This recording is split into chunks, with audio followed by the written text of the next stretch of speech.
welcome all the panelists. I'm actually excited because really we're expecting a lot from you. And so we have less than 30 minutes to do this interaction. So we want to start very quickly with, sorry, let's just take it again. I think that was Liz. Okay. And Vivian, once again, because I think when he was introducing, some of us were not. So Liz, Yeah, Liz. Sorry? Salisu. Salisu, very good. Emma Emma. Eva Porras. Okay. Michelle Chivunga. Michelle. Apollo Eric. Okay, so very quickly, we want to get into the interactive session. So, each of us will have 3 minutes to give our comments on different aspects. So very quickly, Liz, how would you contextualize blockchain within the African setting, and precisely Nigeria, where we have the fintech, we have a lot of, in fact, Nigeria is the heart of, the industry, if you talk about in the industry. So how would you contextualize it very quickly in 3 minutes? Yeah, first of all, I want to thank the organizers of this great convention. And it's my first time in Africa. And I'm Liz. I came from Shanghai, China. And even though I arrived yesterday morning, but I really enjoyed everything in this beautiful city. And I was quite surprised to see this city is very well developed and very well organized. I think for Nigerians, Chinese people or Chinese companies are not very strange to you. I know that in our country we have lots of people and companies have come to Africa and start building lots of things, construction and technical projects in Nigeria and all other African countries. So for me, I can see two sectors that the blockchain technology or the digital technology in general can facilitate the sectors. First of all is the international trade. That because China is one of the biggest international trader on this planet. And we do have lots of products imported or export to other countries. And in Africa, I know lots of people, like in Guangzhou city, lots of Africans go to Guangzhou and purchase lots of various of products to bring them to this country. However, because both countries are getting more and more developed during the past decades, so people are starting to more focused on the quality or the quality of the product, whether it's authentic, whether it's the good quality by a good, credible suppliers. So, but however, using blockchain technology, that we could connect all the data from all the players, participants in the whole supply chain, the whole ecosystem. So I see this is one of the sector that I can see that could benefit from the blockchain technology the most. And the second one I see is that the digital payment. I assume some of you had traveled to China before, but I do have many friends, foreign friends, who came to China and visit me for a few days. But all of them were very surprised and amazed to see that China has turned into a no-cash society for years. I mean, today, if you go to China, either the big cities or rural areas, you would see no one using cash anymore. All that's on digital payment. Very fast, very efficient. We do offline digital payment as well. But it all started from less than 10 years, maybe only 10 years. And it started from private companies. For example, Tencent, which developed WeChat, For example, Alibaba, which developed Alipay. So it all started from private companies. But today, people traveling across the world, and we try to connect to different companies, different players in the ecosystem. So how to break down the closed ecosystem, closed circle to a broader circle? That's where the blockchain technology can come. So that's my opinion. Thank you. Thank you so much. Thank you. A round of applause for her. So Salisu, now that she's told us some kind of contextualization, how would you break it down to the farmer, for example? You're talking about blockchain, and for them, like the minister rightly pointed out, infrastructure is an issue. So what's your take on that? Yeah, good morning, everyone. My name is Salisu, and I am Nigerian based in Scotland. I run a company called NatQuest, where we provide supply chain expertise as a service. Perhaps in order to create the enabling environment, whether it has to do with infrastructure, knowledge, applications, and use cases. I'm glad to read yesterday that the government is working around building a public digital infrastructure, which is key to sustaining how internally the capabilities will be available.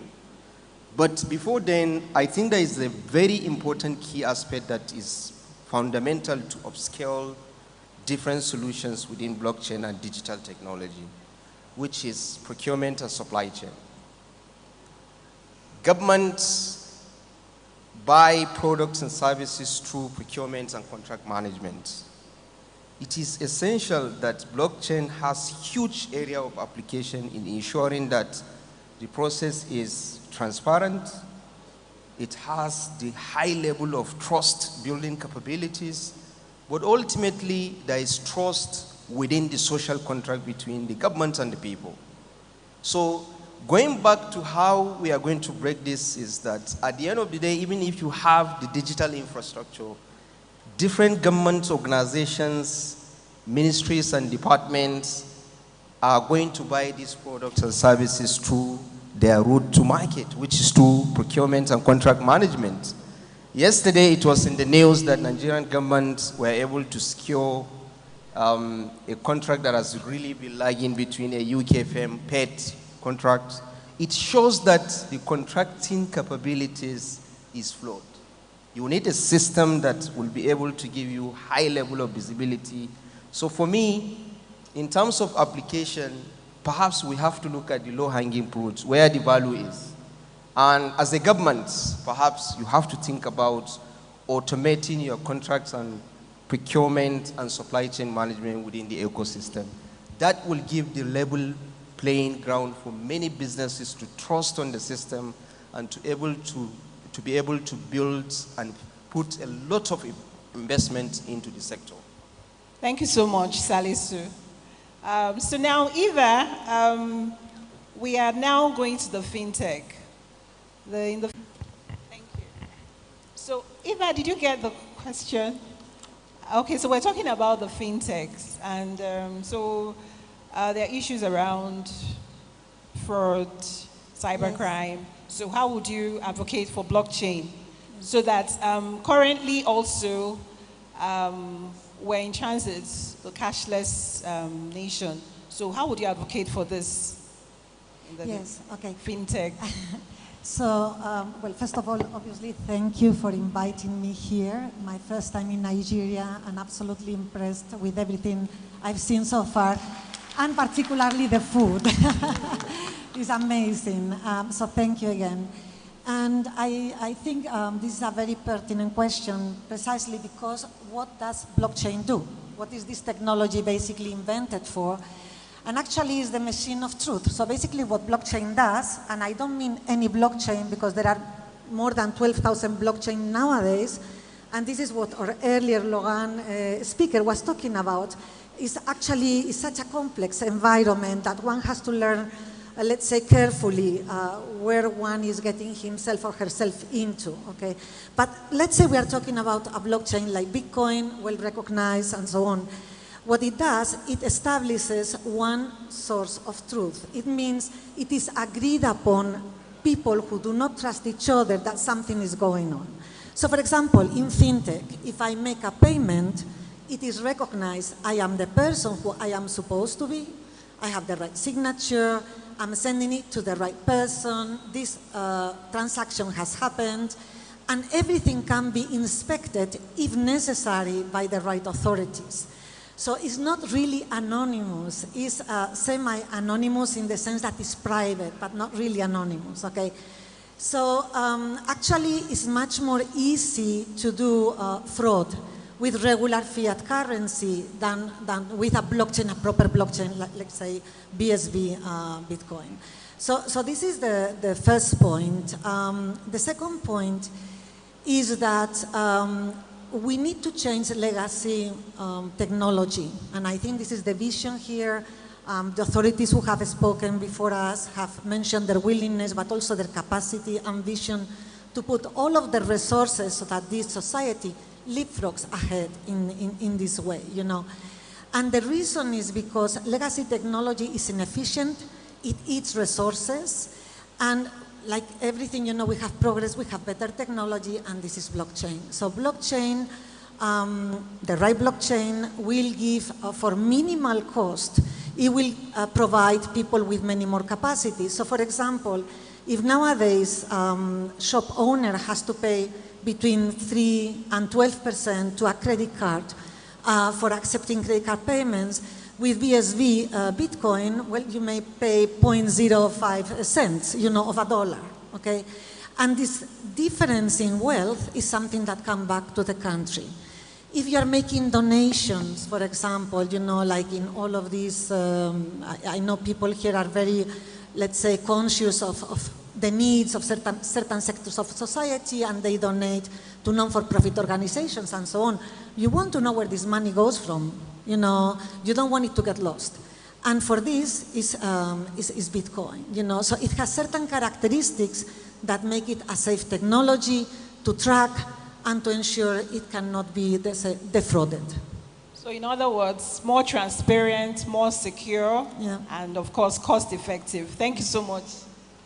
So now we have Michelle.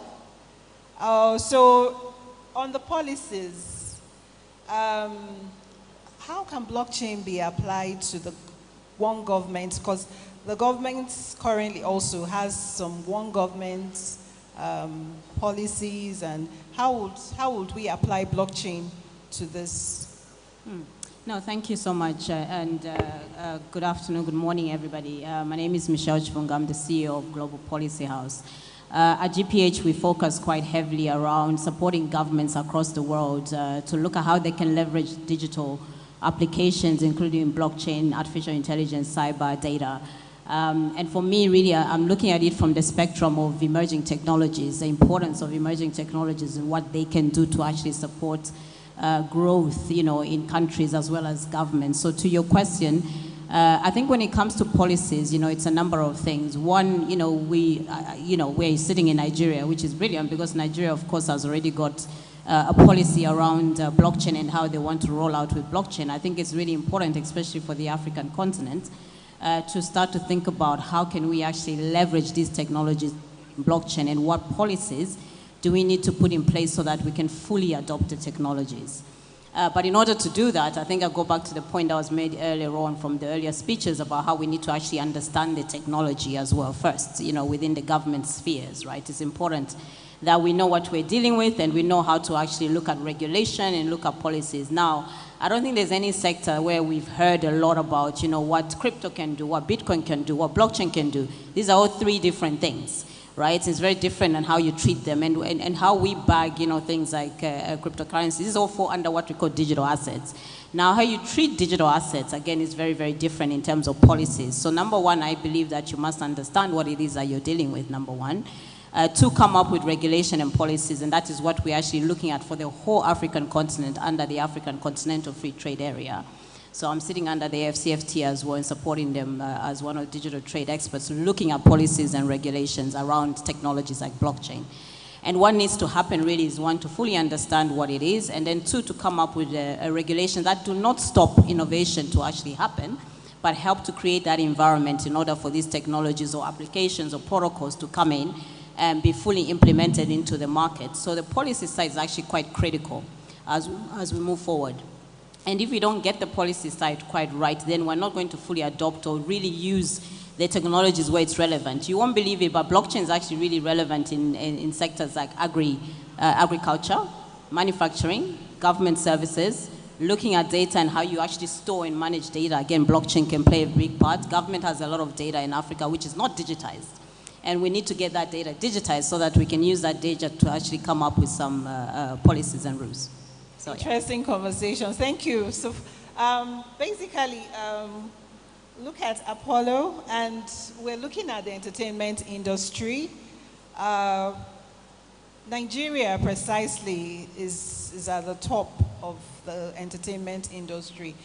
But there are a few hitches in terms of the license and all. How can blockchain be applied to avert all the kind of issues around maybe copyright issues and all? Thank you so much. My name is Apollo, CEO and founder for BitLipa, which is basically... my name is Apollo Eric, founder and CEO for BitLipa, which is a digital payment and settlement layer for businesses. And thank you so much for your question. How can the entertainment industry use blockchain to be able to, solve all the problems and challenges that there exist? Managing director for Main One, Funke, said that data is the new oil. And what that means is that all our entertainers and content generators are generating information each and every day. And if you look at the way the internet has evolved, this data is not really in the hands of these content generators. In fact, the people who are making billions and trillions out of it are third parties. But they have a role to play right now, these third parties, because you can look at social media, influencers, and Rolian talked about them earlier. How can we be able to make sure that information and content that is generated by a creative is stored, owned, and the person who have full ownership and control of this information is the creator? Because if you do that, then what you're trying to do is really trying to reimagine the digital economy. We're going to see so many creations coming out, and Nigeria is really leading in the film industry, music industry across the continent. And blockchain is the only technology, in my opinion, right now that can really do a lot of disintermediation. So there are so many intermediaries involved, from the time content is generated to the time the content reaches the actual people who consume it. And we need to have control. If I'm going to produce music, I need to be able to give it directly to the people who follow me as a musician. Blockchain is the only technology that can actually make us do this. And even beyond that, if you talk about payments, how can you be able to monetize the data that we generate as content creators? And using blockchain technology, you're able to not only own that data and make that data creative-centric, but also make the payment come directly all the way to the content creator. And if you look at the entire ecosystem or the supply chain of the creatives, there are so many players, there's so much transaction going on and exchange of data.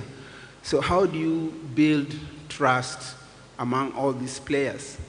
And with blockchain technology, you're able to develop a layer of transparency.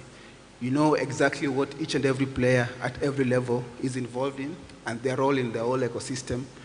And if there's a bad player, you're also able to knock them off easily because everyone can see their contribution.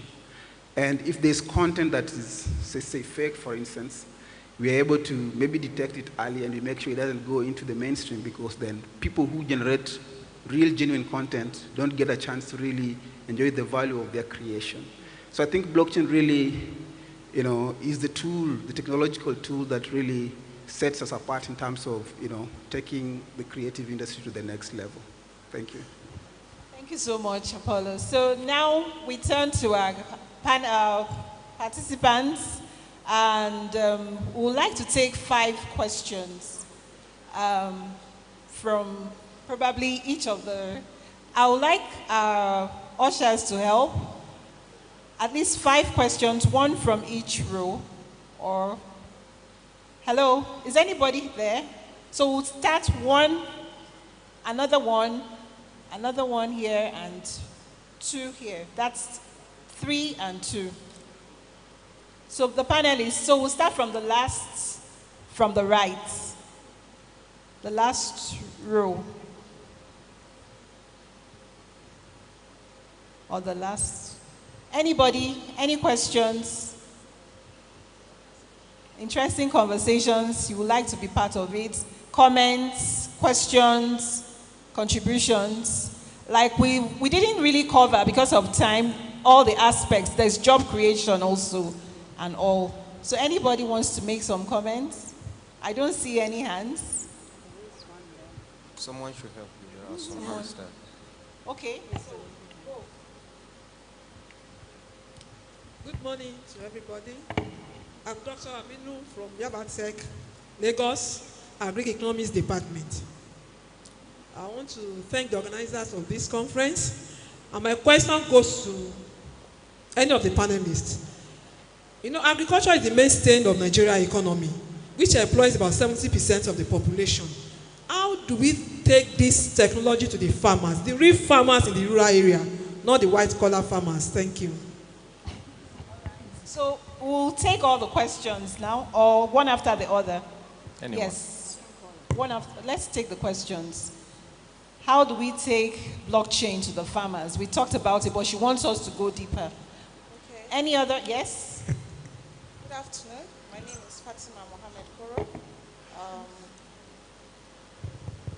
is Fatima Mohammed Koro. I own a telecom company. And I'm sorry she took the question out of me, but there's something else that I wanted to ask her. What does this mean for entrepreneurs? How do we come in to make this a reality? Because we'll be hearing overviews, we can read all this up on Google. How do we make this a reality? How can the person that sells, let's say, rice in bulk, go to the rural area to source for his or her rice in millions of naira and without taking cash? How does the farmer get that payment? How does the farmer have that confidence that this thing you're paying to me in form of blockchain, how does the farmer have that confidence that this is money that is mine? How do we make this a reality in Nigeria? Thank you. Thank you very much. From this, yes. Good morning. I'm Ali Ahmed, data analyst. My question goes to Michelle. You discussed on the security and of the whole money in the whole whatsoever. So I just wanted to get a confirmation. Just as hard as you are trying to build your own blockchain, there are other people who are trying to perpetrate and get through order. Just the way you work every single day and work on your security, there are other people trying to working hard morning and night to perpetrate. So I just want you to explain how is it more secured using the blockchain than the other fiat currency? Okay, so if I got you right, because I don't think she heard what.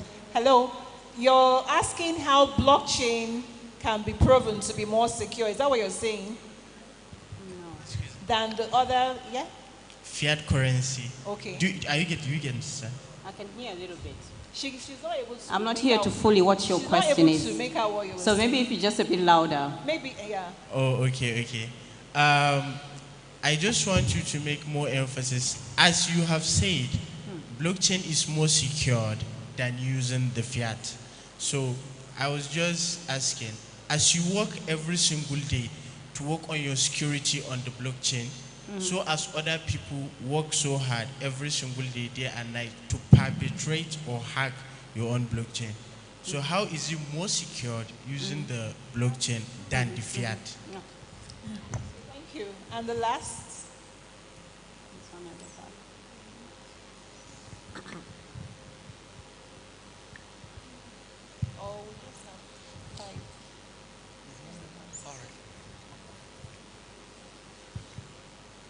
Good morning, everyone. I am Honorable Farouk Dangi from the Northern Youth Assembly of Nigeria. Please, I would like to ask a question. 75% of our people in Nigeria are using this smartphone, and most of them are not getting exposed by accessing the internet. And even though they are exposed by having the internet, our network in Nigeria is bad. So how this blockchain can be able to help or can be able to work in the rural area? Thank you. Okay, we're back to infrastructure. I think we can take one more. Oh. Hello. Yes, the last. Hello, good evening. Good afternoon, everyone. My name is Fadila Bello. Please, I want to ask how... Oh, sorry. We were on this side. Okay, yes. Sorry. Yes, let's thought I was just the one with the mic. Okay, good afternoon, everyone. I'm standing on the existing protocol. I want to thank all the panelists, but my question is going to Madam Lisa Lee. Based on the fact that it's been proven that you can incorporate blockchain into an economy, and you said it was achievable in 10 years for you to get to that cashless policy. I don't know if it would be just to know the steps, how it was possible, if we can implement it, and how you went about it so that we can know that it is actually possible, just in a narrative sense of it. Thank you. Okay, thank you. So please, let's take these questions first, then if there's more, but I think this is enough. So the first question, would anybody want to take that?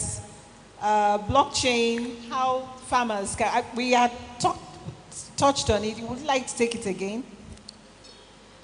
Salisu, it's open, it's not specific. About agriculture? Yes, yes, yes. Okay, so one aspect of it is that you can put blockchain. Blockchain is, let's say, a software, and you can always put it together with hardware, okay?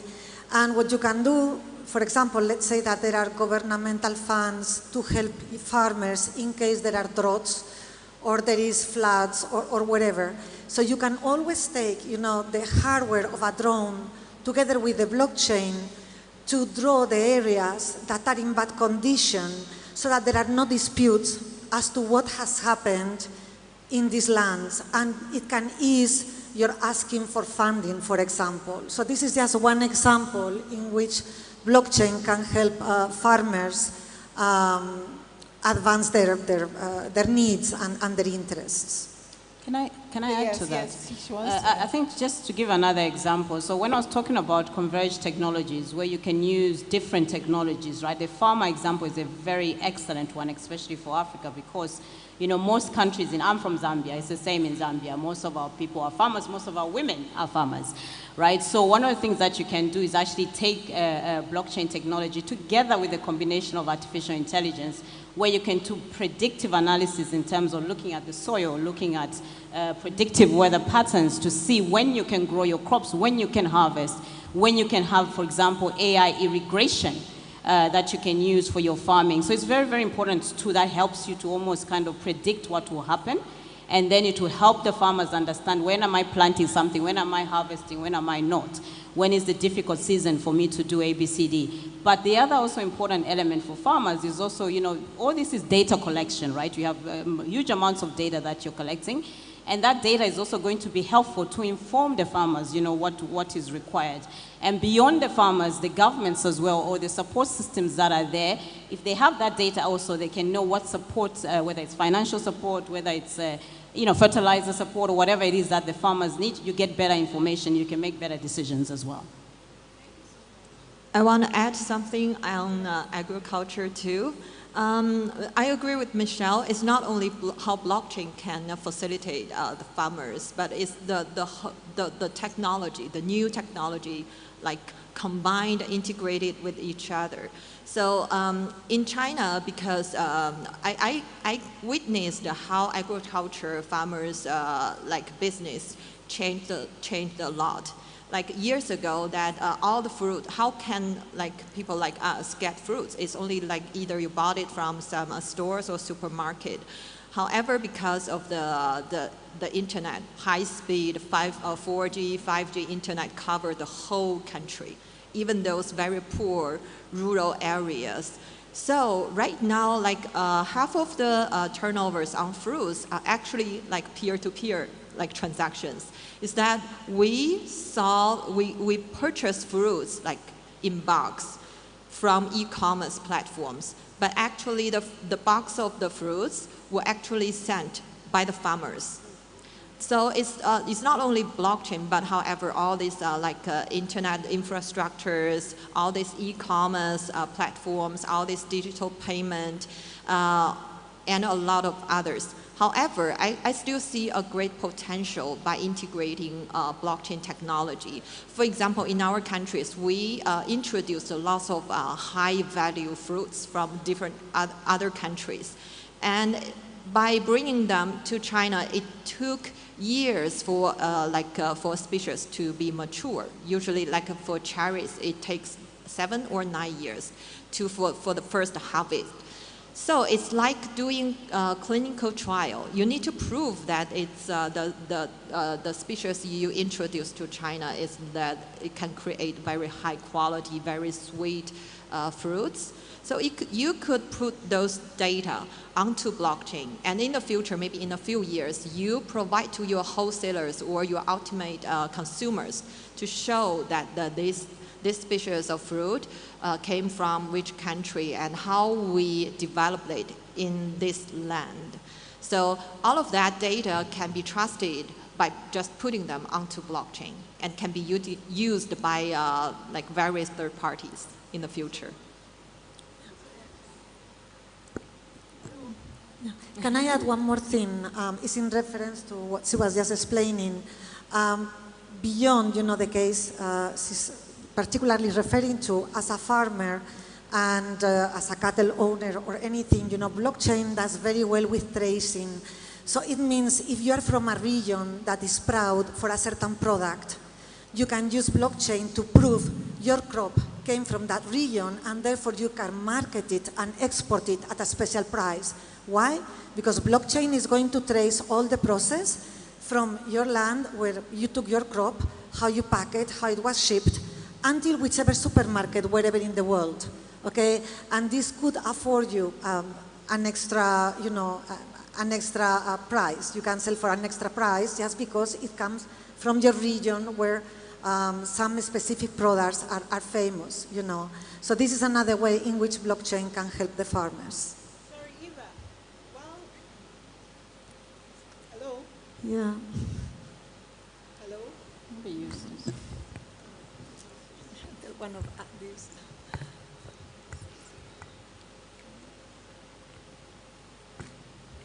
Okay, so if we could just quickly take the next question, which is very closely related to what you've just said, Eva. She was talking about the entrepreneurs and payment. I think for her, payment is a source of concern for the local person, or how do you ensure that they don't have, rather than being complicated, because she said they don't have the means, they just have their phone. So how do you break it down for these people very quickly? Or anybody could take it. I can chip into that. I think the most fundamental thing within the entrepreneurship ecosystem is, first of all, understanding of the value chain, because no matter what you produce, if you cannot effectively and efficiently manage the process or the value chain process, at the end of the day, you may not going to have the ultimate value and the resource that you need from those agricultural products. Two things involved. Innovation is very key. many of you have talked about complementing blockchain technology with other technologies. Yes. Today, we are in a world where people are conscious about what they eat. Sustainability, provenance are very key. Nigeria perhaps is lucky to have some of the organic ways of producing, products, agricultural products. I believe is integrating a system where you can show some level of transparency, provenance around these products and services. And once that is done, I believe the payment system is already there.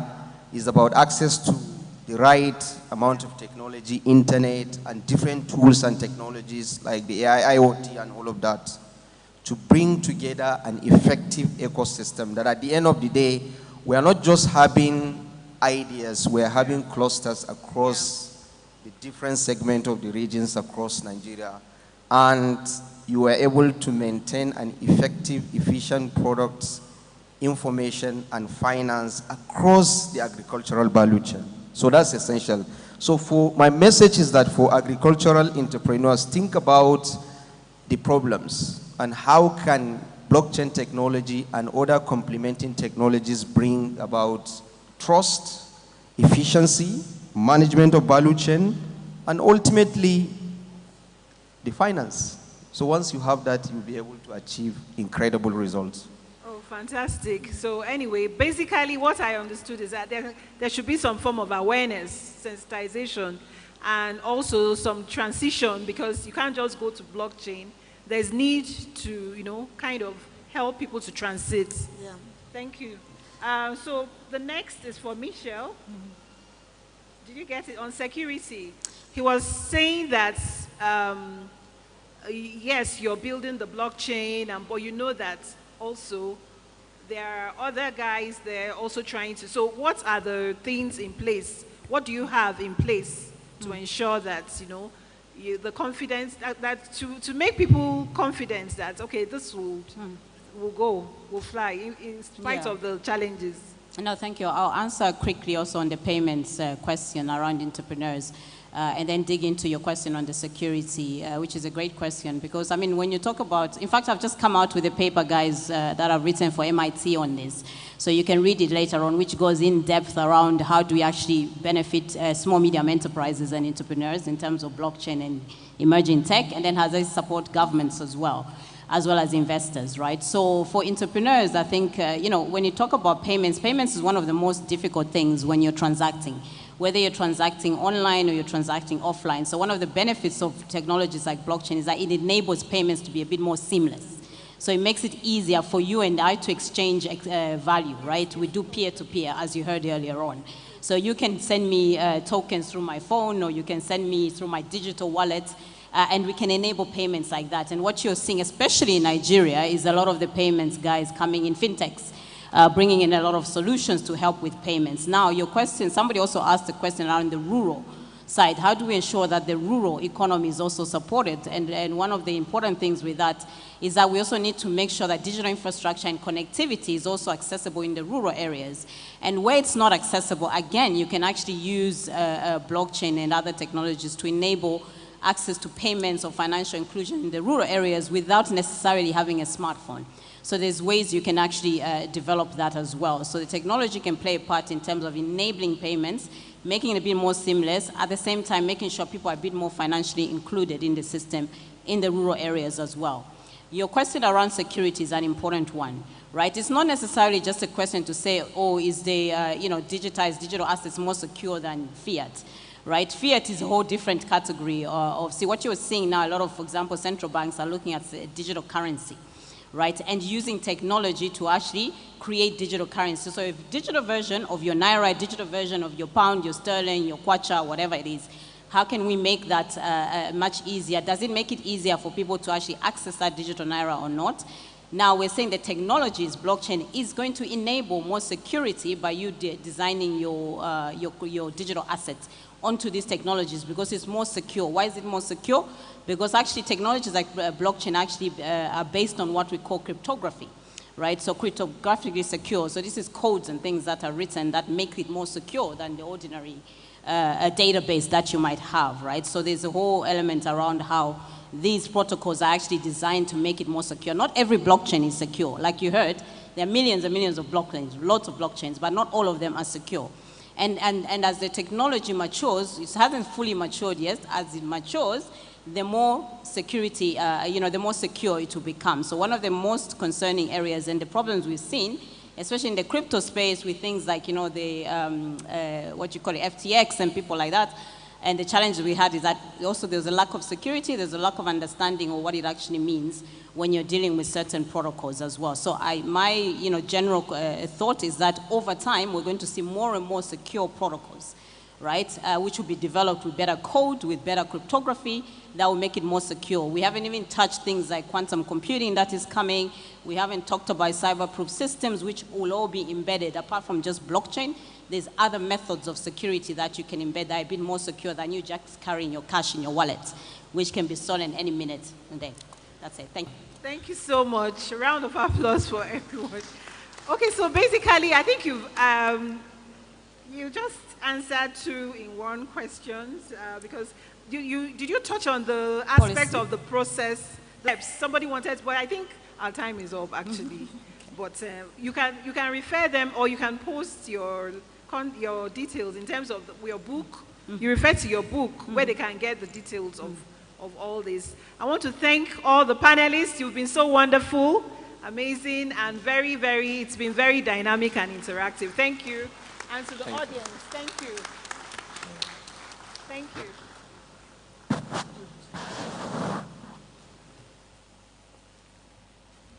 Please, just before you go, there's supposed to be a group photograph session for the panelists. Round of applause for such an insightful session. If you don't mind, please stepping forward. Could you please step forward for photograph? Yes. Thank you. Where are our photographers, please?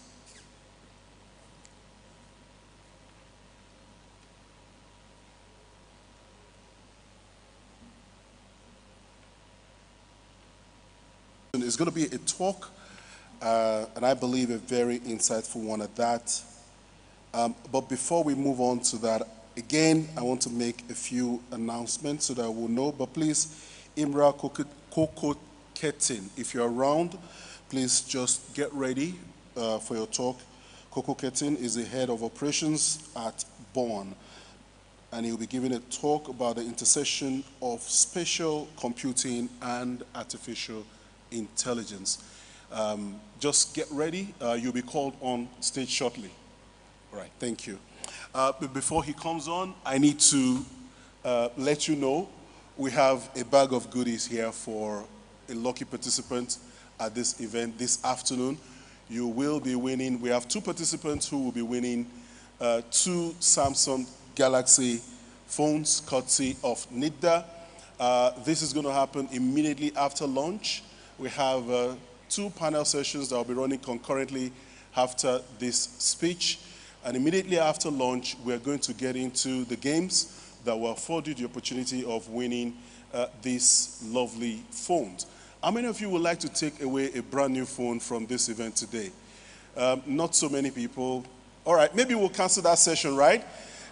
Do we cancel that session? Not so many people are interested. How many of you are really interested? All right, so you're going to get your phones ready. A QR code will show on the screen. You use that pin to log on, and we'll see how it goes from that point on. But ladies and gentlemen, with a warm welcome, please welcome Imra Koko Ketin as he comes on stage to give his talk. A round of applause for him as he comes. Imra Koko Ketin holds a prominent position as the head of operations at Born Immersive, which is a division in the renowned Mesmerize Group. His academic and professional background is firmly rooted in the world of finance and business. Imra has garnered valuable experience in financial auditing, investment banking, venture capital investing, and intricate realm of startup management. His proficiency in these areas has equipped him with a well-rounded perspective that is essential for his career. Thank you very much for the warm introduction. It's a pleasure being here. So let's see if we can pull out the presentation. This is on. Do we have the presentation? All right, it's on screen. Okay, we will continue from the practicality aspect of things. So we started with the panel just before my speech, but we will be moving towards practicality of extended reality or spatial computing applications that regards enterprises and organizations, and we will intersect them with the AI and see how it works out. So when we talk about, it doesn't go to the next slide. Where should I point it towards?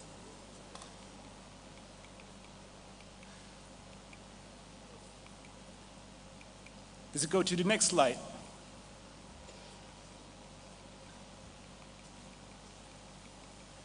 All right. Please let me know if we go to the next slide. I'll keep on pressing the button. It doesn't.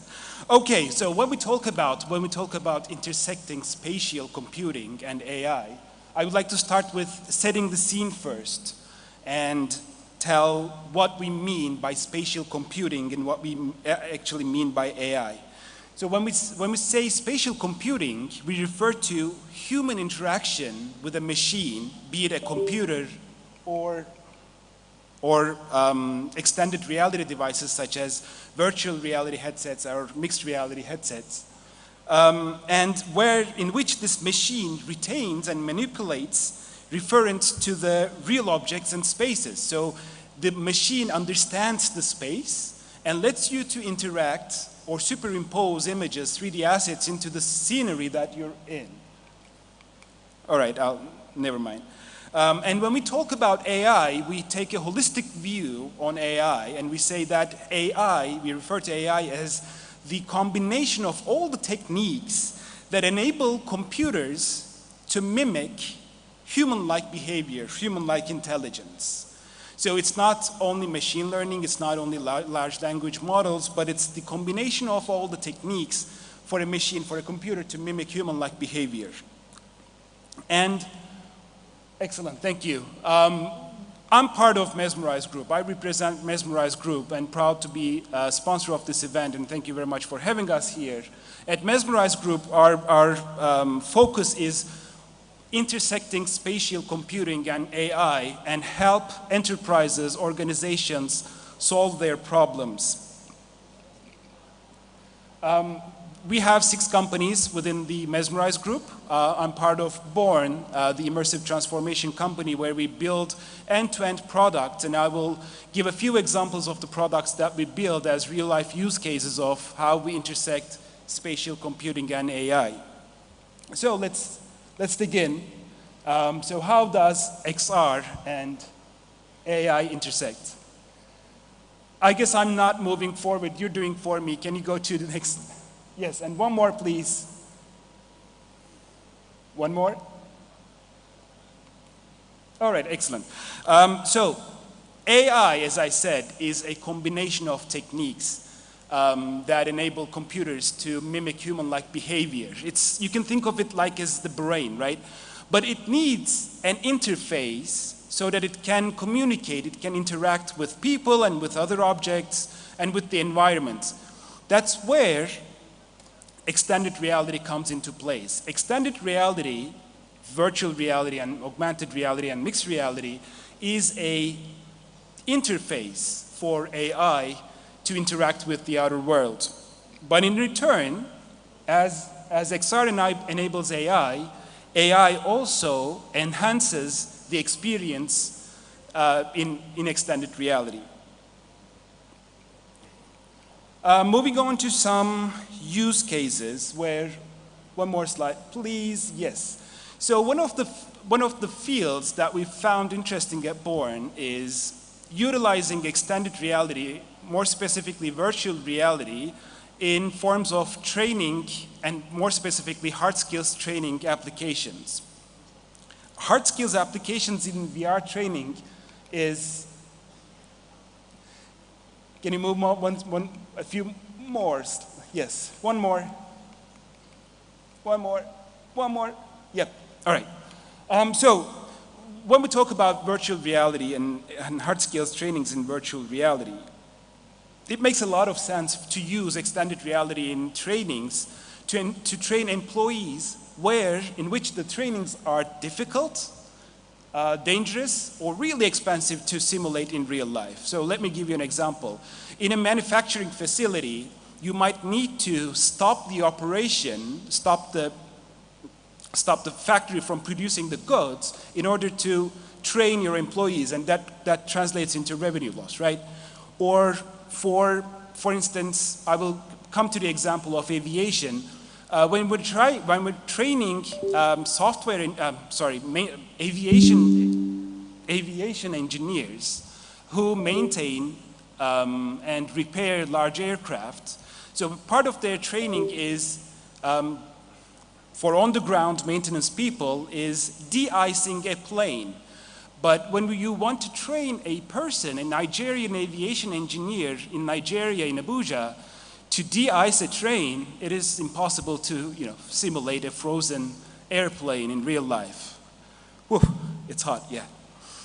So also the extended reality trainings, hard skills trainings in VR is sustainable on many levels. So one of the goals of sustainability is training the workforce, just like the Honorable Minister said at the beginning of his speech. You need to keep the workforce learning more and more and transfer the knowledge to newer generations. So, and also, of course, using extended reality, virtual reality solutions in trainings significantly reduces the carbon footprint of trainings. You don't have to run an actual engine on a 737 aircraft for 250 engineers for each one by one who attends the trainings, but you can do it all at once in virtual reality application without releasing any carbon emissions. So we found this vertical as a great opportunity, and we built our first product of virtual aviation training application, which is being used by a few maintenance and repair organizations to train their engineers on the field. And well, it's proven to be effective. As they say, their workforce is aging and the younger generation is not super enthusiastic about becoming maintenance engineers. Actually, I was able to find a few numbers. In North America only, it is expected that a deficit of 47,000 aircraft engineers there will be a deficit of 47,000 engineers by year 2027. So the companies and the training institutions are desperate to find means and ways to train new engineers as soon as possible. These are some figures from industry research. Hard skills trainings or trainings in general in virtual reality are 4 times more, it's 4 times faster to train employees in VR. It is 52% more cost effective and about 90% higher retention when you're in VR. We have all attended to video trainings, Zoom trainings, or when we just got distracted and went back to checking our emails. But when you're wearing a headset, the distraction is much, much, much less, and you just don't get out of the headset and start dealing with other things around you. There is a video that I would like to show. It's a short video. I hope it plays. This is the showcase of the... Yeah, please play it.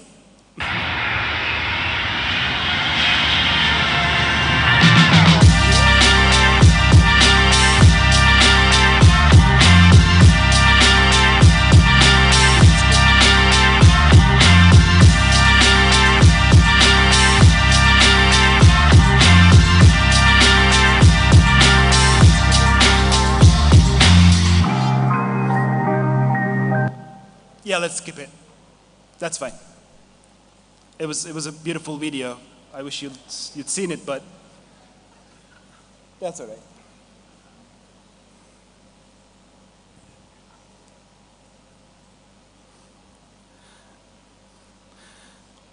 All right, so this was the video that I was going to show you, was about hard skills trainings in the aviation industry. But you can think of other use cases when you can apply hard skills trainings in virtual reality, right? So think about the largest industry in Nigeria, oil and gas industry.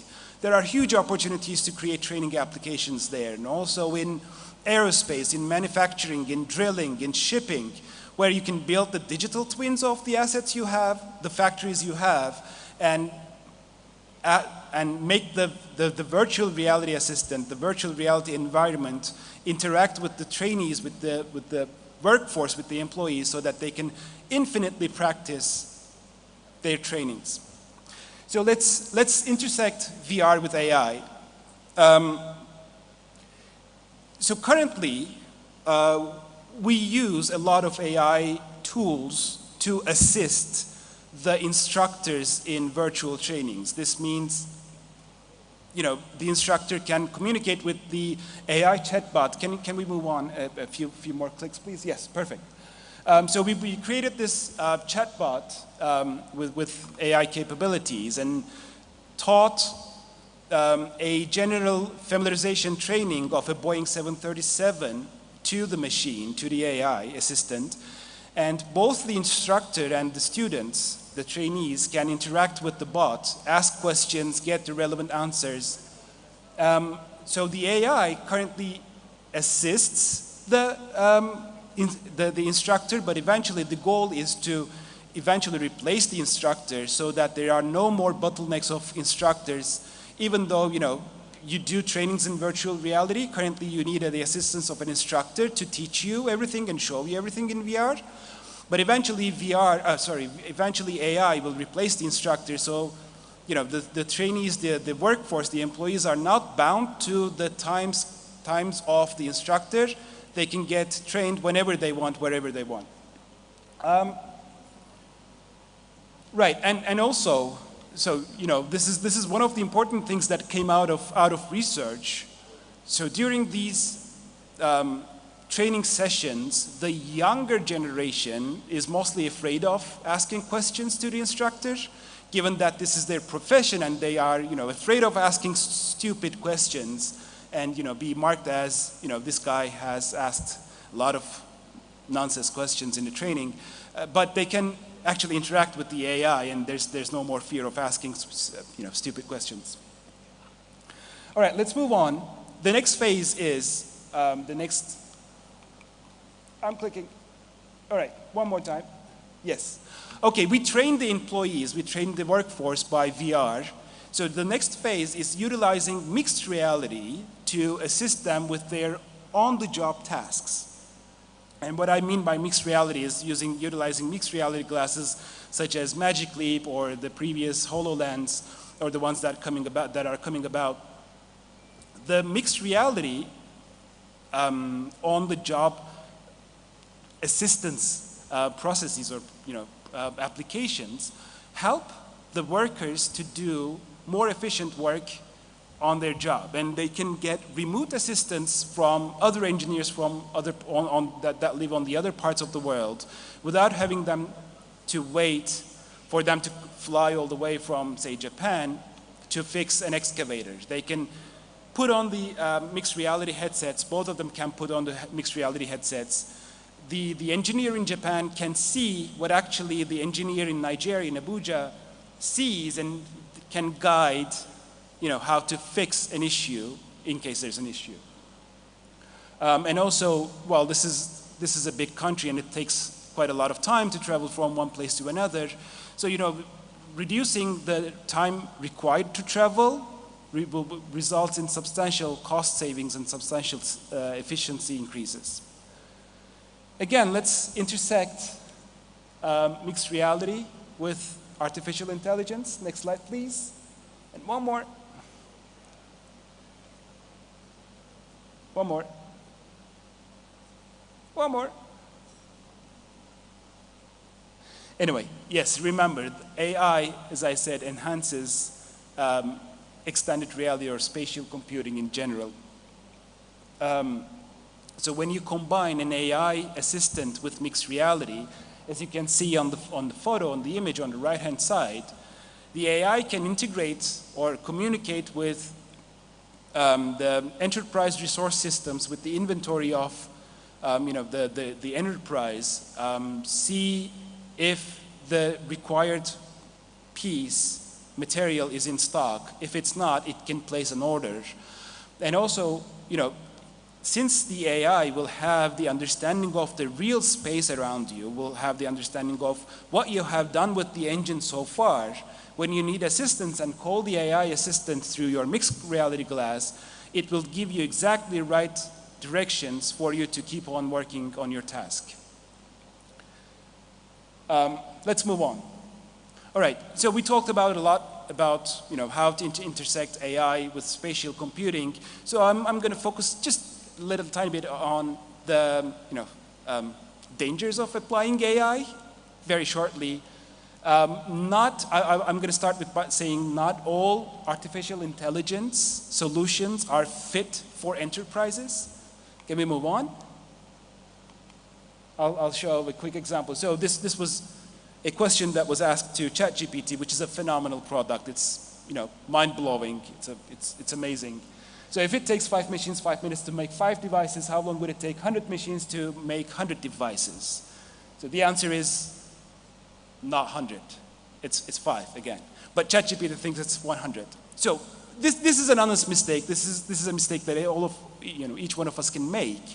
But we need to avoid these kinds of mistakes from happening when we utilize AI in our enterprises, in our organizations. Therefore, we need to, let's go one more, please.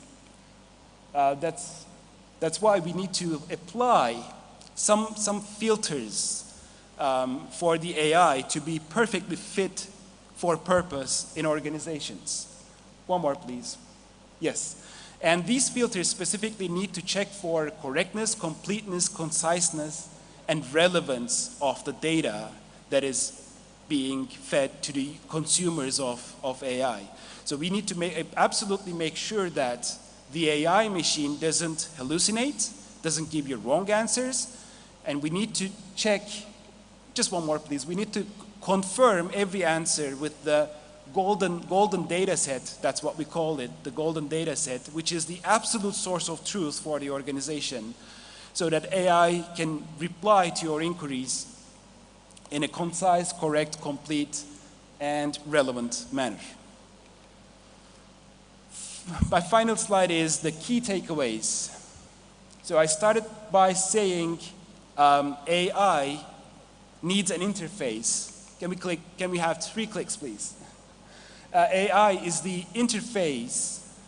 AI needs an interface, and XR, extended reality, is the interface for artificial intelligence. One more. We said XR enables AI, but on return, AI enhances the experience in extended reality and spatial computing. And finally, not all AI solutions are fit for enterprise use out of the box. We need to be careful about using AI in our enterprises. So yeah, thank you.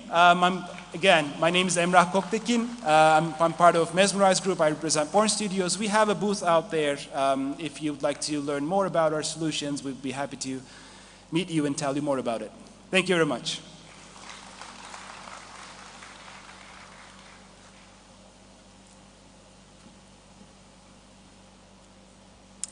Good afternoon, distinguished dignitaries, participants, and everyone in this hall. Good afternoon. Please permit me to align with already established protocol because we'll be moving on to our next session, the second panel session. It is on harnessing artificial intelligence for innovation and transformation of Nigerian industries. But before that, please, could we give another round of applause for the previous speaker? Thank you so much. So I'd like to respectfully invite the moderator for this session, Mr. Femi Adeluyi. Please, a round of applause for him as he comes on stage.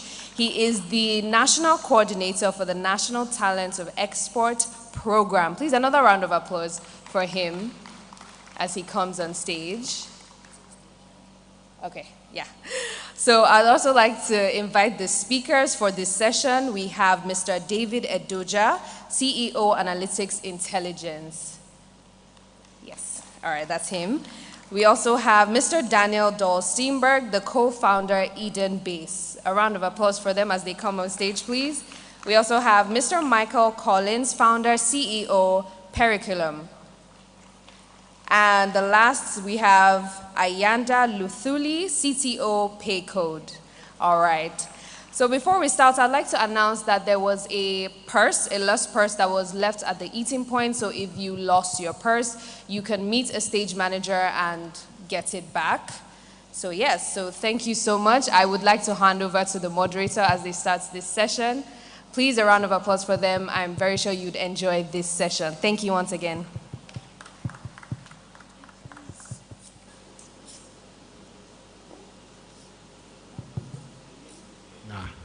Can you hear me? Good. All right, so good afternoon, or is it morning? It's good afternoon, everyone. Thank you so much for being part of this.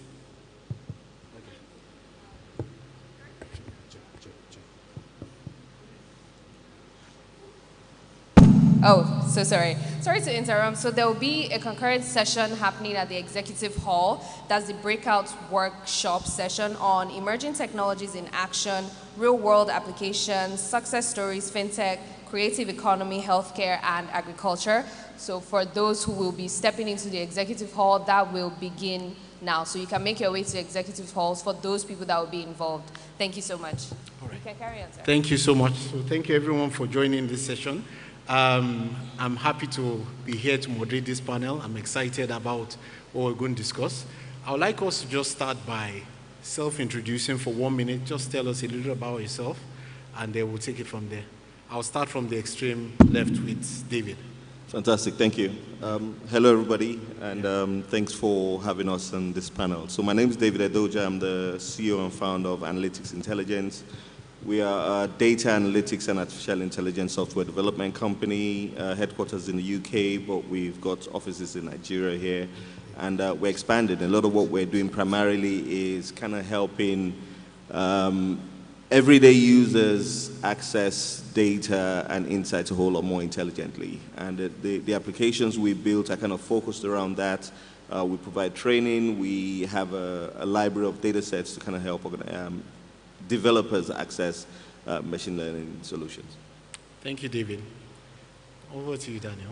Thank you. I'm Daniel Dahl Steenberg. I'm a founder and partner of Eden Base. We are a fund that invests in the application change that's coming from these technologies that we call frontier technologies as their general purpose.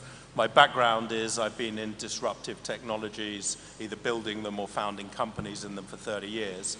I spent a long time advising the British government and the European commissioners on innovation, disruption, future of work, and education. So I've seen it from the regulatory and policy point of view. And then I have invested in a lot of companies personally, and in 2017 founded a Metaverse company with one of the Ethereum founders and a bunch of gaming guys.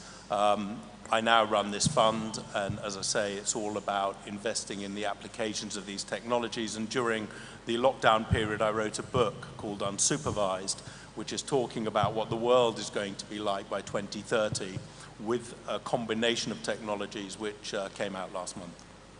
Thank you, Daniel. Over to you, Michael. Hi. This working? Perfect.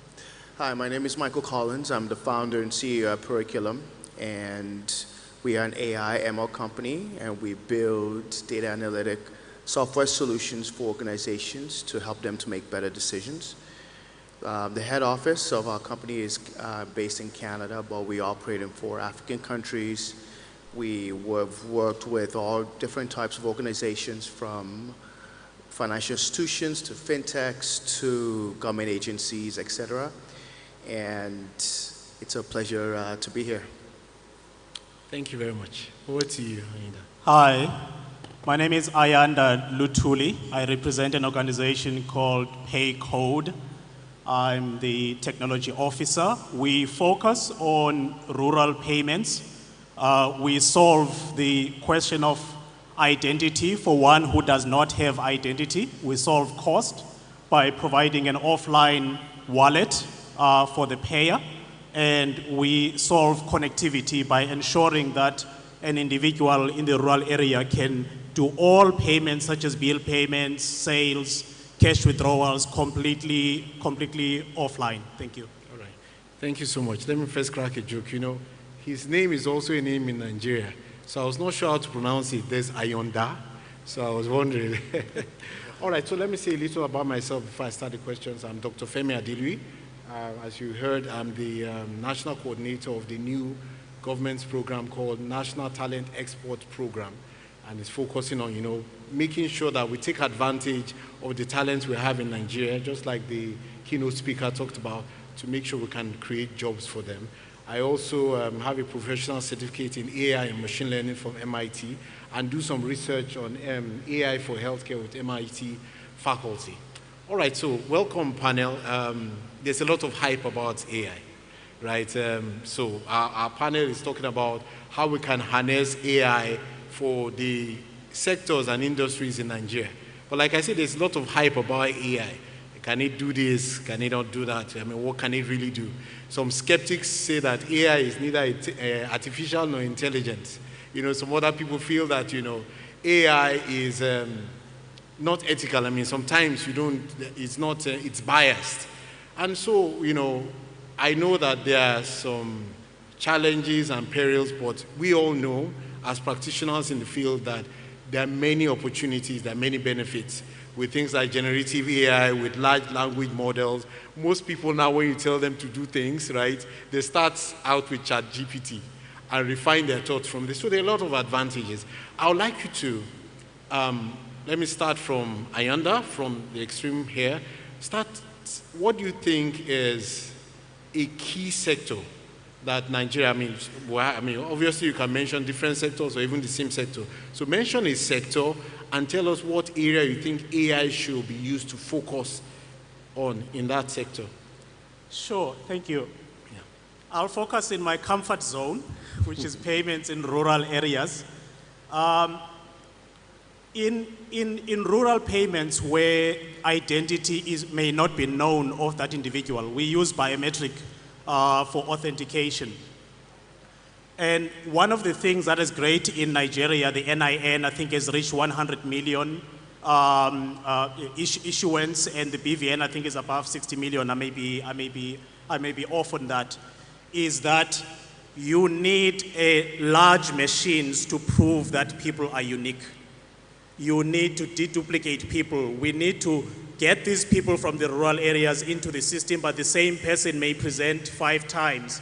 We are seeing AI being applied to that deduplication, where currently we are seeing a solution from East Europe, for example, that can match 10 fingerprints to 100 fingerprints on a single machine in a second.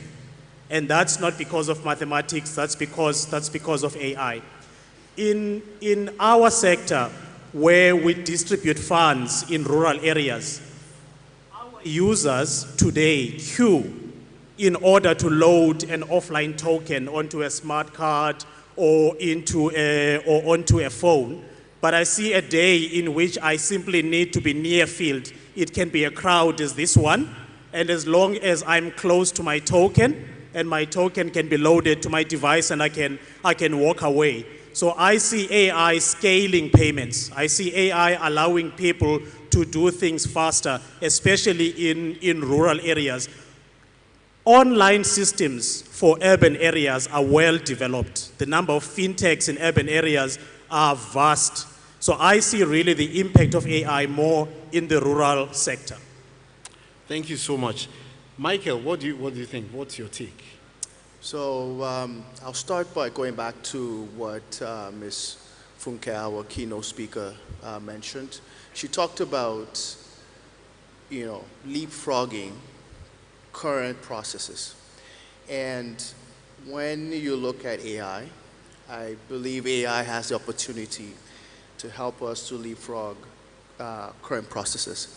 Like if you look at our history, how we got to mobile, our mobile technology now is one of the best in the world.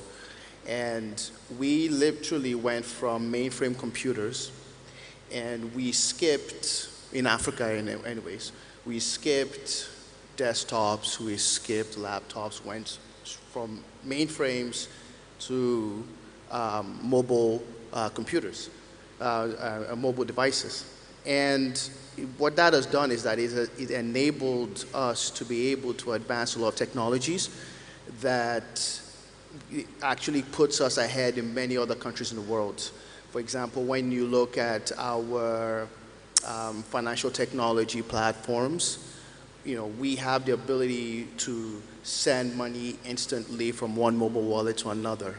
In places like Canada, they're still doing Interact email transfer, where you literally have to log in and do a transaction. So when you look at AI, I believe AI has the ability to help us to leapfrog from our current processes, which is very manual, and it has the ability to disrupt many industries. For example, at Curriculum, we call ourselves the Palantir of Africa because we have a bunch of different solutions for different sectors, and we worked with different types of organizations. And I truly believe that automating a lot of the manual processes that we have will actually, is something that is essential in helping us to get to that next level and put us. Thank you, Michael. Let's go over to Daniel. What's your take? Thank you. Well, this is my first time in Nigeria, and I've got to say it's incredibly welcoming and entrepreneurial. And I'd just like to build on what was just said, are going to be very, very disruptive. But when you have nations like this, which are growing very fast and have moved from nothing to 5G, then 6G networks, I think it's going to be more of a transformation than a disruption. I think the disruption is going to be felt across the Western world, where we have enormous constraints in how we develop these technologies and implement them. And I think there should be real excitement here. You mentioned the word hype. I don't think this is hype, and I worry actually that the hype will disappear. There is a law called Amara's law, which says we expect enormous returns and changes from technology very quickly. They don't happen, we ignore them, and then in 10 years' time we look back and we don't know how we quite got there. I don't think we have the luxury to do that this time. These are exponential technologies. ChatGPT's main innovation, actually, is not the GPT, which was developed by Google in 2017. It was putting a user interface on the front to make it very easy. There are a lot of technologies, and if I was listening to the speaker before talking about merging AI with immersive technologies. On the panel before, they were talking about merging blockchain with quantum, which I actually think is a bit of a problem for the blockchain industry. But there are 5 or 6 technologies coming. AI, which if we think about it is just allowing computers to do what we can do cognitively in our brain. There's quantum computing, also advancing exponentially. It will suddenly appear. There's blockchain and tokens, which we've been talking about. There's 5G, 6G, which Nigeria is a leader in. There's the immersive technology world, and then there is the additive manufacturing, which is even putting computers on human cells. When you add all these together, the world will be a very different place. So I'm hoping the hype won't die down. I'm hoping that we're going to seize this opportunity to make the world a better place. The last decade for humanity generally has been the best because of technology.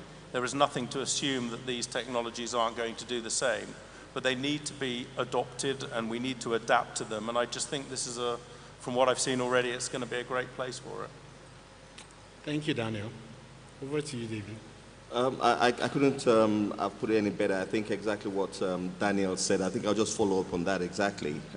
In terms of how AI can change industry, exactly as Daniel said, there's definitely been a hype in terms of AI. There's almost nobody you talk to now in any industry that's not mentioning AI, which is quite an exciting time for an organization like us. We should be focusing on AI. But what's interesting is we've been focused on conversational AI. Exactly as Daniel mentioned, it's really not the technology, it's that conversational part that has made its broad appeal. So now, so if you've been talking about AI, anything, probably before 2022, you're probably talking about machine learning, you're talking about recommendation systems, you're talking about computer vision. But now, when you hear AI, the first thing that comes to mind is a chatbot system. Yeah? We've been building conversational AI since 2018. We've always believed that that is the only way to get this level of intelligence as a service to the mass market. So if you think about from an analytics standpoint, in an enterprise, so going back to your question about how can AI transform industries, I don't think there's one industry. I think it's affecting everybody. There's no hiding this. Every industry is going to be transformed by exactly what's going on right now. And the good thing about it, it's not the engineers, it's not the developers, it is the everyday users. It's the salespeople, it's the marketing people, it's the receptionists, everything. Exactly as you mentioned earlier on. You know, everybody's first thought of point of call a couple of years ago was if you want to do any sort of research, you go to Google, you start from Google, and you kind of take it from there.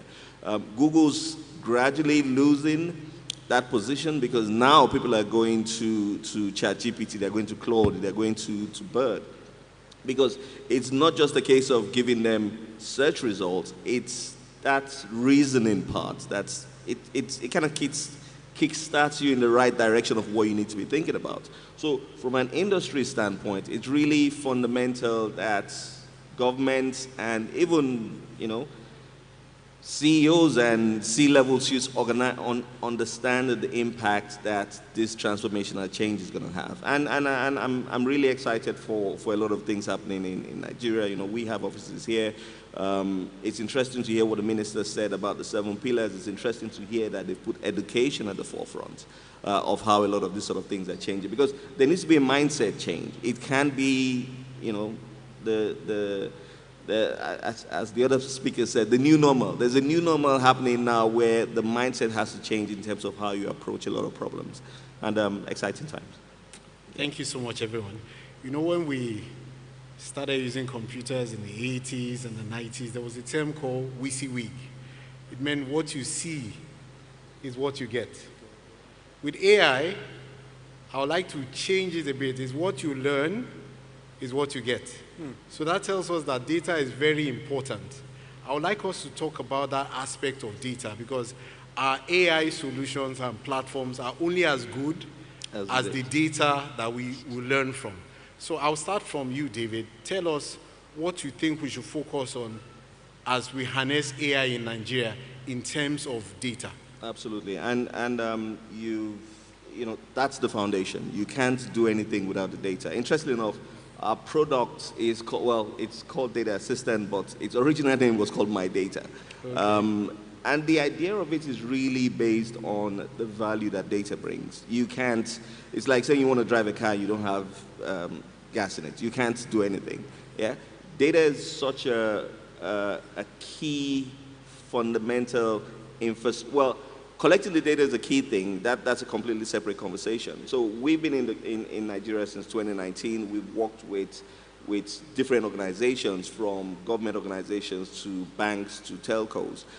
One of the problems we identified very quickly is a lot of organizations didn't have infrastructure in place in order to collect data very well.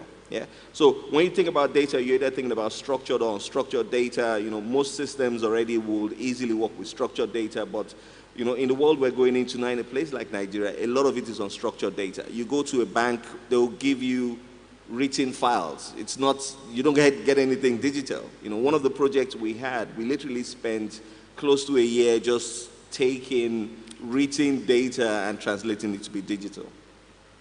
So that fundamental layer part in terms of how you collect data, how you store the data, if it is either structured or unstructured, and how you know, if you have a schema, how the schema kind of interprets the data in order to sort of provide insight, is a key thing that needs to be addressed, is a key thing that, well, you know, NITDAin, the government certainly is saying the right things in terms of what needs to be done to put infrastructures in place. But there's also additional things you need to think about, because now that we're getting into the mass markets, you need to think about GDPR and privacy policies, and you know, not exposing data you shouldn't be exposing.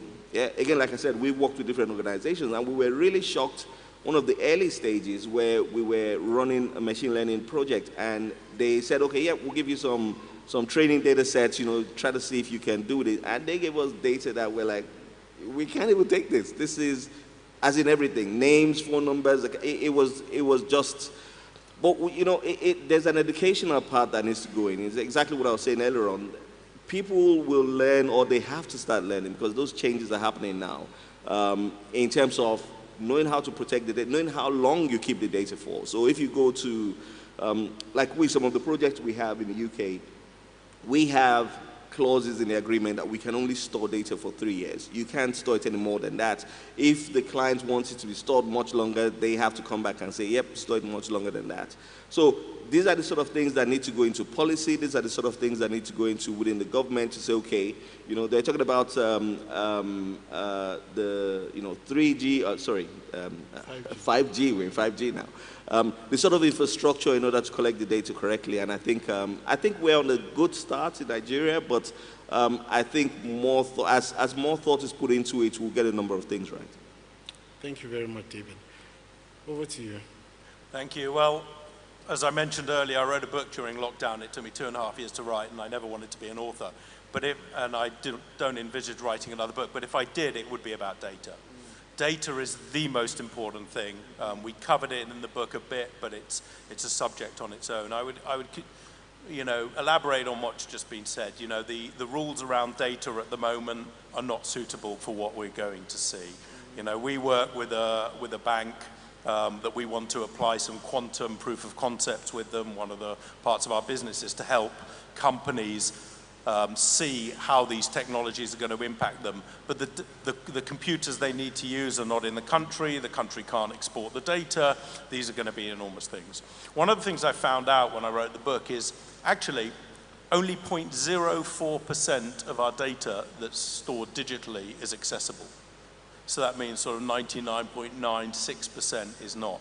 It's either unstructured, it's either on hard drives, it's either been hidden for reasons. If you run drug trials, for instance, you're allowed to exclude some of the data points, which is fine for getting approval, but it's not fine if you want to start running AI and quantum against an enormous number of drugs and make sure that they work properly, or finding new drugs because the data is not complete. And a lot of data is also opinion. How it's framed, how it's presented impacts the way that data appears. Which, it sort of brings me back to a point, which is, we try, you said, what we learn. There's court cases in the US that could be critical for this industry about whether these technologies are learning or whether they're copying. They're going to be enormously impactful. I think we need a new language. They're not doing any of it. Learning, creativity, those things are human characteristics. These are doing something very different. And when you talk to the people that are building these, they don't even actually know what they're doing. They haven't worked out why they're delivering the answers. So we need a new set of nomenclature for the technologies. We need a new set of rules for the data. And as was just said, if we don't start getting that data in a structured, sophisticated, available way quickly, we're going to be playing catch up. And it's, one of my jobs before I went into becoming an entrepreneur was stopping a very big bank being shut down when I was in my 20s. Putting in new processes is very, very difficult. You have to change the way the organization structures before you put in the new processes and before you computerize it. And if we're going to be putting technologies that are very powerful like blockchains and tokens in, let's make sure the data is right before we say that is the truth. Thank you, Daniel. Just before you speak, Michael, Daniel, could you just mention the name of the book?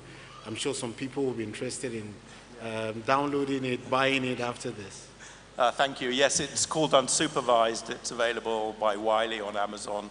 And it just talks about these 6 technologies, how they're going to impact the different areas of our life. And that because we're embodying these technologies to replace our functions, they need to be replacing them for everybody and not just for the people that design them. And that's what the book says. Understand these and apply them to suit you and how you want the world to operate. Thank you, Daniel. Over to you, Michael. Thank you. So I'm going to echo a lot of what has been said. Data is extremely important. And I mean, it can be argued that data is the new gold, the new oil. And when you look at, the African context of data, one of our biggest problems, as David mentioned, is the lack of data infrastructure. And you see a lot of organizations, like we work with all kinds of organizations. We have over 100 enterprise customers. And what we've discovered is that a lot of these institutions have data siloed. It's all within their own particular institution. They don't feel they need to, either put it on a rail, on an infrastructure, or share it, and worse yet, a lot of it is unstructured. So you have a bunch of, they're collecting data that is irrelevant, or they're collecting data that is not relevant. And because of the lack of structure, you have, situations like what David mentioned about a customer releasing PIIs, personal identification information, and that's and that now leads to a compliance problem, and and so on. So when you look at data, you have to be able to realize that first of all it's extremely important, and also we have to create a system that can take that data and structure that data, and then we can now say, okay, now let's analyze that data. Let's see what insights we can get from this data for it to make sense to my organization, and how we can potentially, build something that actually makes sense to my customers.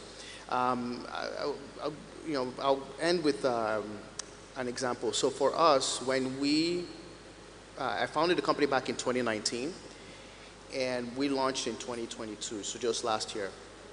And that time, we spent that time building our foundational models.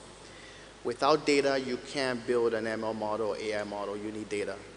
And because of the customers that we were approaching and working with, and the level of the data, how unstructured it was, it took us about 3 years to be able to build our foundational models and have it something that is dynamic enough that can operate in different markets, etc.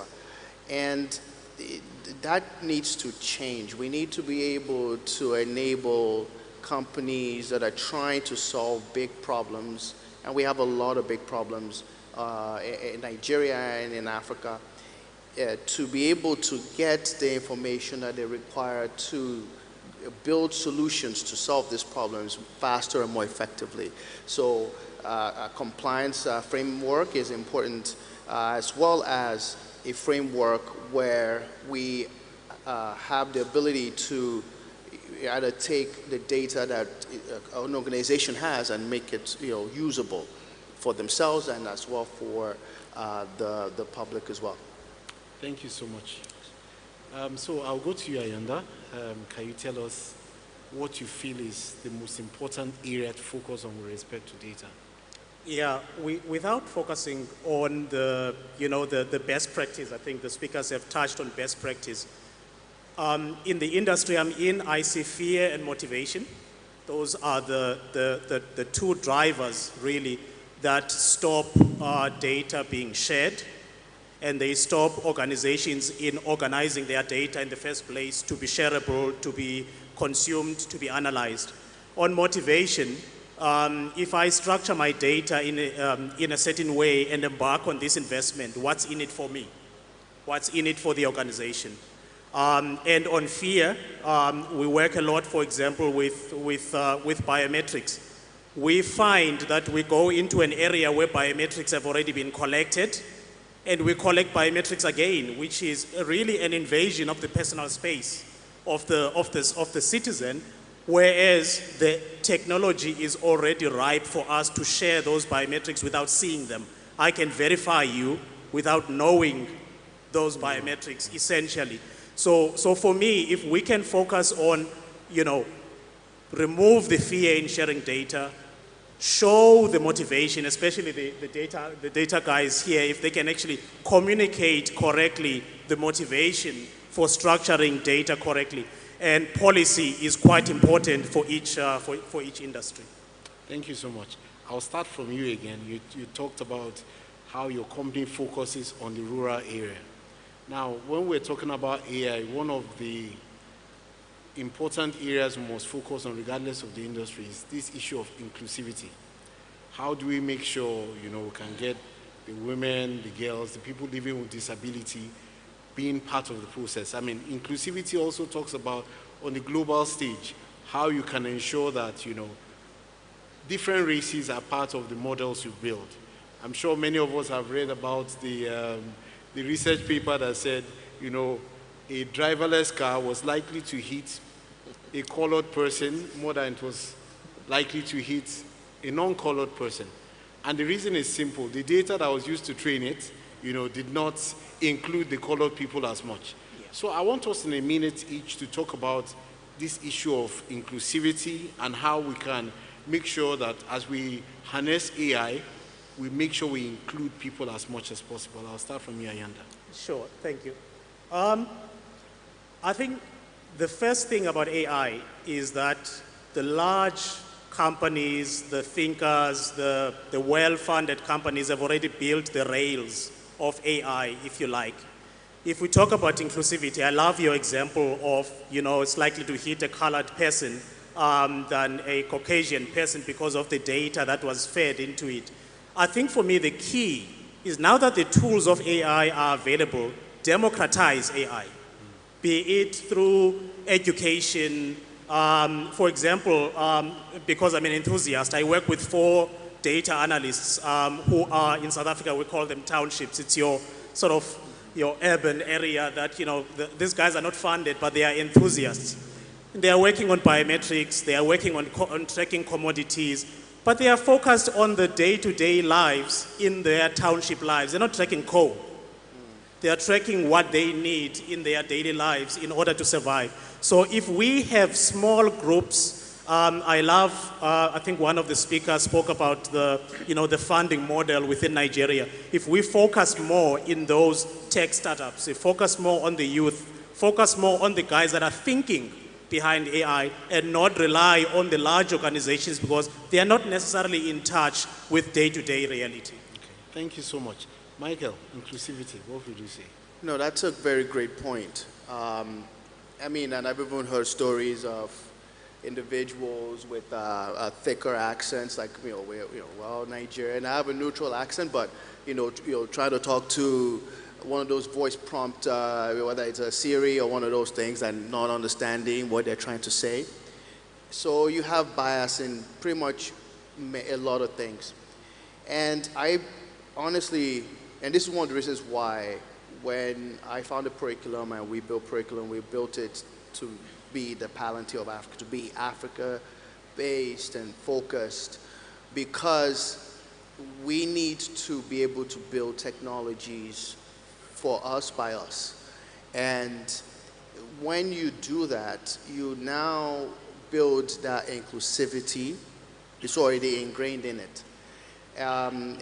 That's why, for example, when we approach customers, they rather use us because we are local, we are Nigerian, as opposed to using a foreign entity, because we understand the nuances of being in Nigeria. I'm Nigerian, I'm Yoruba. I understand the nuances of being here and operating here. So I honestly believe that to remove the biases in data and in AI and in analytics, it's continuing to empower companies to build local. The more companies that are building for our people that look like us, talk like us, act like us, you now create a system, an ecosystem that now creates that inclusivity and not worry about what the bigger guys are doing, because we have our own ecosystem that builds that inclusivity in. Thank you so much, Michael. So Daniel, thank you. Disruption and inclusivity, how do we do it? technology is neither good nor bad. We discussed on the last question a very, very good question. It could be a whole 2 days of conference. What about the data? And it's all about the data that's being fed in. We also, was just mentioned, you know, these technologies, a lot of them are open source, especially in the AI space, so you can train it on your own data. If you're looking at quantum and blockchain and those technologies, really dependent on the data, they are just protocol layers. And as we've seen with technologies beforehand, like the PC, like the internet, the protocol layer actually has no value eventually. You know, HTML had no value, the browser had no value. That's where all the investment was going. All the investment at the moment is building these protocol layers, like the big large language models, building the big quantum computers. You know, there's going to be an enormous destruction of wealth there. It's the application layers that are so important.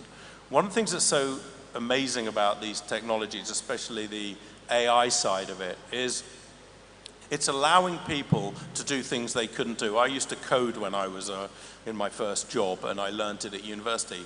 I don't know how to code anymore. During lockdown, I trained how to code Python, but I wasn't very good. These technologies can code for you. They can write, as we were seeing, they can do the videos for you to sell your product. They can do the training for you.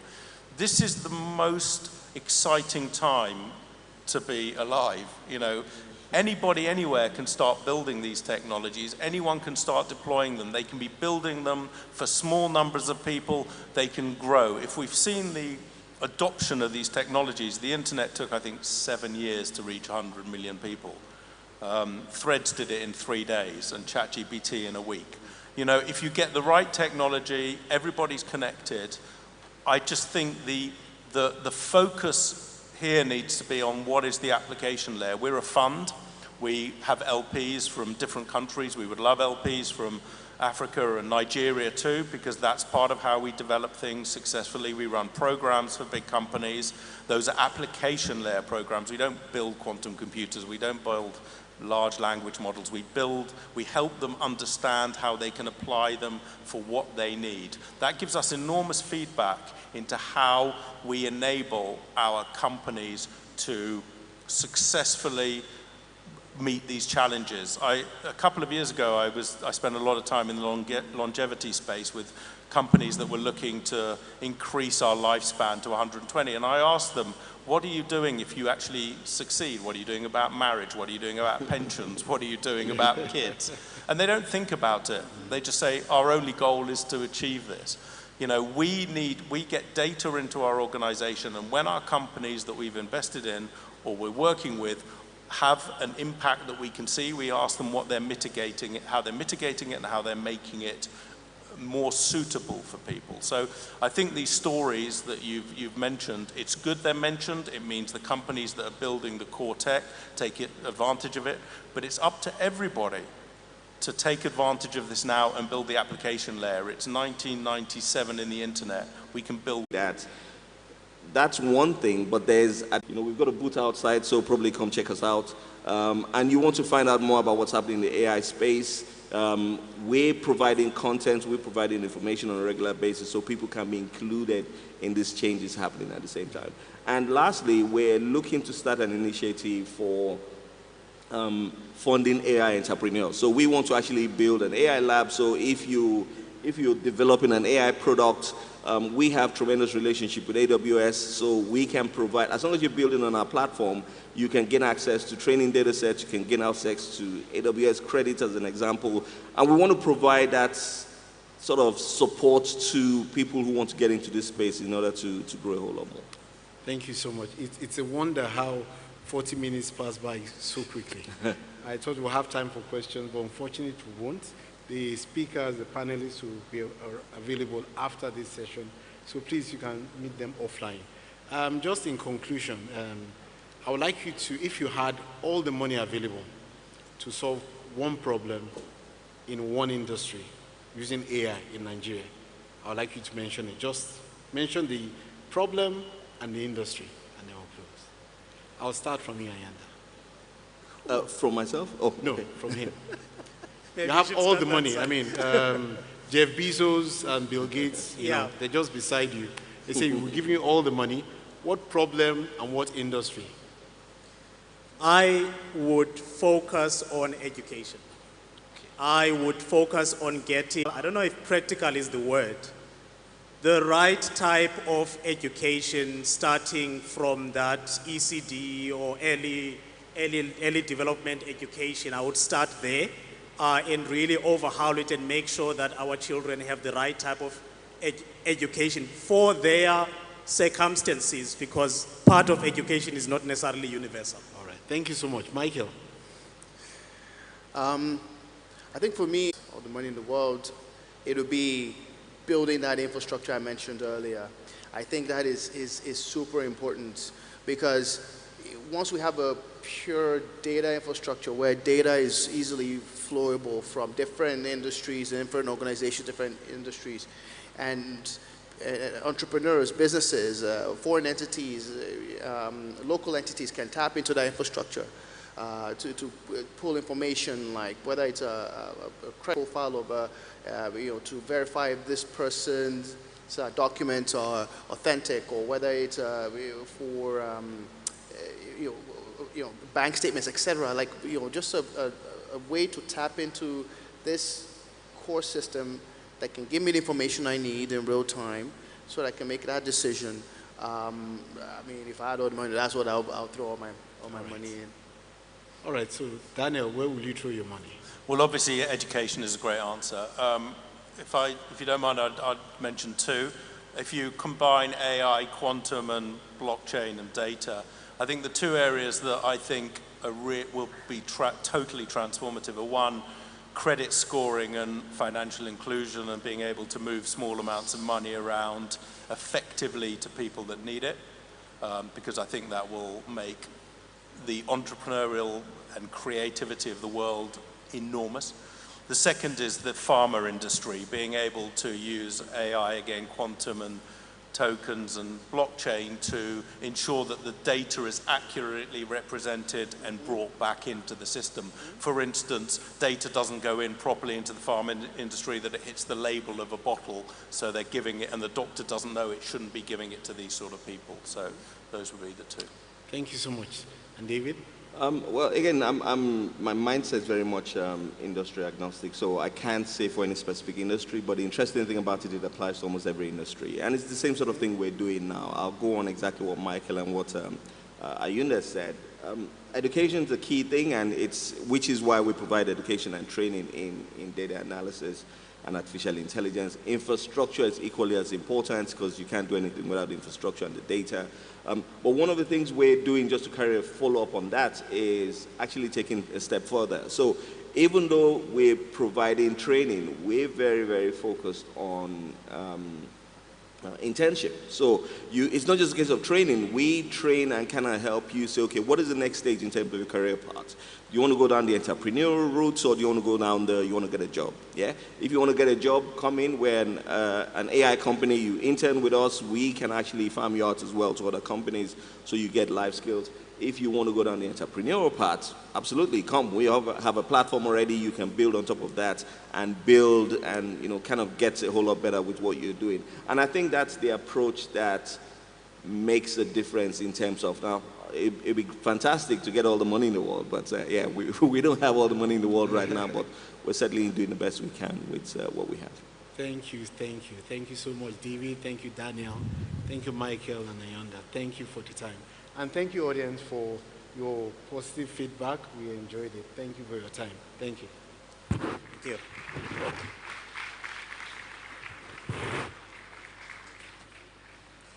Thank you very much, moderator and the panelists. It would be nice to have your group photograph now. Could you please step forward for your group photograph?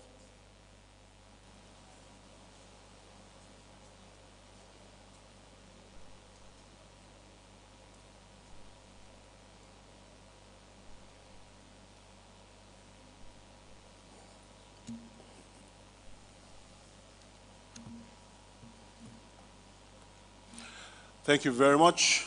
A round of applause for them, please, as they take their seats. A round of applause for them, please. I was about telling you how to get your lunch because it looks like you're getting tired. But except, of course, you clap with some energy, we might not be going to that lunch now. A round of applause for the panelists. Thank you. And if you would like to take something light right now, the ushers will guide you. You can just take a break, you know, to take maybe a cup of tea and some pastries to go with it. The ushers will guide you. Just get onto one of the ushers. They'll show you where you can if you have not already done that. Very soon, we will be getting into the games when you can win a phone. May I ask the technical team to please put it on the screen right now? Also, with regards to your lunch, you will be taking your lunch pack just as you'll be going home. That is already prepared. So once the program closes, you will be given your lunch pack so you can take it along with you. So can we have the game loading? Now, you're going to need your phone to play this game, all right? You'll need your phone. So you want to probably bring out your phone right about now. It's going to give you a PIN. The PIN is what you will input. So you want to go to this website. It will show on the screen shortly, but you need to go to kahoot.it. That is KHOOT.it.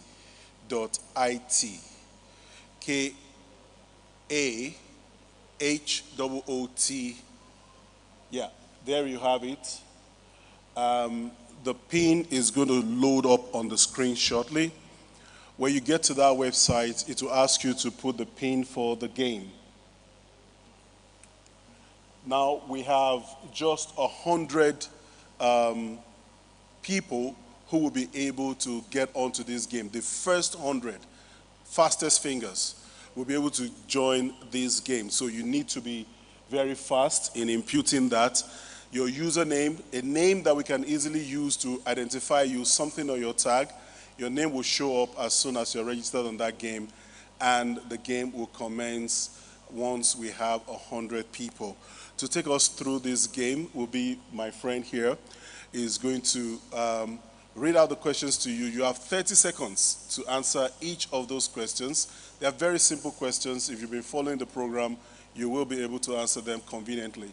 So he will take you through from here. And when the winner is announced, I will come back and present your phone to you. Good luck. Hello, everyone. Awesome. Wow. I don't even have time to do any sort of introduction. We are about to start this. I mean, who does not like giveaway? So, we are starting this on 3. Okay, they say I should not start yet. Please, he read out the instructions earlier. It's about the fastest. It's not about who knows the answer. It's about the fastest, please. And it is transparent enough. So, media, please, we are starting on 3, 2, 1. Let's go. Question number 1. Digital Nigeria, day 1. The quiz is, which organization is the foremost IT regulatory body in Nigeria? Is it CBN? Is it NICOM? Is it NDIC or NITDA? Just click on any of the color that you think is the right answer.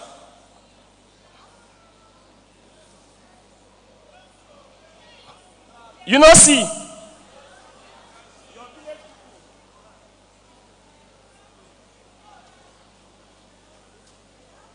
No worry, I mean, I did not connive with your village people. All right, 3 seconds to go. And there we go. Let's see who is leading the board. 221 participants believe it is NITDA. Question number 2. Next, please. The scoreboard. Mustafa M. Garb is leading the scoreboard. Let's make progress, please.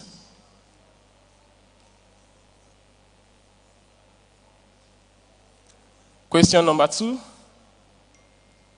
Which Nigerian city is known as the Silicon Valley of Nigeria? Is it Abuja, Lagos, Port Harcourt, or Kaduna? A, Abuja, B, Lagos, C, Port Harcourt, and D, Kaduna.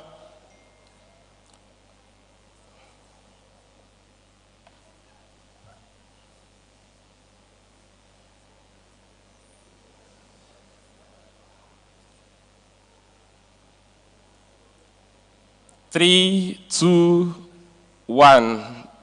So let's see who is leading. 223 participants believe it is Lagos. Can Mustafa remain at the top?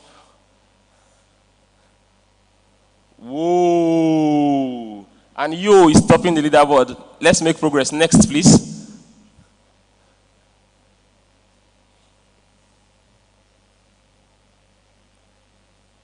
Which technology serves as the backbone for cryptocurrencies? Is it quantum computing? A, quantum computing. B, blockchain. C, artificial neural networks. And D, edge computing. You don't necessarily need to look at the screen. You have a screen on your phone. Use your phone. Pay attention to your phone. If you use the screen, you may be distracted. 6, 5, 4, 3, 2, 1. Let's see who is leading.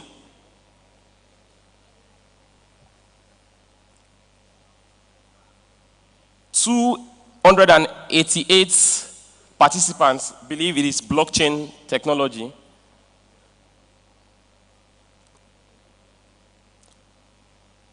Can you remain at the top? Wow. We hope you stand as the last man. Let's make progress. Question number 3. Number 4, I beg your pardon. Which of the following is not a key area of NITDA's mandate? A, promoting indigenous IT. B, regulating telecom services. C, developing IT policies. D, ensuring cyber security. Wow. Interesting. I mean, we've been listening to all of the speeches and the panel sessions. This is where we know if we really came for this conference. 7, 6, 5, 4, 3, 2, 1. Let's see if you is still at the top. 193 participants believe it is NITDA is not responsible for regulating telecom services. So let's see who is at the top now. No, wow. Mbilasi 11. I hope I did not murder that name. All right, let's make progress. Yo is still like you are the second man, so you can still come up. Which popular e-commerce company was found in 2012? Konga. B, Payport. C, Flutterwave. And D, Jumia. It's getting interesting now. Which popular e-commerce company was found in 2012? Konga, Payport, Flutterwave, or Jumia? 7, 6, 5, 4, 3, 2, 1. Let's see if the man with 11 is still at the top. 143 participants believe it was Jumia that was found in 2012. This man is standing strong, and Yo is still at the top. Remember, it is not just knowing the answer, it is being fast. If you have a problem with your network, you're on your own. Next. Which program aims to foster innovation in Nigeria by mentoring startups? A, Startup Nigeria. B, Andela Fellowship. C, Tony Elumelu Foundation. And D, Google Launchpad. Which program aims to foster innovation in Nigeria by mentoring startups? A, Startup Nigeria. B, Andela Fellowship. C, Tony Elumelu Foundation. And D, Google Launchpad.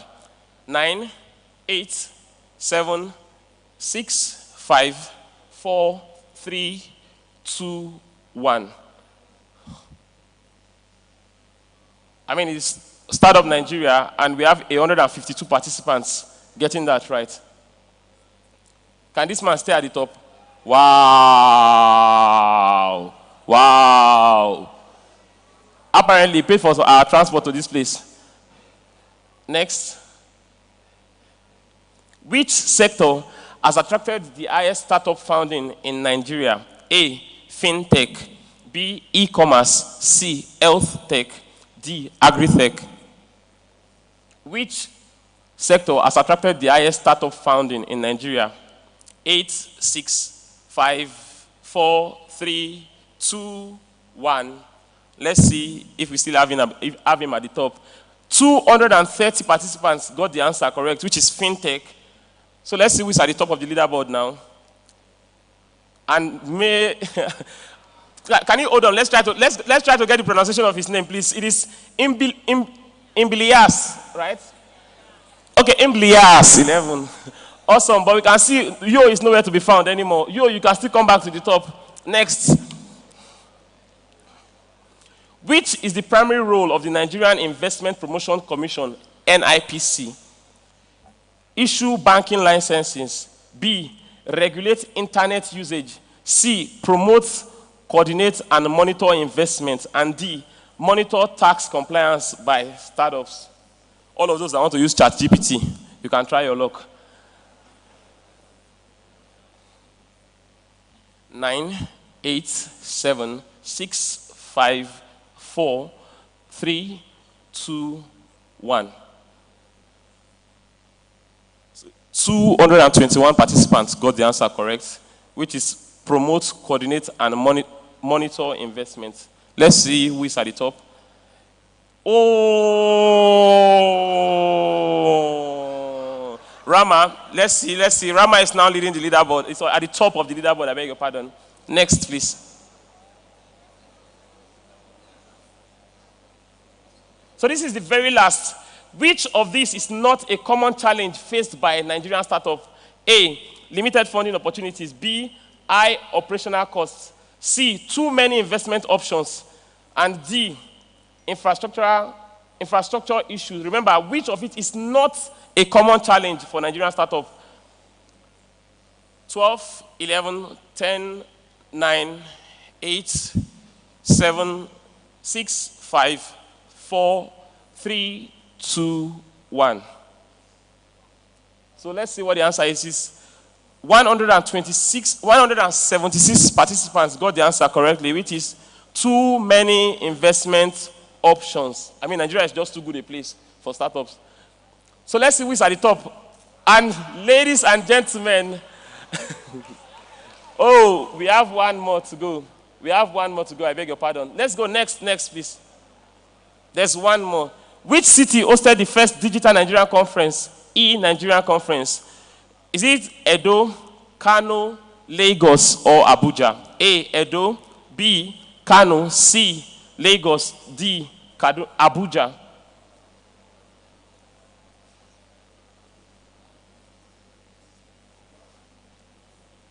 Twelve, 11, 10, 9, 8, 7, 6, 5, 4, 3, 2, 1. And let's see who is at the top at this point. 158 participants got the answer correctly, which is Abuja. So, ladies and gentlemen, the podium, standing third place is Mustafa M. Garba. Can we celebrate Mustafa M. Garba? And second place is Purple B28. Celebrate. And ladies and gentlemen, the winner of this competition is T. Who is T, please? Let us see. You cannot just stand up. Let us see. Let's be sure it is for you. We will not just give you the phone. Can we celebrate? No beef. Thank you.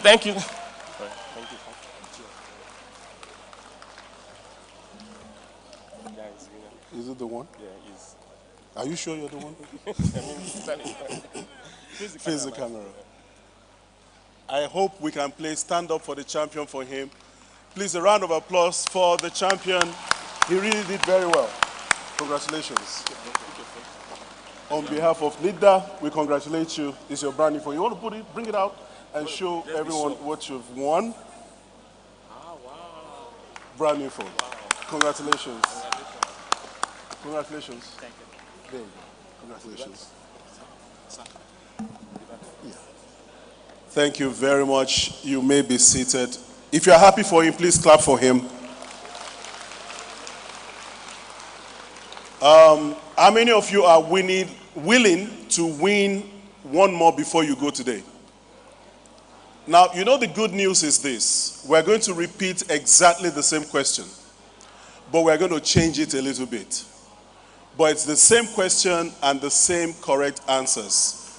How many of you think you stand a chance this time around? So we're going into the panel sessions, and immediately after the panel sessions, just before we shut down, we will run the game again, now with the same questions, the same set of questions, but the answers will be rejigged a little bit, but the same correct answers, so that we can make it a lot easier for someone else to win the phone tonight before you go. How many of you will give it a shot? I have one more phone, and that phone must be won, otherwise I'll go home with it. How many of you want me to go home with it? I should go home with the phone? Thank you very much. You are very generous. Ladies and gentlemen, we're getting into the next session. I'd like to invite on stage for this session a guest speaker, Evan Freeman. He is the Director of Education, BSV Association. He'll be talking to us about building the future through blockchain education. Ladies and gentlemen, with a round ovation, please make welcome to the stage Evan Freeman. Evan Freeman is a longtime researcher and educator in the blockchain space, having completed blockchain education programs at Cornell University, the Linux Foundation, and University of Nicosia. Evan has taught blockchain for the European Leadership University, as well as the first college-level blockchain program in Canada as the lead instructor for BlocksEdu. Evan holds a volunteer position as the head of blockchain course review for the Foundational Technologies Institute since 2019 and has worked with various startups and investment funds involved in blockchain since 2016. In 2018, Evan participated in the Jordanian government initiative to explore blockchain use cases across all sectors that included refugees and crisis management, supply chain, banking, and telecommunications.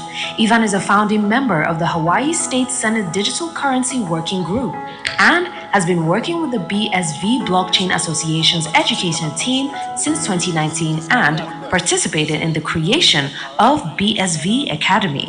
Evan Freeman is a long... Apologies. Just before he comes on, the technical team, I'm sure his slide is ready, and you probably want to project that on the screen right away. While he's speaking, we have a session going on at the executive room, and this session is a breakout roundtable discussion at the executive hall about emerging technology and regulations, government policies, and legal framework. The moderator for that session will be Tomiwa Aladekomo. She is the CEO, Big Cabal Media, and the speakers at this session will be Oswald Osaritin. He is a manager or managing partner, Digit A.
Thank you. Sorry about that.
Hello.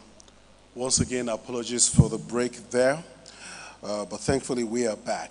Talking about the panel session that is holding at the Executive Hall.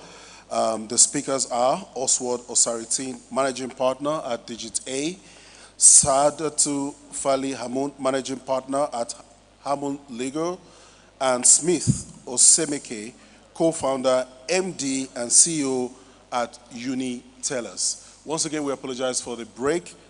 Over to you now. Thank you, everybody. If we could have my slideshow on the screen, please.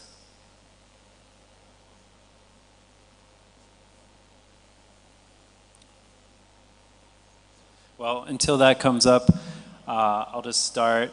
I just want to say thank you to everybody here, the people of Nigeria.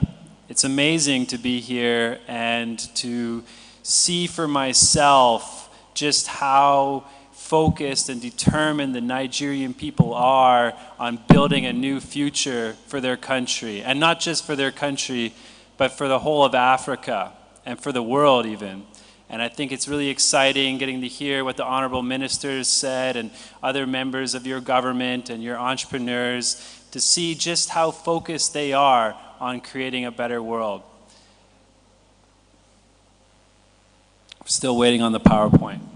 So I flew 36 hours to come and see, and it's already 2 a.m.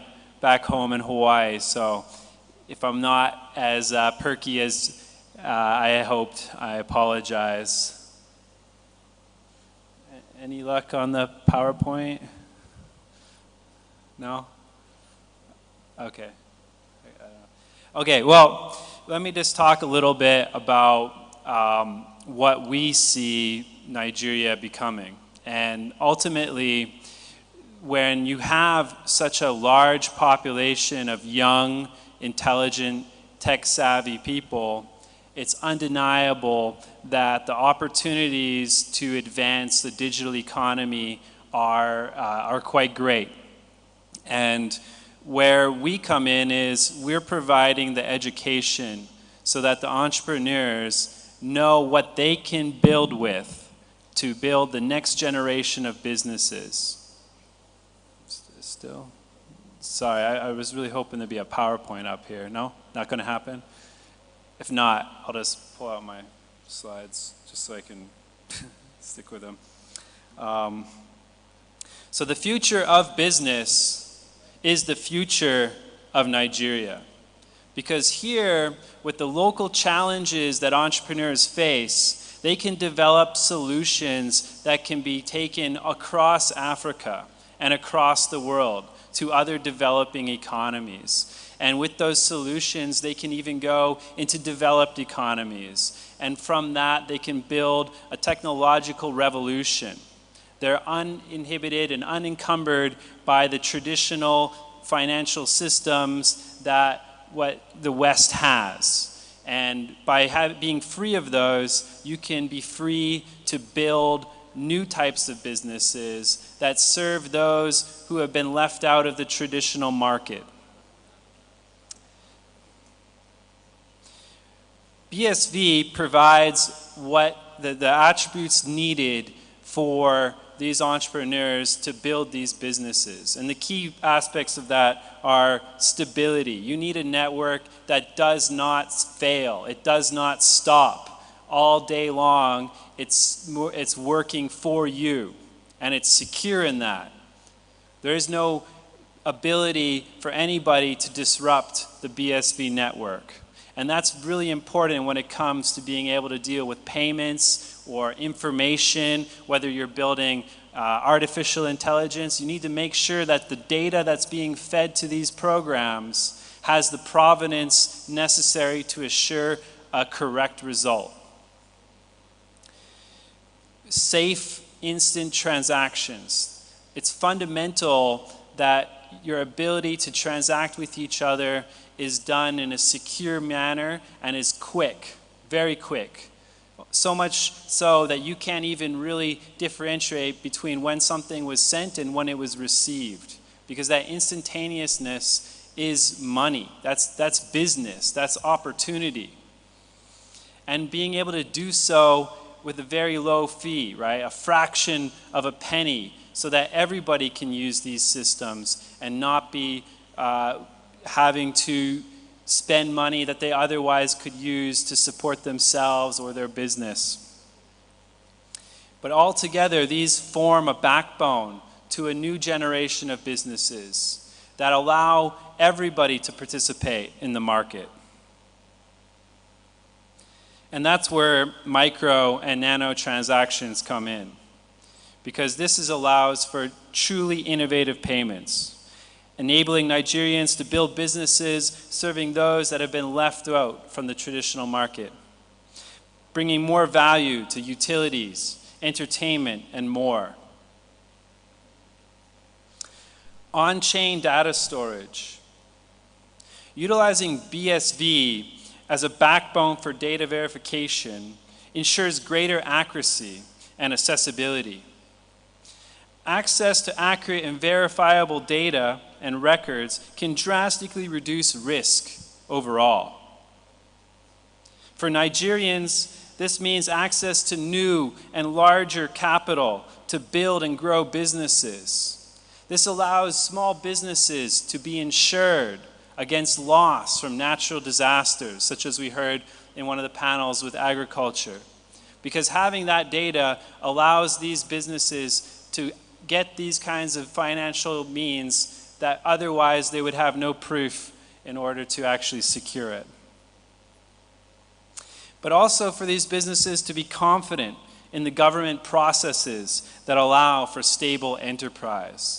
This is very important because nobody can really build a business if they don't feel that their business is secure in the law. So we look at educating everybody about the benefits of BSV and how it can be used to build the next generation of businesses. And it brings up a quote that education is the passport to the future, for tomorrow belongs to those who prepare for it today. Does anybody know who said that quote? Malcolm X. Malcolm X knew that it's a race. We're in a race for the future. And those who are willing to commit themselves to that race are going to be the ones who win. But you're never going to end. It always continues. But I urge the Nigerian people to take that race and run with it, because there's so much opportunity to be gained here. There's so much potential within the Nigerian market, within the Nigerian people. So we run the Blockchain Innovation Program in collaboration with our esteemed partners, NITDAin and Dominion, who have done amazing work in bringing about this digital revolution in Nigeria. And for our first cohort, we had approximately 60,000 course completions.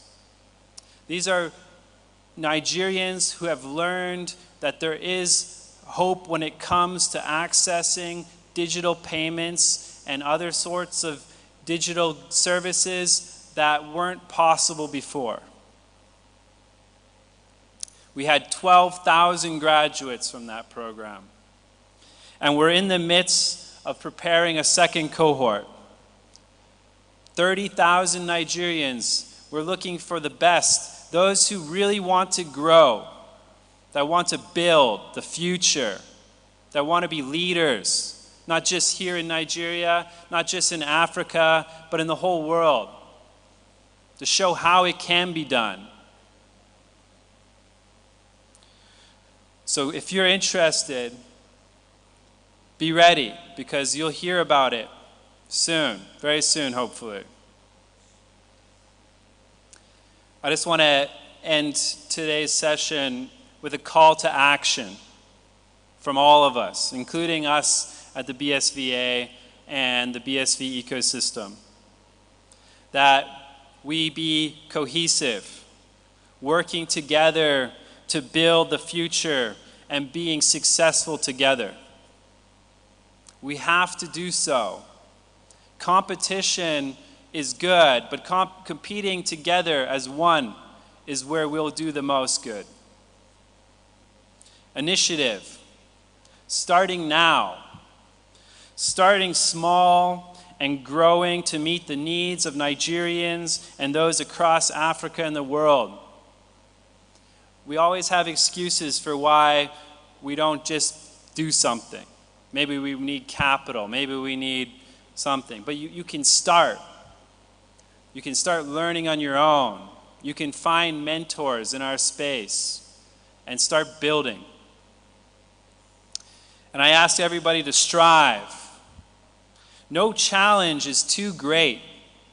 With a positive mentality, focused on starting with what you got and what you can, and building towards a better future, success is guaranteed.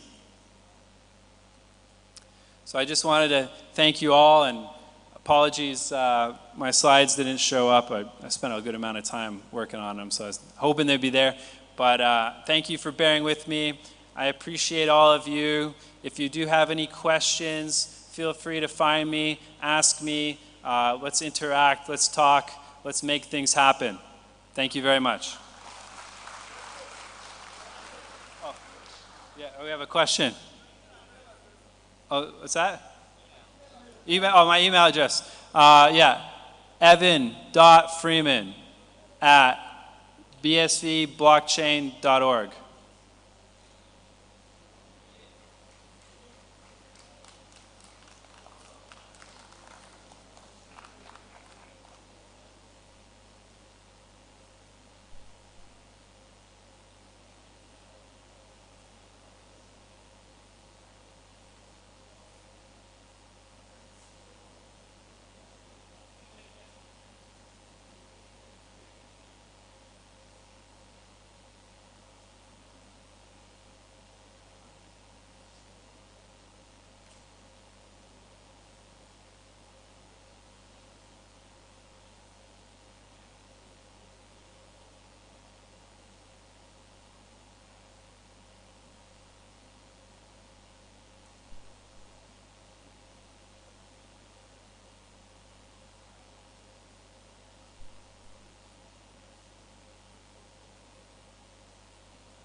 We sincerely apologize for the slide. I was actually trying to ensure that that was sorted out. We really appreciate you, Ivan, for that. A round of applause for him, please.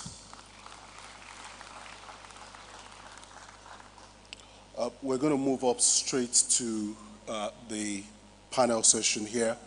That's the main panel session 4 that will be happening here at the African Hall. But before then, I need to re-emphasize the fact that there is a breakout roundtable session 3 happening at the Executive Hall, Emerging Tech and Regulations, Government Policies, and Legal Frameworks. The moderator at that session is Tomiwa Aladekomo, the CEO, Big Cabal Media. If Oswald Osarity, the managing partner at Digit A, is here, Saadatu Fali Hamu, managing partner at Hamu Legal, and Smith Osemeke, please, will ask that they proceed to the Executive Hall for their breakout session. Right now, we'll be going into the main panel session 4, Building Blockchain Capacities in Africa to Drive Digital Transformation. The moderator at this session will be Obinna Iwuno. If Obinna is here, please, can you come forward at this point? Come over to the stage. Obinna Iwuno, President CBAN and founder CBC. A round of applause for him, please. Is Obina here? All right, we're looking at the panelists or the speakers at this session. That will be Ayoda Lithuli, CTO at PayCode. Ayoda, if you're here, please make your way to the stage. Dr. Catherine Lepoto, ED Global Partnership, VX Technologies. Lauren will also be a speaker at this. Gamarov, CEO at SendB. Please, a round of applause for them as they make their way to the stage. And of course, the last speaker, Ivan Freeman, the Director of Education at BSV Association. Please, a round of applause for them. We also have Wei Zhao. Wei Zhao, if you're here, you're also a panelist here. Wei Zhao, please. Wei Zhao, Ayoda Luthili, Dr. Catherine Lefoto, Lauren is here, Ivan is here.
And we're going to just have a discussion here.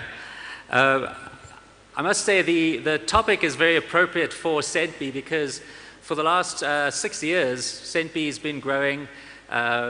We started in South Africa, but of course it's become a global Bitcoin business, Bitcoin SV payment wallet.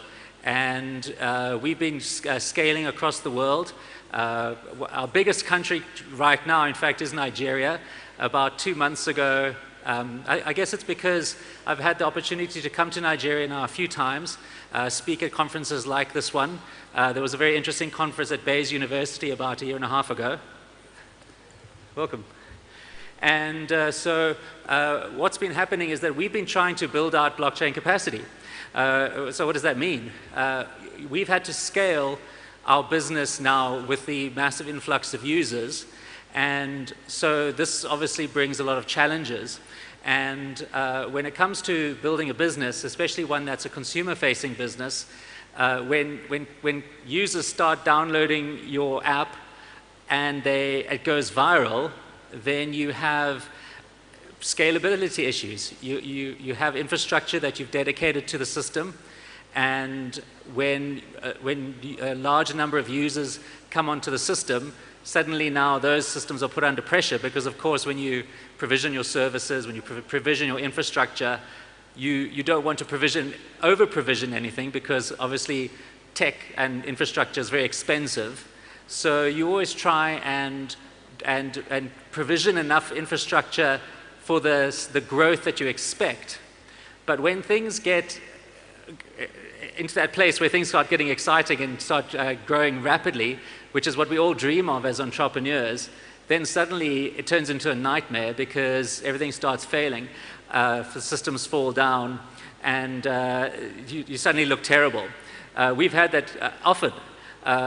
Simple things like, for example, when you OTP on SendB, when you sign up with SendB, you have to you get sent an SMS just to confirm your mobile number.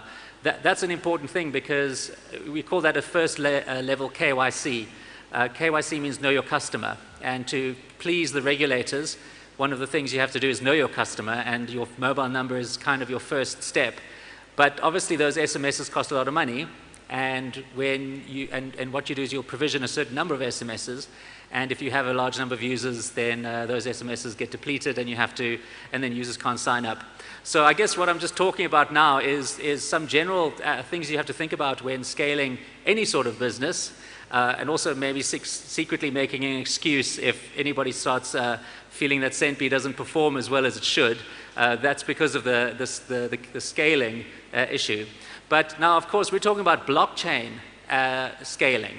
And one of the most important things, as I mentioned earlier in my talk, was that, and Evan also alluded to as well, he mentioned that you can't have an infrastructure, a foundational infrastructure that you depend on, especially if it's the transactional aspect of your business. SendBee is a payment business, so transactions are core. If you are basing your whole system on an infrastructure that cannot scale, then you are going to be doomed to fail when you become successful. That's the bitter irony. As soon as you start being successful and your blockchain starts failing, then you don't have a business. So this is a critical thing to consider. And it's why, if you're a business, you think carefully about the blockchain that you're going to be incorporating into your business. And when we look at blockchains out there today, I'm sorry, I'm talking on a bit long here. When you look at these blockchains out there today, a lot of them are not considering the scaling capabilities because they are trying to create systems that aren't going to be commercialized. A lot of blockchains don't care about commercialization because they feel that commercialization then brings regulation, and that's what they're trying to avoid. So a crucial thing when considering blockchain, and why we are on this panel specifically strong advocates of BSV blockchain, the original Bitcoin, the way it was devised, is because it's the only one that has scaling in mind, because it starts out saying this needs to be a commercialized system. It needs to be, large businesses need to come in, they need to build out massive infrastructure so that they can maintain that system, and so that entrepreneurs and businesses can now start leveraging that infrastructure. So this is a critical thing to consider, and I guess I'm just going to make this a conversational thing. But those are the issues that SendBee has had. We obviously have to scale the software systems themselves outside of blockchain, and that just is the standard technical infrastructure stuff that you will face when building a business. But at least the one thing we don't have to worry about is the scaling of the blockchain, because BSV blockchain has already built into it this whole idea about scalability and redundancy. That, by the way, is why we talk about decentralization. Decentralization was never about being uncontrollable. You know, when people look at when they talk about decentralization in blockchain, they think that decentralization means that nobody can stop them. You know, they think that government can't stop them. That's what the point of decentralization was. That's a mistake. That's another false narrative that has been given to us by social media pundits and the anarchists who are driving for an anonymous blockchain world. So commercialization is important, regulation is important, and with that, we can then have a massively scalable blockchain, and really it's just normal, everyday, technical scalability in your systems that you have to worry about. Thankfully, BSV takes care of the scaling blockchain. So I guess I'm going to hand it over to you guys if you have any points. Oh, you're the moderator. Sorry, I took the...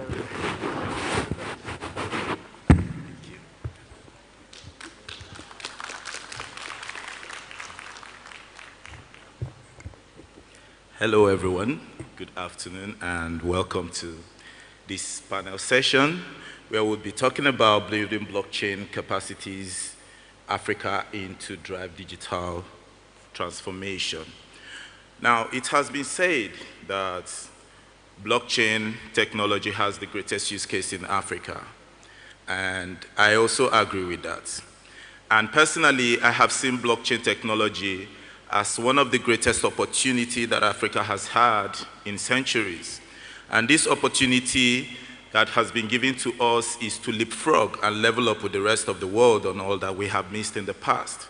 The world is currently in a fourth industrial revolution, and this era is powered by tech. And emerging technologies are taking center stage globally. And I consider blockchain technology to be the most important innovation in the past 2 decades. And you can see how fast the industry is growing. And so it has become a matter of global concern, you know. And so we want to look at Africa in perspective with my wonderful panelists. And here I have Ivan Freeman and Lorian Gramov and Catherine Lepoto and Ayanda Lutuli. So it's so good to have you here on the panels, right? So I'm going to start off by asking you individually, what's your perspective of blockchain technology? You know, people often mistake blockchain for cryptocurrency. And being the president of the Blockchain Association in Nigeria, I often tell my constituents, that's what I call them, and I tell every one of them that you are representative of a constituency in this blockchain economy, that blockchain technology is the main thing. And we are missing out on a lot because we are not harnessing the potentials of blockchain technology. In my opinion, we haven't even explored up to 20% of the capabilities of blockchain technology. There is so much more that we can do with it, you know, and it is likened to where you have, I have 60-year-olds who are on Facebook. I have 70-year-olds who are on Facebook. And why are they on Facebook? The simple reason is that Facebook has created a solution for them that they can relate with, something that they can use. Now, some of them are able to connect with their classmates in the past 40 years that they haven't seen on Facebook. So that is a solution for them, right? And we need to begin to look at blockchain technology in that light, especially in Africa. So I want to know from each of you individually, what's your perspective of blockchain technology? I'll start with you, Evans. Well, I mean, you know, blockchain itself is a digital time-stamping network, right? And that's an underlying sort of mechanism from which many things can be done. And I know you were mentioning cryptocurrency as sort of a juxtaposition of that, which that is, you know, just these sort of investment schemes based on, you know, attempts to trick people into thinking something has value, right? But real value comes from its usefulness, comes from utility. The more something is useful, the more valuable it is. And a fully scalable blockchain has enormous value because it allows for many different things to be built on top of it. So when we look at it from that position, then we can kind of take a step back and say, okay, well, what is important in society or in anything? And it's the individual. It all comes down to the individual. And the individual's ability to interact with another individual, and that's what Facebook is, right? This ability for you to communicate with others, your friends, your family. Blockchain allows you to connect and share with people all over the world in a very quick and seamless manner. You're able to send payments, you're able to send information across the world and, you know, on BSV at least, in less than a second. And while I don't profess to know all the, you know, what the great application will be by which, you know, everybody where blockchain will become ubiquitous among everyone, I think the potential there is quite great. And obviously when it comes to just people being able to interact within their own communities, being able to send sub-cent payments for using various services or utilities, that it makes their life easier, it makes their life more affordable. They're not having to spend so much money on subscription services and other things, and they can instead use that money for their families, for education, for the important things. So it's really about the individual and all these different amazing things that we can build upon the blockchain that can make the individual's life better. Thank you so much. So I'll get back to that. I get the point where you said all the amazing things that we could build with blockchain technology to make the individual's life better. All right, over to you, Catherine. Let's hear what's your perspective of blockchain technology. Absolutely. Is the mic on? Can you hear me? Yes. So thank you very much, moderator, for that question. So for me, blockchain technology at the very face of it, the foundation of it, and what it means for us as Africans is that it's the first technological platform that truly gives us the ability to own our own data. That is super important. We often get to be told that data is currency. You mentioned about Facebook as an example, and I think all of us in this room will agree that Facebook remains a big platform for conversation, for connectivity on the African continent, more so perhaps than it is in the Western world. And what Africans fail to appreciate is the amount of money that is being made on the information and data that we are sharing on such platforms as Facebook and Twitter, or X, as it's called nowadays. And of course, you know, the TikToks of this world. It's amazing to see a lot of young people in the room. Many of you live on platforms like TikTok, Instagram, Facebook. What many of you do not appreciate is the amount of money, hard currency, that information that you are posting on there every day is being earned by companies in the West. So for me, blockchain technology is a massive opportunity for us as Africans to finally be able to own our own data, to empower ourselves with our own data, to transfer information between us as a continent, to empower programs like the African Continental Free Trade Agreement through data transfer that is immutable, that is trustworthy, and more importantly, that is affordable. What really impresses me personally about the BSV blockchain as a platform, for example, is how cheap it is to transact on it. And that is what allows most of us in this room today the opportunity to build our own businesses on such a platform. Because if you are only going to pay a fraction of a penny to build a business for yourself, you can imagine just how empowering that can be.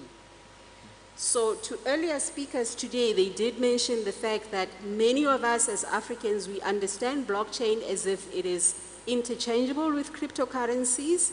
So what we are doing as a company, I think it's quite important to share, is that we are a company, a blockchain company that has nothing to do with finance or cryptocurrency.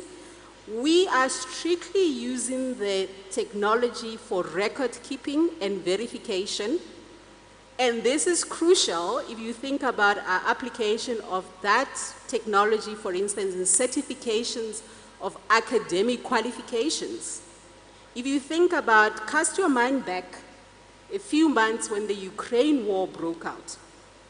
There were a lot of African students in institutions of tertiary institutions in Ukraine who found themselves suddenly having their studies interrupted because of the war. Many of them I know were Nigerian students, had to come home. I'm sure many of them are still struggling to prove credibly that they had indeed already finished, let's say, 5 years of medical school, 6 years of medical school. They cannot graduate. If those students had had their academic records on a blockchain platform, that problem would not have been an issue for them. So I would like you to think about those type of applications and what they can really do to empower us as an African community. I will stop there for a second. Thank you. Thank you very much. The part of empowerment which you talk about is very, very crucial because sometime in the past year, that's 2022, we embarked on a program and a project to onboard more users and more enthusiasts, more advocates, more builders, innovators, service providers into the blockchain ecosystem. And I told my team that we are going to follow a very simple process. You create awareness, you educate, you equip, and then you empower, all right? So when the awareness has come, the next thing is for them to get educated on it. And the next thing is for them to get equipped with a skill, all right? And after that, you empower them and they are able to serve the society. So I really connect with that empowerment that you talked about. Thank you very much. And over to you, Ayanda. What is your own perspective of blockchain technology? I don't want to remove anything from the two speakers. Thank you. I could repeat the same, but what excites me is the distributed nature of blockchain technologies. I think Eva, in the first panel today, spoke of blockchain giving us the certificate of truth.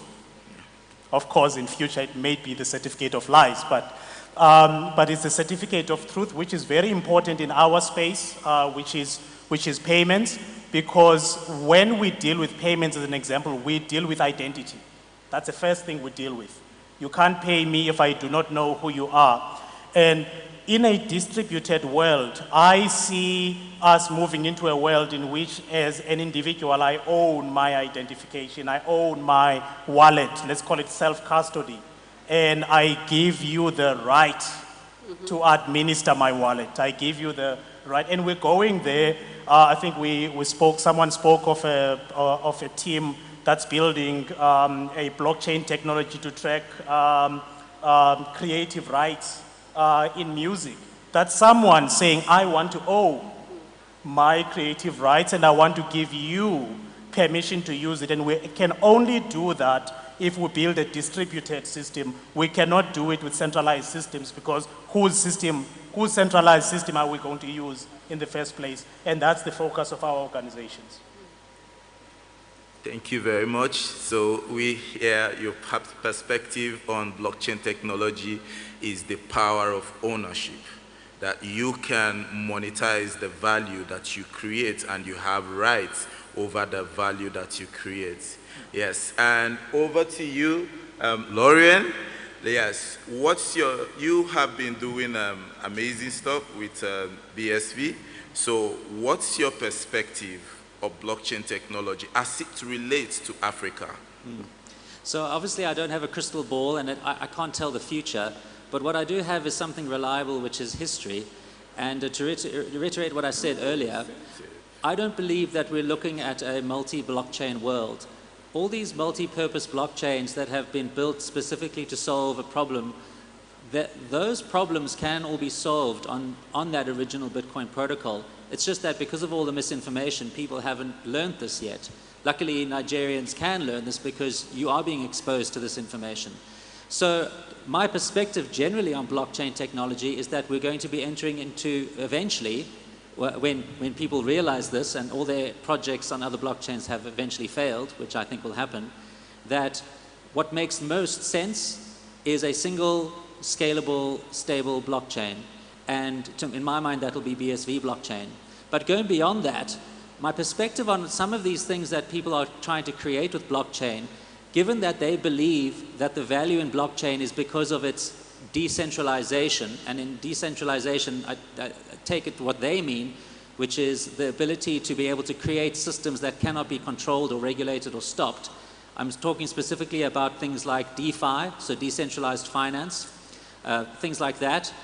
At the end of the day, none of those products, none of those systems will ever be allowed to exist, and if you think that you can create them and they can't be stopped, then you're mistaken. I think that ultimately, and I sit in many regulatory conferences, seminars, workshops with regulators and executive committees of private organizations.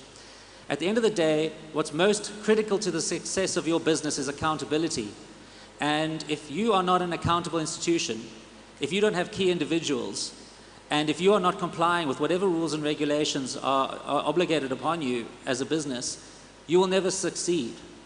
That's just the fact of it.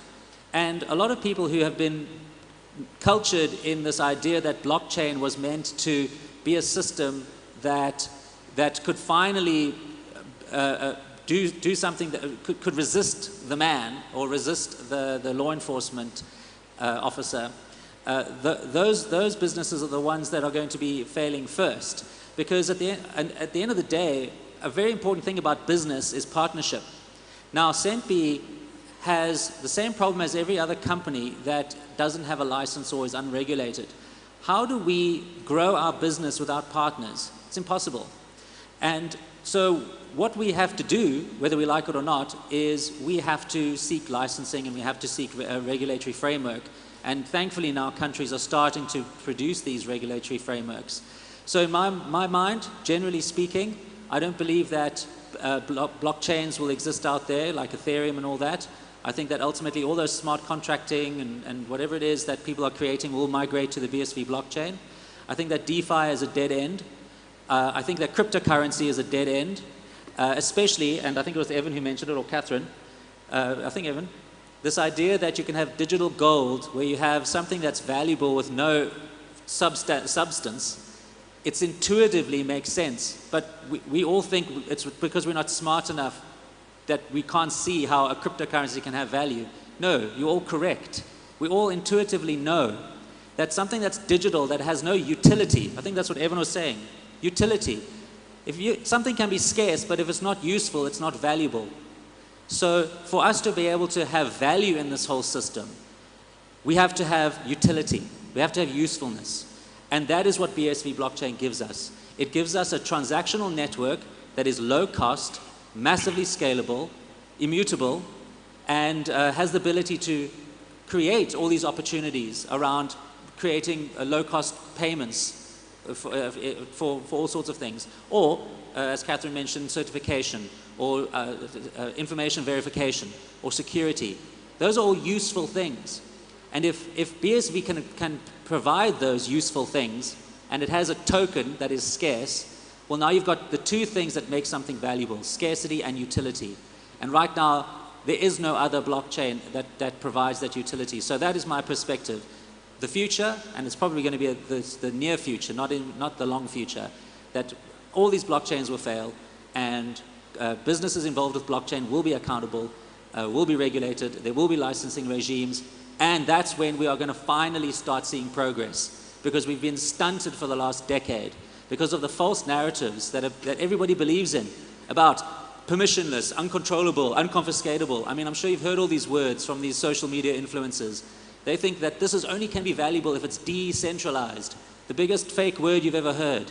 Decentralization is only two things: to make your system redundant. In other words, if one part of the system goes down, the other part can stay up. And what's called peer-to-peer payments. Payments where we can make offline payments at the edge of the network instead of through the network. So that's my perspective. Thank you very much. I hear, a round of applause. So I hear a lot on what you said, utility, which is the key. You know, it's a basic fundamental, because if you give me a product that I don't know what it's for, then why should I have it? You know, so recently I was talking to a group of stakeholders in the industry, and I said, I think right now we have over 18,000 cryptocurrencies, right? And 18,000, okay, so we have 18,000. I think about 17,950 of them is useless, right? It doesn't have a use case, it doesn't have a utility. And that is a truth we have to come to terms with. all right? And you cannot create value out of no solutions. You have to create a solution to create a value. And then you talk about scaling blockchain technology. And I think that it is a very important aspect that Africans need to begin to look at, and how do we begin to use these things to address, the challenges that we relate with. Because if I bring a snow mowing machine to Nigeria, it's a solution, but it's not for Nigeria. It's a useless solution for Nigeria. I'm going to go out of market. I'm going to go bankrupt because there are no snows in Nigeria. But if I take it to Finland or to Sweden or to Denmark, I will make sales. Why? Because it's a solution tailored for that region. So I think that this is what we also need to begin to look at. How do we begin to tailor blockchain technology to African challenges and African solutions, not just copying buzzwords and innovations out there because, company A made XYZ from it, and then I think that I can also make XYZ from it. It's totally useless, right? So I would come to you, Catherine. Now, we're talking about building blockchain capacity, right? So what are the things that has been a challenge to building blockchain capacity in Africa? Now, I have a great concern myself. I have been pondering some years back, and I asked my colleagues, I said, of all of the places that Satoshi Nakamoto was, assumed to have come from, because nobody knows whether it's a person or an entity or a group of people or a robot, whatever, but there is a pseudo character named Satoshi Nakamoto. But what got my attention to the conversations around Satoshi is the fact that some said maybe he is Japanese, he's Asian, he's European, he's American, but nobody ever said he could be from Africa, Can we help you quickly with this? Yeah. I'm going to tell you guys all now, and you can believe me or you don't have to believe me, but we do know who Satoshi Nakamoto is, and he's Australian, and his name is Craig Wright. And if you don't go and have a look at him and go and see what he says about Bitcoin, you're going to be eternally in the dark. He has actually been creating a lot of Bitcoin masterclasses that you can go and watch on YouTube, and you can learn an incredible amount that's going to accelerate your development and your progress in terms of Bitcoin. So this whole talk about we don't know who he is, the people who don't want to know who he is don't know who he is, but that's who he is. Dr. Craig Wright, go look him up. I'm very interested in that. So back to my question to Catherine. Now, why is it that he could not have been from Africa? Back in the days when nobody seems to know who he is, now that we know who he is, So how do we build such capacity that, we would come to mind when such conversations are happening on a global level, and when we put products out there, it receives wide adoption? Thank you very much. So I'm not going to get into the Satoshi Nakamoto conversation and why Japanese name or whatever, but what I will try to address is my experience around the challenges of adopting this technology on the African continent. And I think we must never forget the realities that are literally outside this door as we walk out. The people that are in this room today are a tiny fraction of the reality of the population of this continent. Those of us who have access to the internet remain a very small fraction. So it's very encouraging, or it was very encouraging for me to hear from the Minister of Communications in Nigeria that the government of Nigeria is really focused and committed to addressing the infrastructural issues that continue to keep Africans off of the internet.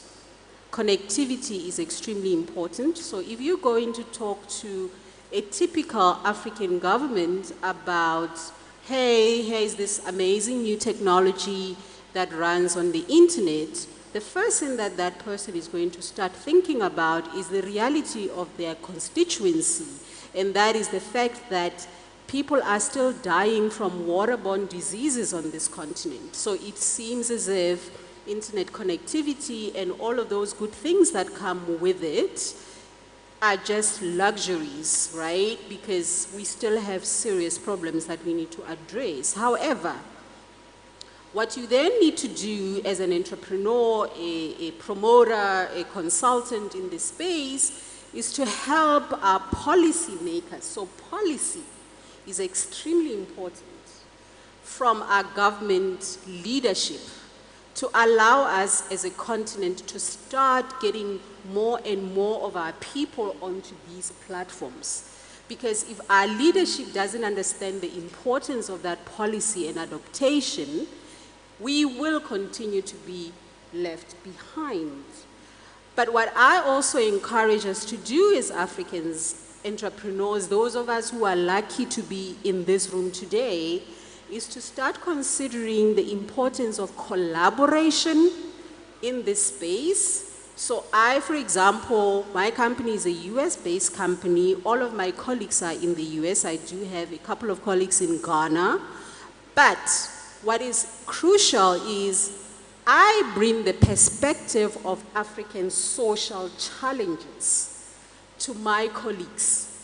And it is through my perspective and my lived reality that our company, VX Technologies, is building these amazing platforms and solutions that are addressing African issues.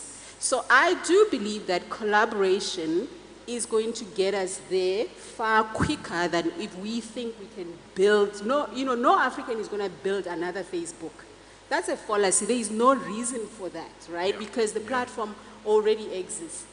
But what I do believe can happen is Africans like you and me can come up with real challenges and problems and start building in collaboration with developers in the Western world, solutions that can start addressing our lived realities and our lived social ills.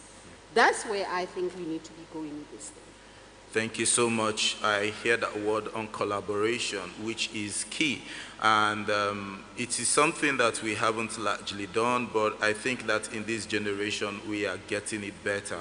And we are seeing more Africans collaborating. And of course, the blockchain technology has given us that platform for us to be able to transact, across continents. Because I often wonder, why is it difficult for me in Nigeria to transact with a Kenyan, but I can easily transact with an American. I find a fault in that system, and I think it is something that needs to be addressed if we want to grow continentally, because Africa is a powerhouse, and Africa is the powerhouse of the world, but somehow we are not living to that potential, and I think that with blockchain technology, we can address that challenge massively.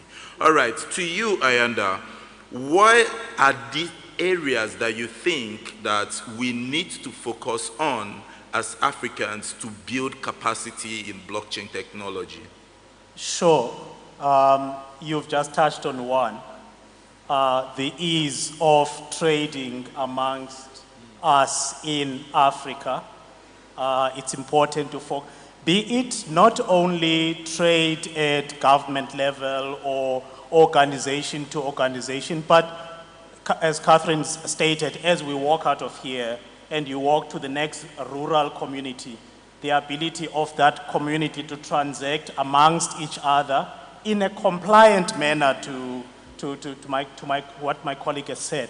So for me, trade, transacting, we really need to focus, especially in the communities where connectivity is not great, and make sure those communities can do as much as the urban communities, can do as much as the connected communities. I would focus on that. Thank you very much. I'll come to you, Lauren. As a builder, what are the differences that you see between the products and the innovations from Africa and those from the West? And what are those gaps you think that needs to be bridged for us to have a uniformity in standards and in capacity when it comes to innovation, especially on blockchain technology.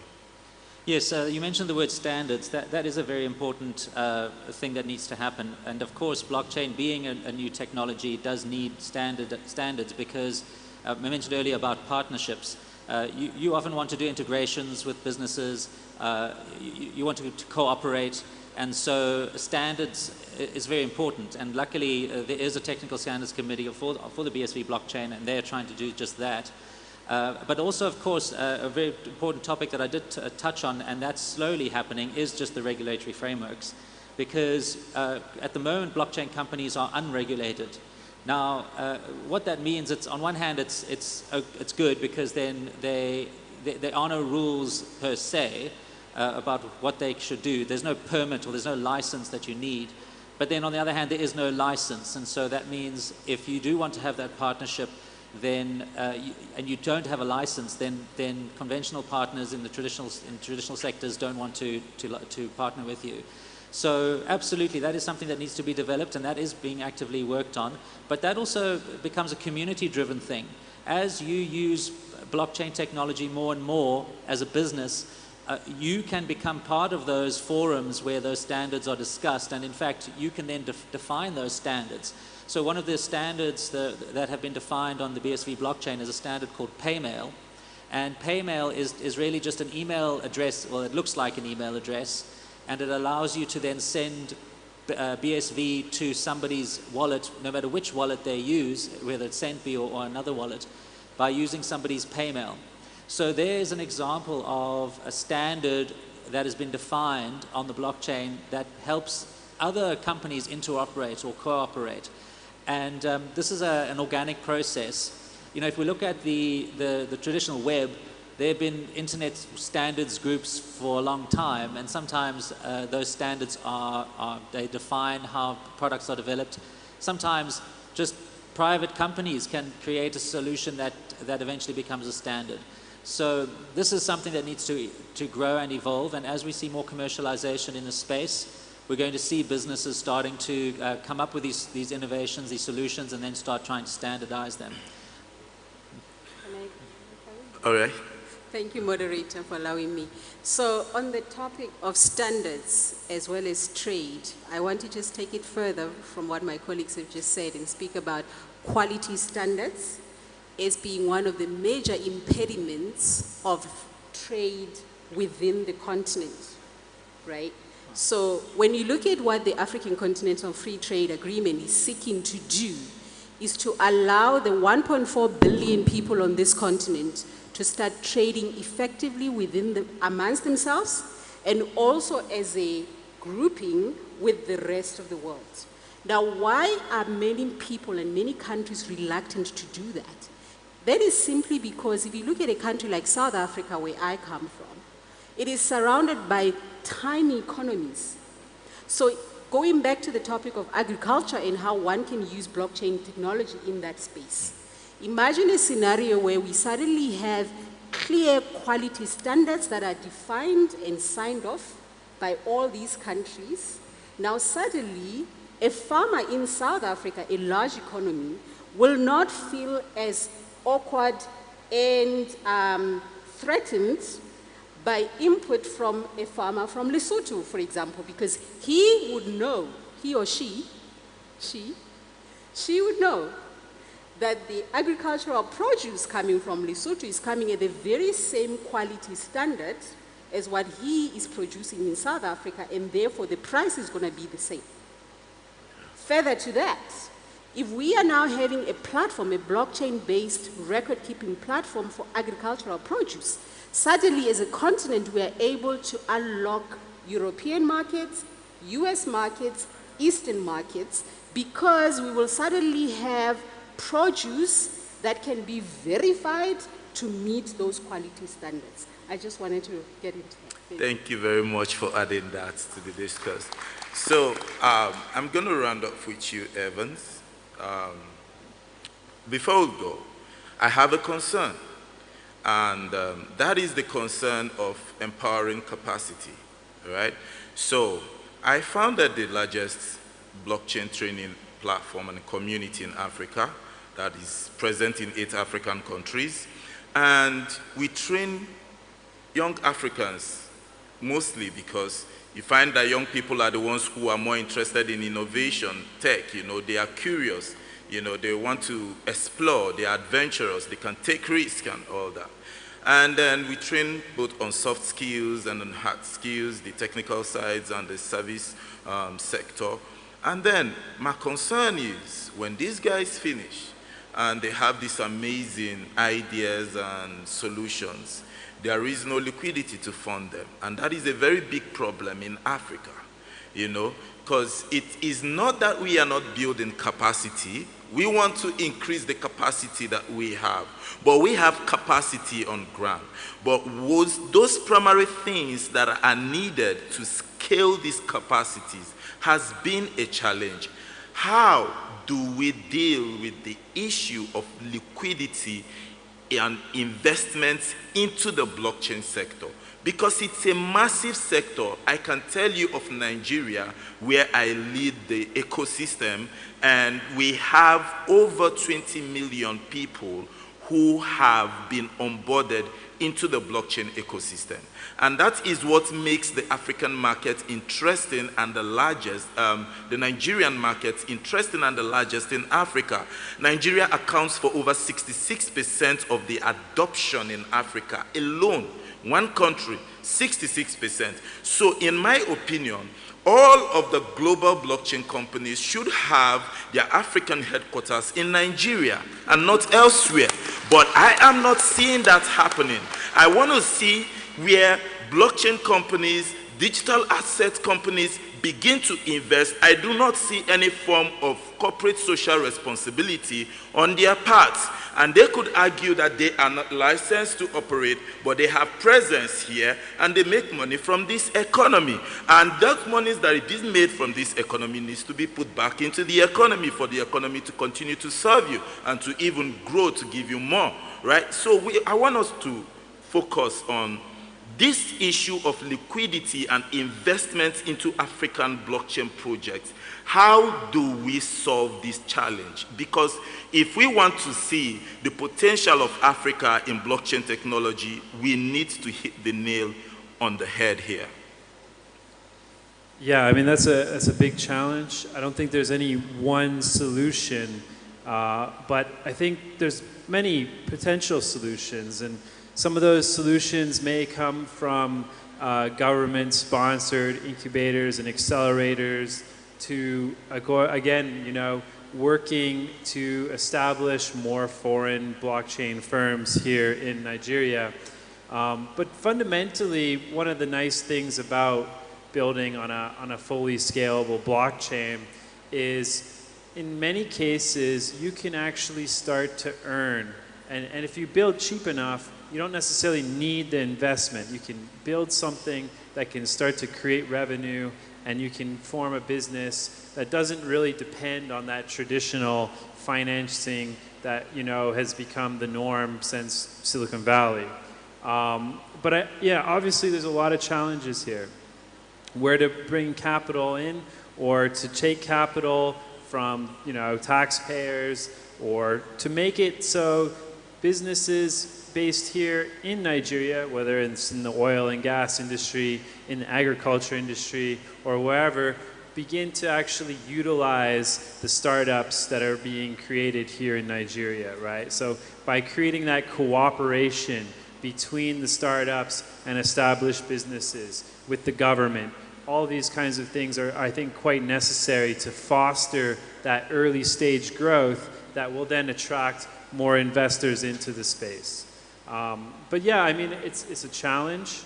I think it's going to probably stay a challenge for a while until these businesses, until these startups can show that their potential to have, you know, real utility, real revenue, and, you know, these kinds of things that attract, you know, markets. I'd like to just kind of counter that somewhat and say that the challenge isn't actually that great. Obviously, it depends on the kind of business, but if you think about the internet and what it's given every one of you out here, if you have access to the internet, every one of you have the ability to become a social media star, YouTube star, creating web content. The only barrier to entry is the device and the internet. And it's all up to your creativity. So the challenge is not that you don't have the right infrastructure or you don't have the right support networks or the right this or that. The same kind of restraint that is stopping you from becoming a social media star or a web content generator or an app builder is just your creativity and your thinking, looking at the world around you, finding a problem, creating a solution. If you're thinking digitally and the solution can be digital, the only thing that's stopping you is your skills and your creativity. Now, when it comes to blockchain, it's exactly the same. Blockchain is available to all. We all have access to the BSV blockchain. It's global, it's a network, it's like the internet. So what's stopping you? Your creativity, your initiative, the skills that you have, and those can all be, well, the skills can be rectified. You can go to the BSV Academy, you can listen, watch the content, you can look around in the world around you, you can find a problem, you can be creative, and you have the same capability of creating a global business that everybody else has. Now, what gives me the right to say that? Because that's exactly what happened to me. I'm South African. I'm also an African. But yet one person, I managed to build SENPI on my own for years until it was big enough and interesting enough for me to then go to a global investor and say, look at this app, what do you think? So, and I'm not special. I mean, I'm just a software guy. That's what I was. I learned how to code and I created an app. And immediately now, because of BSV blockchain, it can be a global payment app. So the challenge is actually smaller than you think. The challenge is in here. It's not in the world. You can't blame government or policy for not being successful. It's all on you. You have the power in your hand to create a global business, to be a global personality online, to create something global that even if you can't scale it, of course, in the early days, at least you can get it to a point that can then interest investors to take you to the next level. So I would like to say that the challenges is inside, largely. Yeah. Sorry, can I come in on that? Yeah, go ahead, Katri. Then Ayanda. Can I come in on the issue of skills? I think it's an important one to talk about very briefly. So how many of you in the room, hands up, think that all of us on this stage, me particularly, are computer scientists, software developers who can code? Hands up, please. How many of you think we are all software people, can code, studied computer science? Yeah. A lot of you, right? The answer is I would not be able to code a word to save my life or my child's life. I'm not a computer scientist. The skills I bring to this industry is a completely different kind of skill, and that is the skill that I received from my own academic training. So please do not ever think you cannot be involved in this kind of technology unless you have studied computer science. I think that's one of those fallacies that many of us, especially girls, we stay out of the industry. I do not know anything about, well, I know like 2 words about computer science. that's words. But really, it is so crucial to have multidisciplinarity coming into this space. Because the software guys cannot necessarily think about the problems I know exist in healthcare that I then tell them to write me code to solve. So that's crucial, multidisciplinarity, please. Sure. I would like to add as well, I think I'm taking from your point, Lauren.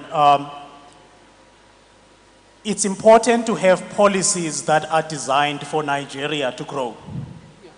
And not have, we can design policies that make us, attractive to the world, but our policies must focus on Nigeria.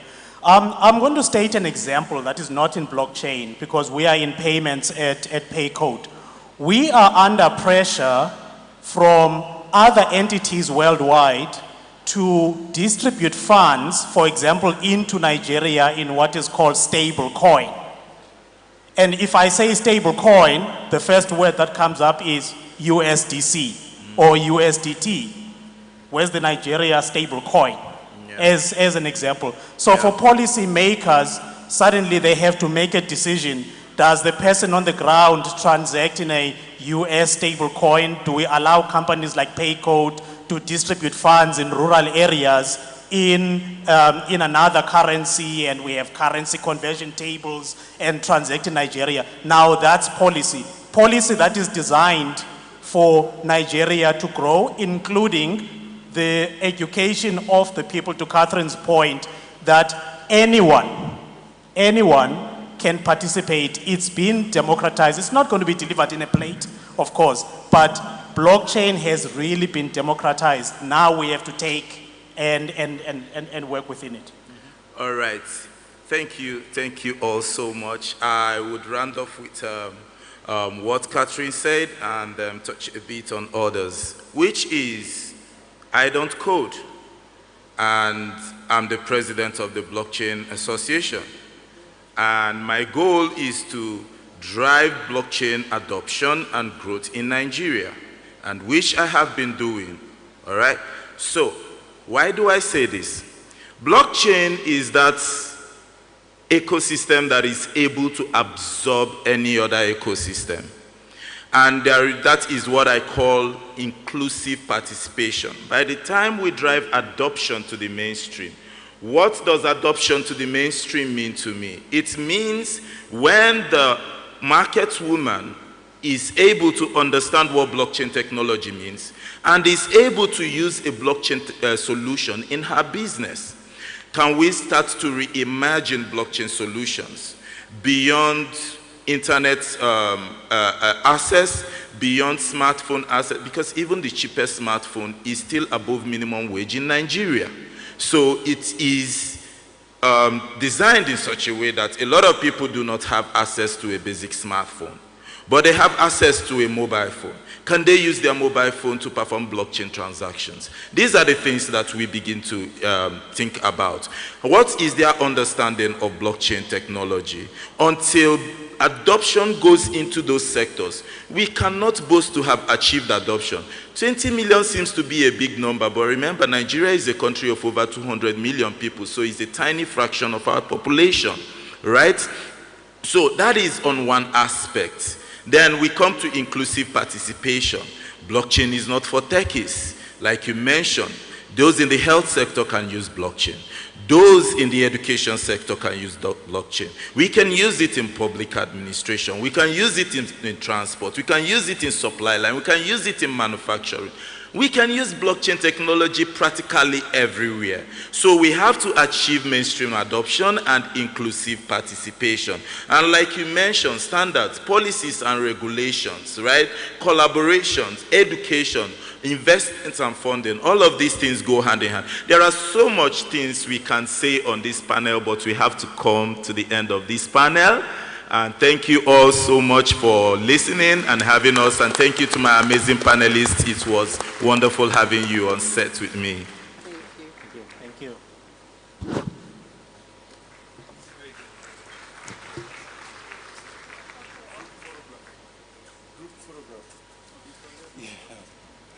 Thank you. Thank you so much, panelists and the moderator. A round of applause for them as they take their group photograph. Yeah, the lady in the middle.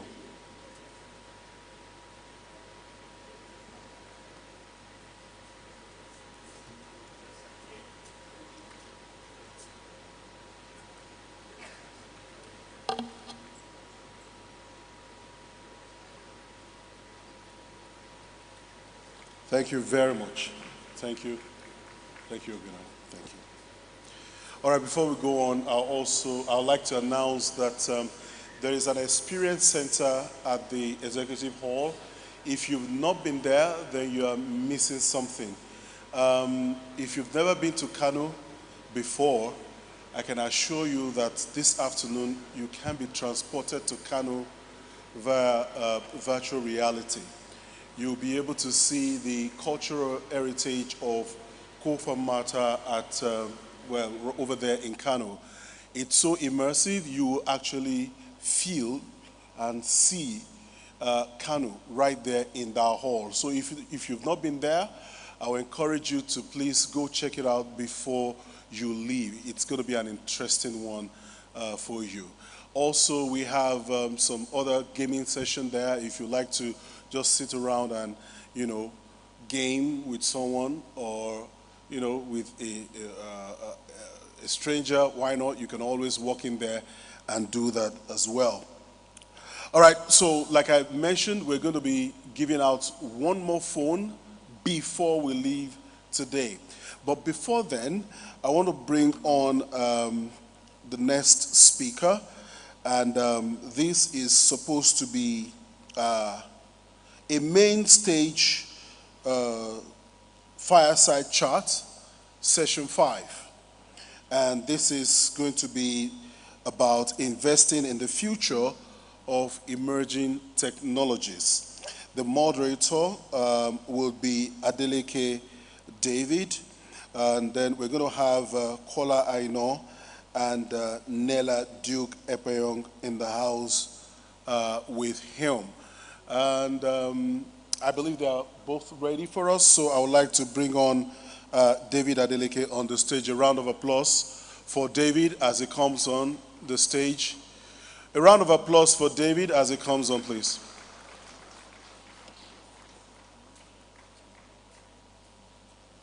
Nella Duke, right?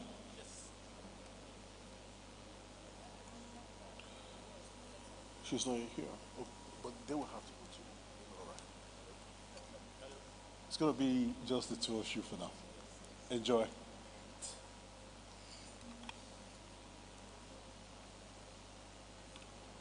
You're good. Is your mic okay? Hello. Okay. Yeah. Hi, good afternoon, everyone.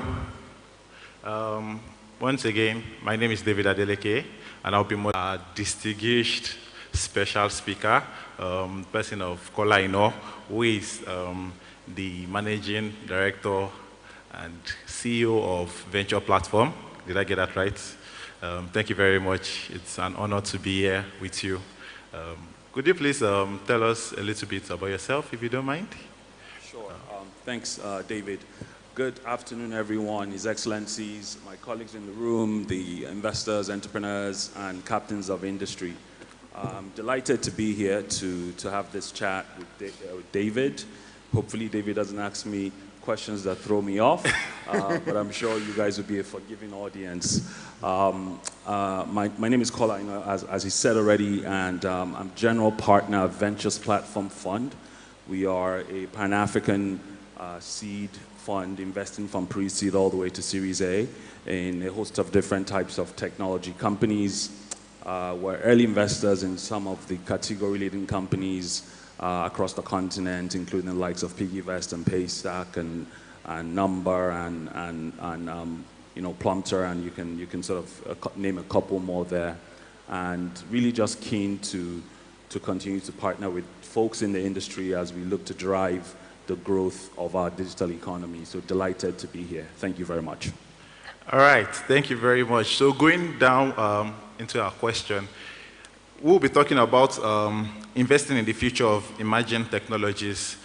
When I got this topic at first, one of the first questions that ran through my mind was, what is emerging technologies? Are we talking about startups? Yeah. And is it limited to just startup in the technology space? Could you just let us know what, I mean, you have very solid experience, experience in investing, right? So if a startup fall under emerging technologies, what will you categorize it as? Sure, yeah, I think first off, I mean, if you unpack the phrase emerging technologies, I think technology at the base is really a process of a more efficient way of implementing or getting something done.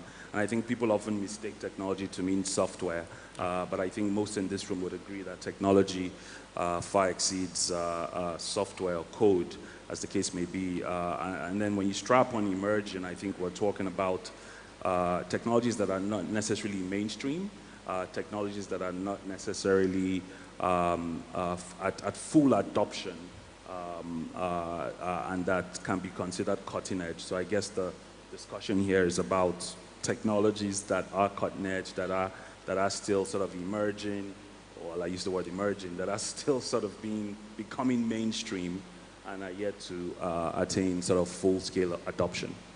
Okay, thank you very much. This will lead me to the next question, right? So now we've been able to define what emerging technology is, right? Then now we want to talk about the investment part of it. So should, in case any of the audience, right, are building a startup or they are trying to solve a solution, solve a problem, and they want to get funding, how should they, okay, let me just digress a bit, right? There is something that we've been seeing right now that it's almost like a playbook that some founders just activate, use it to raise funds, and the next thing, the startup does not last, it does not stand the test of time. So we want people to do it right. That's the benefit of conferences like this, right? So for a founder or someone trying to build a startup and they are looking forward to getting an investment, what are the major things they should put at the forefront? What are the major things they should put into check to get themselves ready for investments? Sure, yeah, I think, look, an emerging technology startup looking to fundraise is no different from a fintech or an agtech or health tech startup looking to fundraise. I think the fundamentals remain the same, depending on the kind of capital you're looking to raise. What people often don't appreciate is if you approach me as a venture capitalist that has raised money from LPs who expect a certain return on investment, there are a number of things I need to check off my list in order for me to invest with the promise of a return. And so, you know, again, the basics including the size of the opportunity, the superiority of the technology relative to a comparable, because for every startup, there are probably 10 or more comparables out there in the market. The suitability and the quality of the founding team also tends to be very important, particularly at the early stage.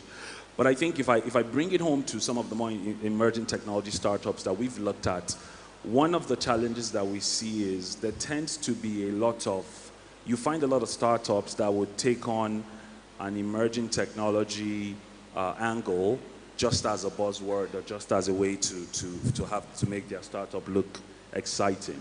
And when you unpack a lot of that, I mean, someone says they're using the blockchain to do A, B, C, D.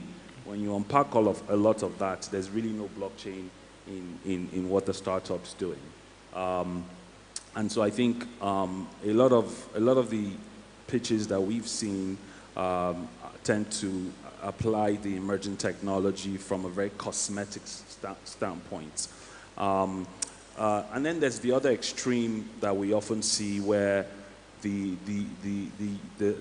use case that has been approached is not quite as relevant as it could be. I mean, people do not consume emerging technologies just for the sake of consuming the technology, right? People actually tend to want to get a job done. And so the question really is, what job is this solution enabling for the vast majority of our consumers here on the continent?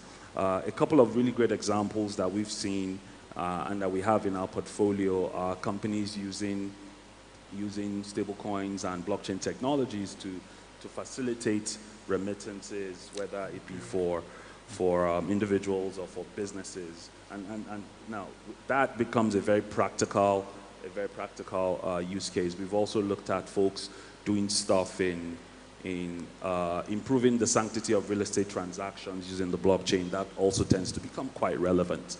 But I think we're often torn between the emerging technology being a buzzword to the other extreme of the use case not necessarily being relevant enough to deliver venture returns at scale as a VC fund would need to have.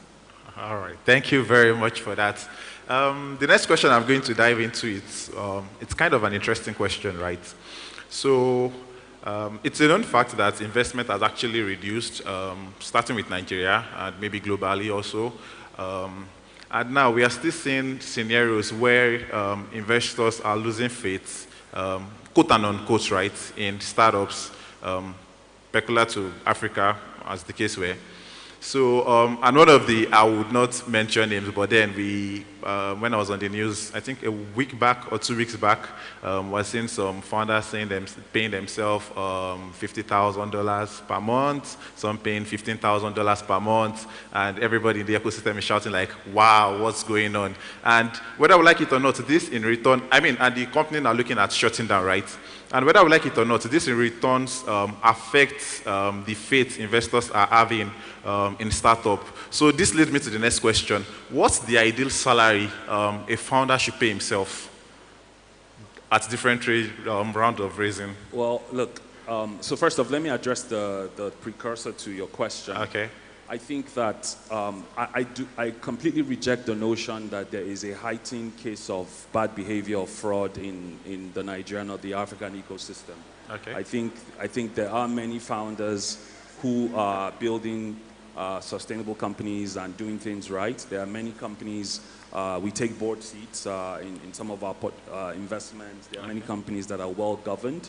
I think what you see is that because there's been a slowdown in the velocity of capital and the flow of funding to startups, everyone is feeling the pinch. Yes. And so everyone is paying more attention. Everyone is doing it slightly more diligence. And the companies who maybe were not as well run, that are no longer able to attract capital as easily as they used to, are essentially doing what startups do, die. Yes, Some they are startups winding down. would die, it's normal. They're dying faster without a lifeline, and there's a lot of light being shown at the demise of this company. So I do not think there's a spike or there's a problem here to solve for our ecosystem. I think it's important that we enshrine governance, but we do not have a problem that is any worse than any of the ecosystems around the world. We have many cases from Theranos in the US to, I won't name many other sort of cases in India or where else. Again, but this is not to diminish the importance of governance and due diligence, but again, I want to point that there's no problem. Now, to your question on salary, I think answering that question is very stage dependent. I think we offer guidance to our portfolio where salaries are dependent on the stage of development of the company, the stage of the evolution of the unit economics. A profitable company, the management definitely has more. There's more basis to earn more, and oftentimes these compensation schemes can be designed in ways to incentivize the right kind of behavior.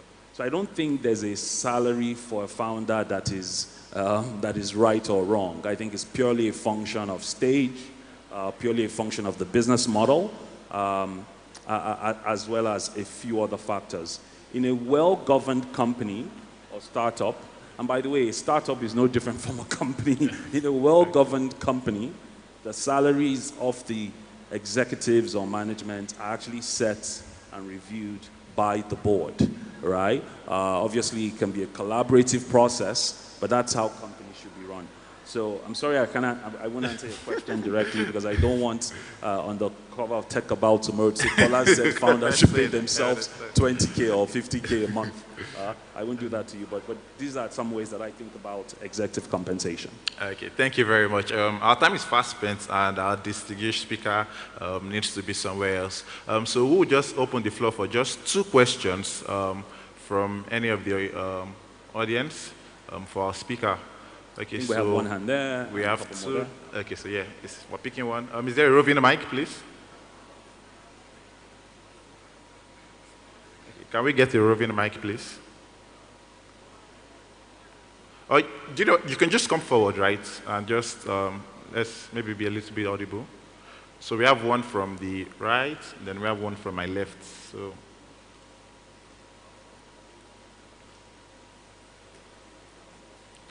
Okay, okay, yeah, that's the mic, please. Is there a mic? Yes, I think we've got one.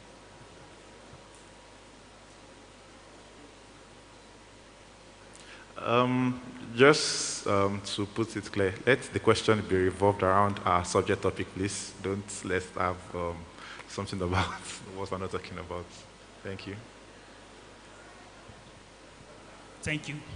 All right, just your name and straight to your question, please. Thank you. My name is Issa Noah. I'm a global maritime safety and security expert. My question is, this blockchain we are talking about, how can we relate it to the maritime space? Being that the maritime space occupy a very vital role in our transportation commerce. Okay, do you get that, please? So the question is, how can we apply blockchain to the maritime space? Yeah. Okay, great question. Thank you very much. Thank you very much. Let's take the second question. Let's take the second, yeah. Good afternoon. Thank you. My name is Ridwan Temtakbe Akinola, a co-founder of Sephora Technologies Limited. We are just a startup going up.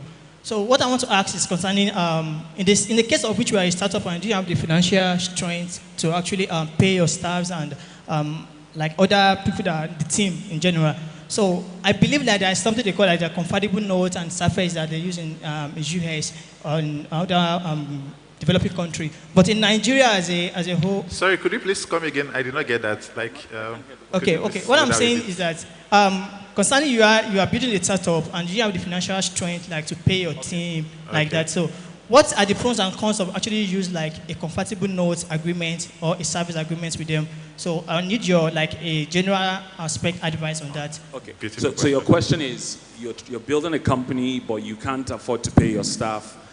Can you reward them with equity? Is that your question? Exactly. Yes. Okay, great. Thanks. Thank you very much. Yeah, so look, I think this is applicable to all the founders in the room. I think definitely utilize the whole notion of an ESOP or an employee stock option or stock grants is really to reward and ensure that your early team members are aligned with you.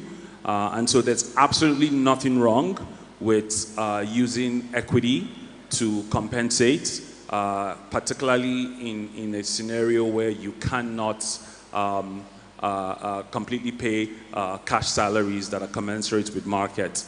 As a matter of fact, one of the reasons why when we look at a company, particularly if the company requires, technology as a core IP, why we look at having a balanced founding team as critical. In other words, there are very few cases where we'll fund a solo founder.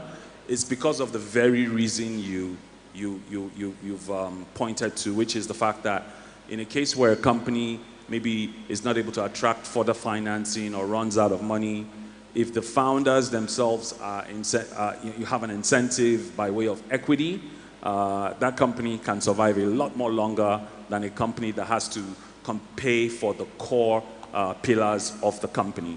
So, short answer, equity is a good way to solve the problem that you've alluded to. And you can research ESOPs, employee stock options. There are plenty of resources online to help you with that. Or you can talk to a lawyer that's a friend to advise you on how you navigate it. The question about the maritime sector and blockchain, you have to pay me for consulting or come to me for office hours. Thank you very much. Thank you very much. Actually, we can chat on the way out and I'll be happy to share some thoughts on that question. Okay. Because it looks like it's time up. Yes, we've come to the end of this session. Thank you very much. It was an honor having this time with you again. Thank you very much. A round of applause for them. Fantastic team. You want to stand for your group photograph? Yeah, thank you.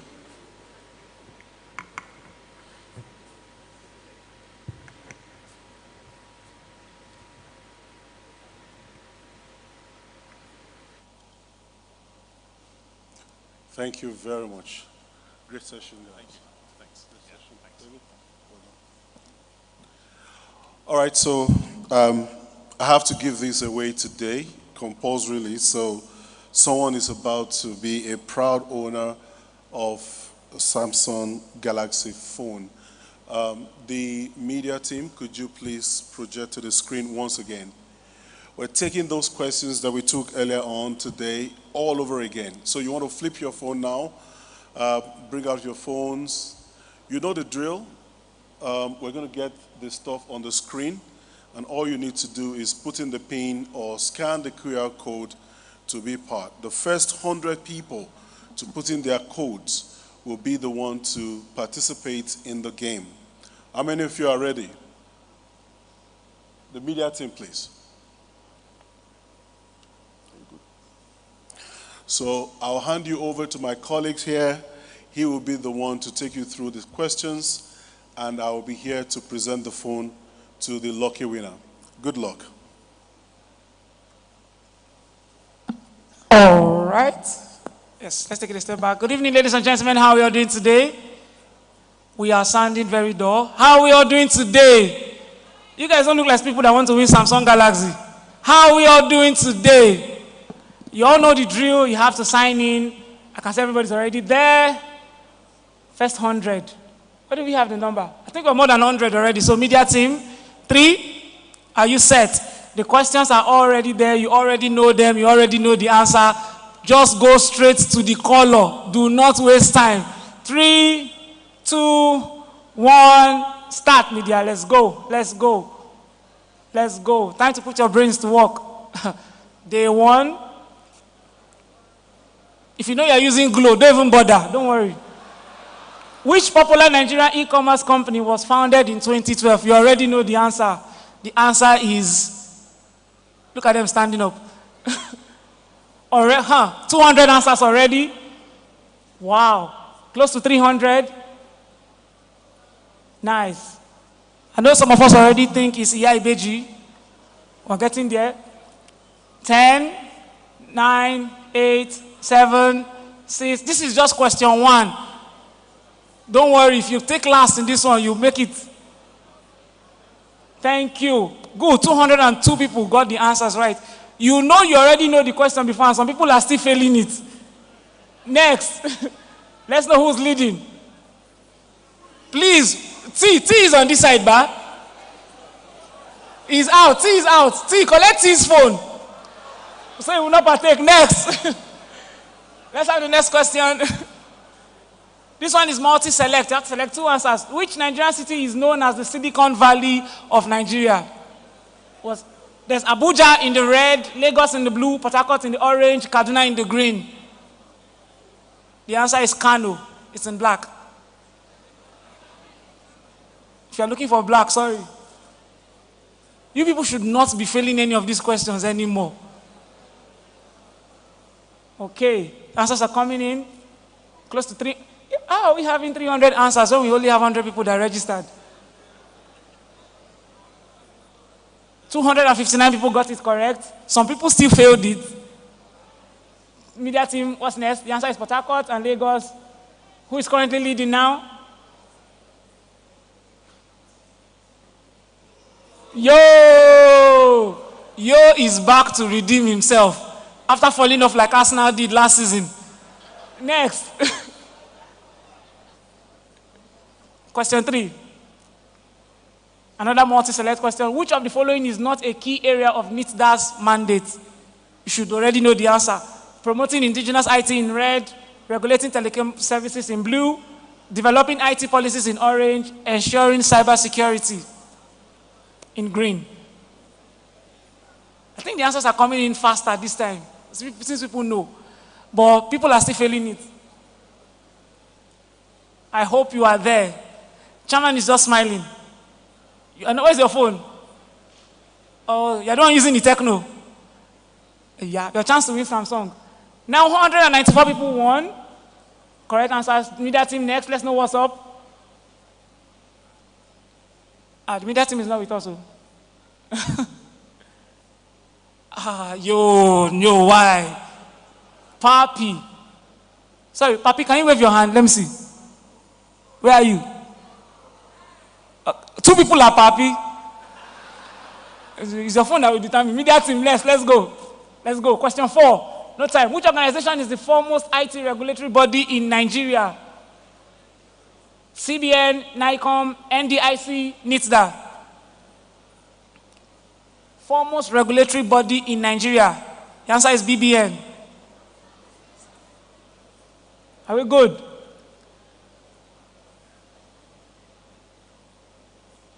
No more answers are coming in, or more answers are still coming in. Wow. See, if you could not have answered this in the first 2 seconds, don't worry. Don't worry, just forget about it. Next, beautiful, 268 people. Next, are we there? Nice, Papi is still leading. Papi is still leading. Let's go. Let's keep it going. Question 5. What is the primary role of Nigerian Investment Promotion Commission, NIPC? Issue banking licensing in red, regulate internet usage in blue, promote, coordinate, and monitor investments in orange, monitor tax compliance by startups in green. Think about it well. Let's go. We're almost there, halfway through, and Papi is leading. Awesome. 205 people correct. Media. Papi, can you do it? Wow. 3 times in a row. Let's go. Next. We need to start looking for Papi right now. I'm sure he's using an iPhone. I don't think you need the Samsung. Which sector has attracted the highest startup funding in Nigeria? Obviously, the internet sector, as we're waiting for you to reconnect. Awesome. The fintech, e-commerce, health tech, and agri-tech. Which sector has attracted the highest startup funding in Nigeria? Let's go. 108 people. Correct answer. Media team. We are going. Papi, can you do it? Awesome. Let's go. Next. This was how you did the last time too. Which program aims to foster innovation in Nigeria by mentoring startups? Startup Nigeria in red, Andela Fellowship in blue, Tony Elumelu in orange, Google Launchpad in green. I don't think this one, no answers already. Network, MTN users and Glo. Okay, even this one self is trying to reconnect. This one is, we'll just cancel this one as bonus. Oh, answers are coming in. Beautiful. 5, 4, 3, 2, 1. Let's go. 158 people with the correct answer. Media team. Papi. Let's go. 8. 2 more questions to go. Which technology serves as the backbone for cryptocurrencies? Quantum computing, blockchain, artificial neural networks, edge computing. If they just spoke about this one in the last session. Nah. And no answer. You are still having network issues? What? These guys are not having network issue on this side though. You are not even bothered. It's part of the game, don't worry. We'll count this one as bonus for everybody. Wow. Okay, answers are going to be coming in now. Beautiful. 3 answers. 11. With 5 seconds to go, only 11 answers. 3, 2, 1. Hey, yeah, sorry. Let's see. 7 people got this one. Hey, is Papi going to be among? Oh, Rama, where are you? You're hiding yourself. Okay, next. Let's go. Question 9, second to the last. Which city hosted the first digital Nigeria conference, the E-Nigeria conference? Edo in red, Kano in blue, Lagos in orange, Abuja in green. No network problem for this one. Beautiful. We're almost there. One more question to go. This is your chance, Papi, to reclaim your mandate. Rama, this is your chance to stay on top. Both of them were both trying. Yo started out and fell out. Rama. 177 people. Next. Media team. Let's see who's leading. Rama. Ladies and gentlemen, for the final question. Papi has a chance to win. Rama has a chance to win. Question 10. Which of these is not a common challenge faced by Nigerian startup? Limited funding, high operational costs, too many investment options, infrastructure issue. Start by typing your answers now. Rama, are you ready? Papi, I think you should be doing your victory dance. You can flow both ways. Because of this network issue, anybody can win right now. It's how fast and how correct it was. With 10, 9, 8, 7, 6, 5, 4, 3, 2, 1. Ladies and gentlemen, we've come to the end of the second session with 125 people getting this last question correct. Media team, let's go. In third position, we have Swiss. I think it's going to remain the same. Second position, we have Papi. Ladies and gentlemen, the winner, Rama. Where's Rama? Where's Rama? Where are you?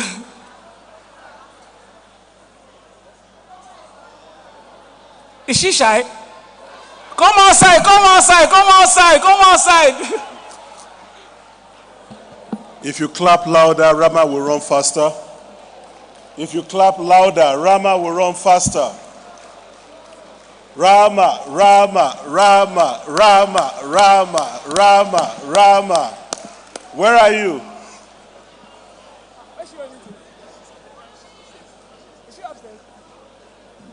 She's at the gallery.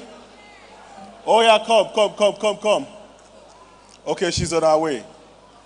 A round of applause for her. She fought so hard and she was able to win at this round. Keep clapping. I can see her running. Rama, Rama, Rama, Rama, Rama, Rama. Come on, chant Rama as she comes forward.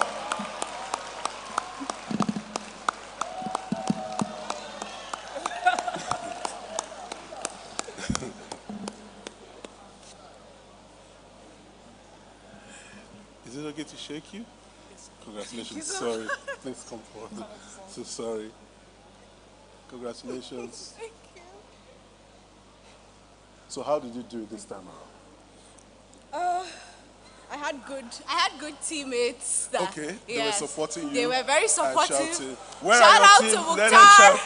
and Alamin and Asia. Thank you. Congratulations. Thank There's you. your phone. You want to bring it out for them to see? Okay. You want to bring out your phone? Yes, display your phone. All right, congratulations. Thank you, sir. All right. A round of applause for Rama. Now, tomorrow, we'll be giving out 2 more phones tomorrow. The questions will be very simple, just like the ones you had today. So you want to watch out for that. If you have not won anything today, you want to try again tomorrow. I can assure you the questions will be a lot simpler. And we're going to run it twice again. So if you don't win in the morning, you'll certainly win later in the afternoon. And of course, it's going to run again on the 3rd day. All right? I'd like to invite my colleague King to come over to the stage and take it up from here. A round of applause for NITDAin for giving out the phones today. A round of applause for NITDAin.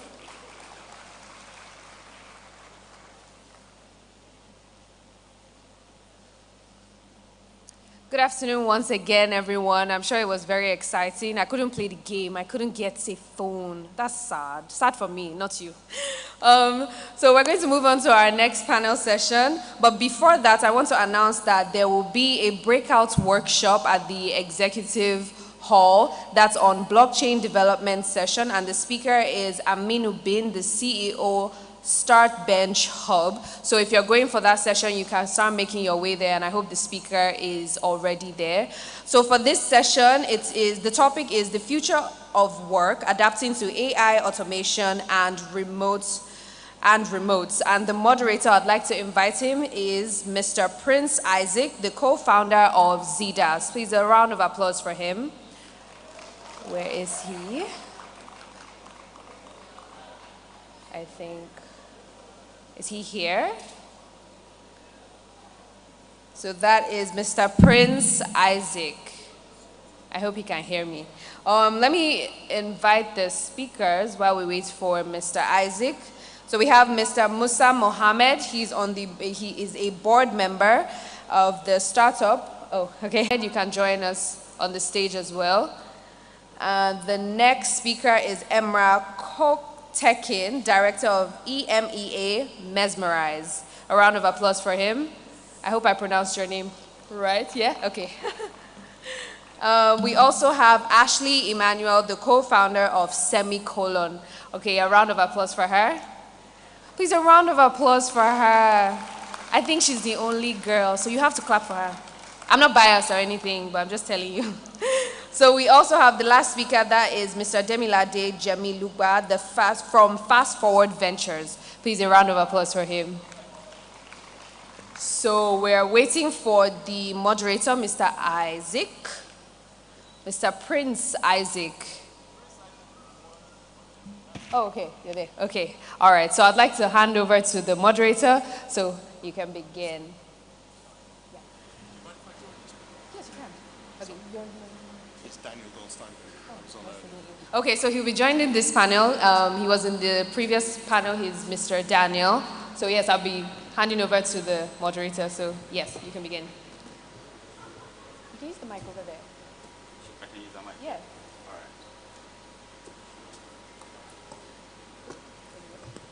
right. Hi, everyone. How's it going today?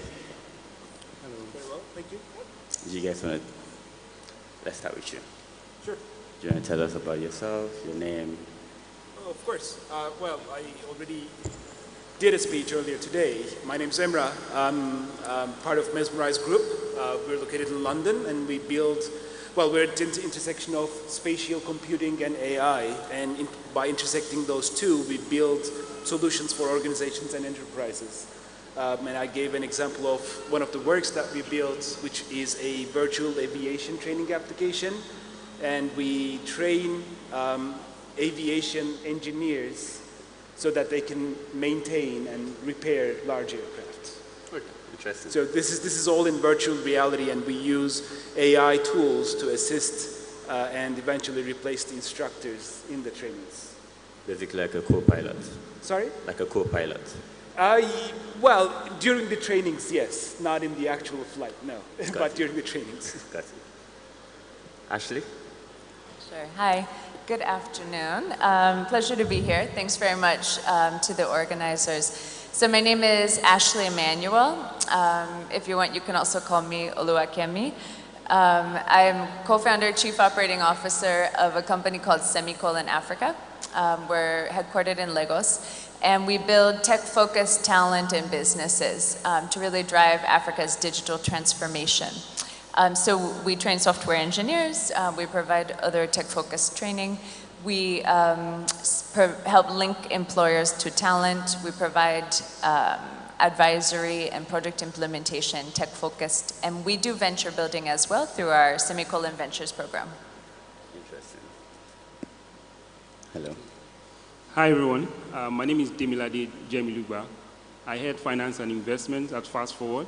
Fast Forward is a venture studio and an early stage fund where we are investing in startups in Africa to unlock prosperity through technology. We also run an AI lab where we are building and investing in AI. Thank you. Hi, I'm a last-minute addition. Thanks to the organisers. I was on earlier government and the European Commission on future of work and how technology impacts them, and I also wrote a book that came out last month on how these technologies are going to redefine our entire structures and the way that we work. Fantastic. Thanks for the introductions. Let's start with Ashley. Tell me a bit about Semicolon. You train software engineers, so you're familiar with placements and you place software engineers. So what would you say is the biggest shift when it comes to the future of work amongst placing software engineers in companies today? Yeah, thank you. I'm going to see if I can look at you and talk. So in terms of thinking about placing talent and future of work, so for Semicolon, we're very deliberate in training software engineers who are in demand by the market today. But really, I'm not trying to train people for today. I'm trying to train people for a career, right? To be prepared for what they're going to need to be doing in 10, 20, 30, 40 years, etc. So we find that you really need a strong investment in a core or foundational set of skills. While a lot of people come to Semicolon thinking that they want to learn how to code, we actually start with a few weeks of design thinking. and critical thinking, which is really teaching problem solving, teaching people how to really expand their thinking about the world, to innovate, and to really create solutions. And that's something that we actually carry through, even when they do learn to code. So when they're writing in Java or Python or whatever, they're actually very project focused and problem solving focused. We also do programming to link those skill sets to viable businesses or viable solutions, because tech people like to create interesting tech. They like to create a cool MVP, but you have to actually have a need for that solution. You also usually need to have a viable business that's built around it. So we think a lot about the future of work and future skills. And what I would say is really being grounded in that human creativity, innovation, problem solving, as well as sort of understanding people, right? Empathy, etc. So to be able to really do that human-centric or problem-centric design. Gotcha. Thanks. Does anyone have anything to add? No? Okay. My next question, Imra.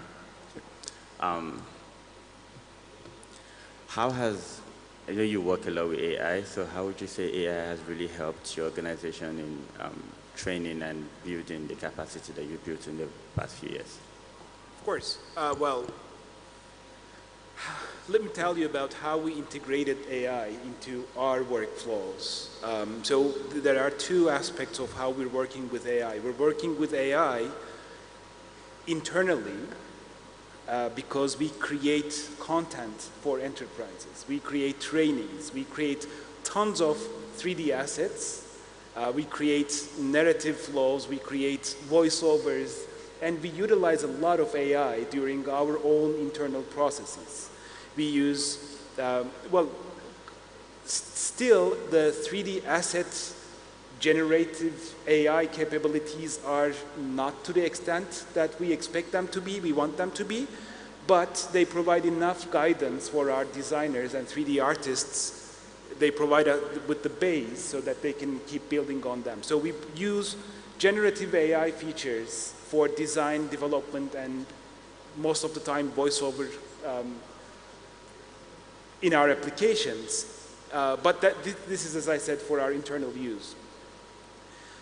And in the products that we build, there's also an AI component that helps the clients solve their problems. So with the correct right filters that we apply on top of large language models, we make sure that the answers that the enterprises receive to their questions are accurate, correct, concise, and relevant.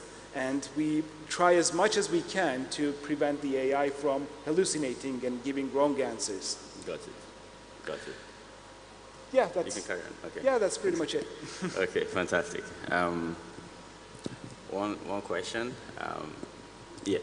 Could I just add to that? I think, one of the things that we're going to see, particularly taking on the 2 points we just heard, is, these immersive technologies are going to allow a much more unified world where teams are going to be able to collaborate across domains, people from different backgrounds, people with different skill sets. These technologies are going to enhance those in the next foreseeable future. So we've seen that productivity amongst professionals already is increasing almost 60% because of these technologies. In coding, it's increasing almost 200%. So certainly in the short term, we're going to see this enormous productivity gain. We're going to be able to bring people into the workspace and enable them to be trained in different skills very, very effectively. I think the next period, maybe after 2030, I think is much more unclear where that's going to end up.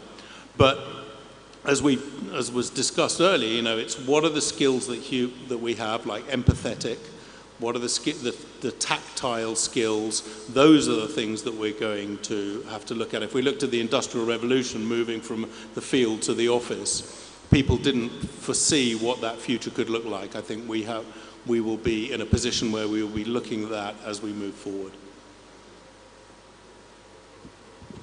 Okay, I would also like to add to, in terms of skill sets, in future of work and even from now, you're likely to want to have a T-shaped career where you're a domain expert in a single, you have deep domain knowledge, and then you have knowledge about adjacent fields.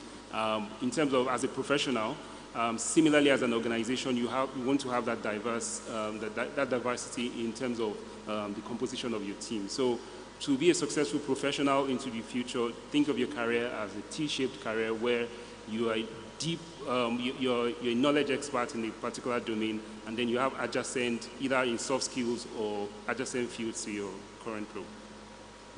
Thanks very much. Another question, still on AI. What would you say anyone can answer this question, by the way. What would you say the future work climate is going to look like? Are we going to have, because of course AI improves productivity and definitely would reduce the amount of workforce that's needed to complete a certain task. Would you say that would reduce the number of job openings, or would it remain the same or probably increase the number of job openings? What's your thought on that? Yeah. Do you mind if I have a go? Well, my first job was in the city, in the financial district of the UK. And it was in the early 90s. Derivatives was an interesting new asset class because you couldn't do it before you had computerization, and it grew into big asset class. What you saw in the late 80s, early 90s was the computerization of the financial system. And it was expected to lose a lot of jobs in the financial system. But that's not what happened. What you saw happening is the jobs moved. So in the late 80s, you had trading pits, and people were trading on paper. Then they moved to trading through computer. Then they moved to the back office. You had to build back office systems. And what you have now is more people are employed in it. The market is just 1,000 times or 10,000 times greater. And clearly that's a huge benefit, because a 10,000 times greater global financial system brings people in. One of the things that I see these technologies are going to be very able to do is by reducing the frictions and reducing the costs and having new mechanisms for assessing people's credit worthiness, assessing how much money they have in their accounts at certain periods with much more predictive accuracy. We're going to be able to see much more money going into the system much more effectively, which is going to allow people to build the application layer. I think the application layers of what these deliver, no one's really looking at yet. That's going to be the big area. It's like the browser and HTML became not worthless, but they became the layer. It's the Facebooks, it's the Googles, it's things we could not have even conceived of in '97. When the internet started to expand. And I think that's where we're going to see this fascinating thing. And it's going to make an industry and a global financial system and a global community so much more productive and bring so many more people in. If I may add, I completely agree with what Dan said. For large enterprises, we still need the human factor as always. AI is a tool to assist people, assist human beings, not eventually to replace altogether the creators. And the amount of data and content that needs to be created increases exponentially. So, employees will still keep doing what they're doing with the help of AI. And they're going to be doing it much faster, and they will be creating much more with the assist of AI. So I agree that it's not going to replace the human workforce. Ashley, did you want to add something? Yeah, I think they've covered it pretty well. I agree. Okay, how about you? So what I'll say is that I think that yes, there might be some form of job replacement, but the professionals, for instance, need to think of a self-cannibalization of their legacy skill sets, pretty much, where you're moving towards the current skills, you're learning and relearning to be able to be up to date. So that's the only way that you can match up and not totally be replacing. So there's need for cannibalization actively by yourself or your legacy skill sets. Yeah. Got it. Thank you very much.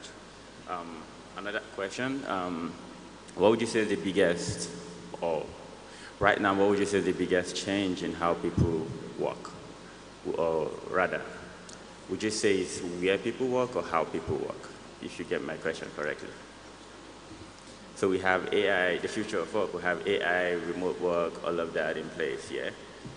We're also seeing a trend where a lot of companies are moving from remote work to hybrid. We're also seeing the trend where so many software engineers are using Copilot tools, like the GitHub Copilot. Microsoft just released something called the Office 365 Copilot, right?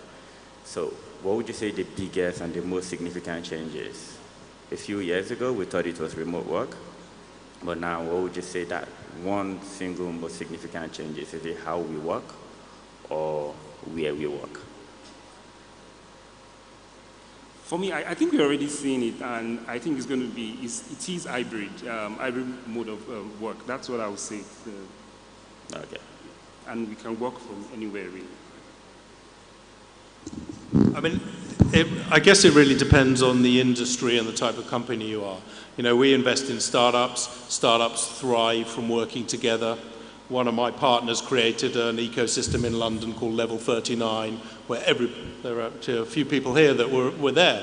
And you get very fast super growth with startups when you have a lot of startups working together, when you have a lot of the venture capitalists, when you have a lot of the big industries in a certain space. That's very good. As industries, as companies grow and become bigger, then these technologies are allowing us to become very distributed. And that's very important. One of the things that I'm most seized about is that these applications and the application layer we build is where you get the diversity and where you get the inclusion. It's not in the base layer. It's who's building it. What are the inputs coming into it? We run once a month these things called learning circles where we just give information out to between 50 and 150 people. A couple of months ago, or about 4 months ago, we did one on generative AI. And the head of EMEA for customer innovation from Microsoft said, we're reaching the stage where 4 people anywhere in the world can start to take on big industries. And that's very exciting. That means the application layers are becoming much more focused and tailored to the people that they're building it for, rather than what we've had over the last 20 years, which is Silicon Valley created something, it was sent out from Silicon Valley, eventually it got to somewhere, and then they had to pay lots of consultants to add the features on top that they wanted. It's going to be the other way around now, and it means it's a very, very exciting time. I think what we discussed on education and training, we're going to be needing to train our whole lives from now on. With these immersive technologies, we're going to be integrating those into everything we do, and that should be very encouraging to everybody, I think. Amazing, amazing. Okay, another question. I have a few questions before we are done. Yeah, talking about the African engineering space, I know currently we have over, at least from Google's report last year, we have about 710 software engineers across Africa. What would you say that number is going to look like in the next 5 years? Because you're training a lot of software engineers, so. Well, first of all, if we say software engineers. Specifically. Right? So not somebody who just learned to write a little bit of HTML or whatever. Yeah, so I actually think it's an interesting question. I think that, as you kind of implied, we have a significant deficit of software engineers in Africa. At the same time, by 2040 in Africa, we will have the largest working age population in the world. So I think, what we're trying to do at Semicolon is to help convert this army of job seekers, both into an army of people who are capable of taking up the software engineering jobs that exist globally, but also to become solution creators, right? And job creators by virtue, because really the way to create jobs is to generate that market creating innovation, right? So, and you need to do the venture building that we're both doing in order to do that. So I think, it's hard for me to put a number to that. I would also say that the human brain is really the most complex thing in the known universe, right? And learning by definition, as of today, is still difficult by definition. There really aren't shortcuts to actual learning and skills development. It can be done in a more efficient and it can be done in a more pleasant way, right? but there is still a journey of transformation to get somebody to a state at which they have the right knowledge, skills, attitude in order to take up certain roles. So I would just, all of this to say that I think we need to set a foundation.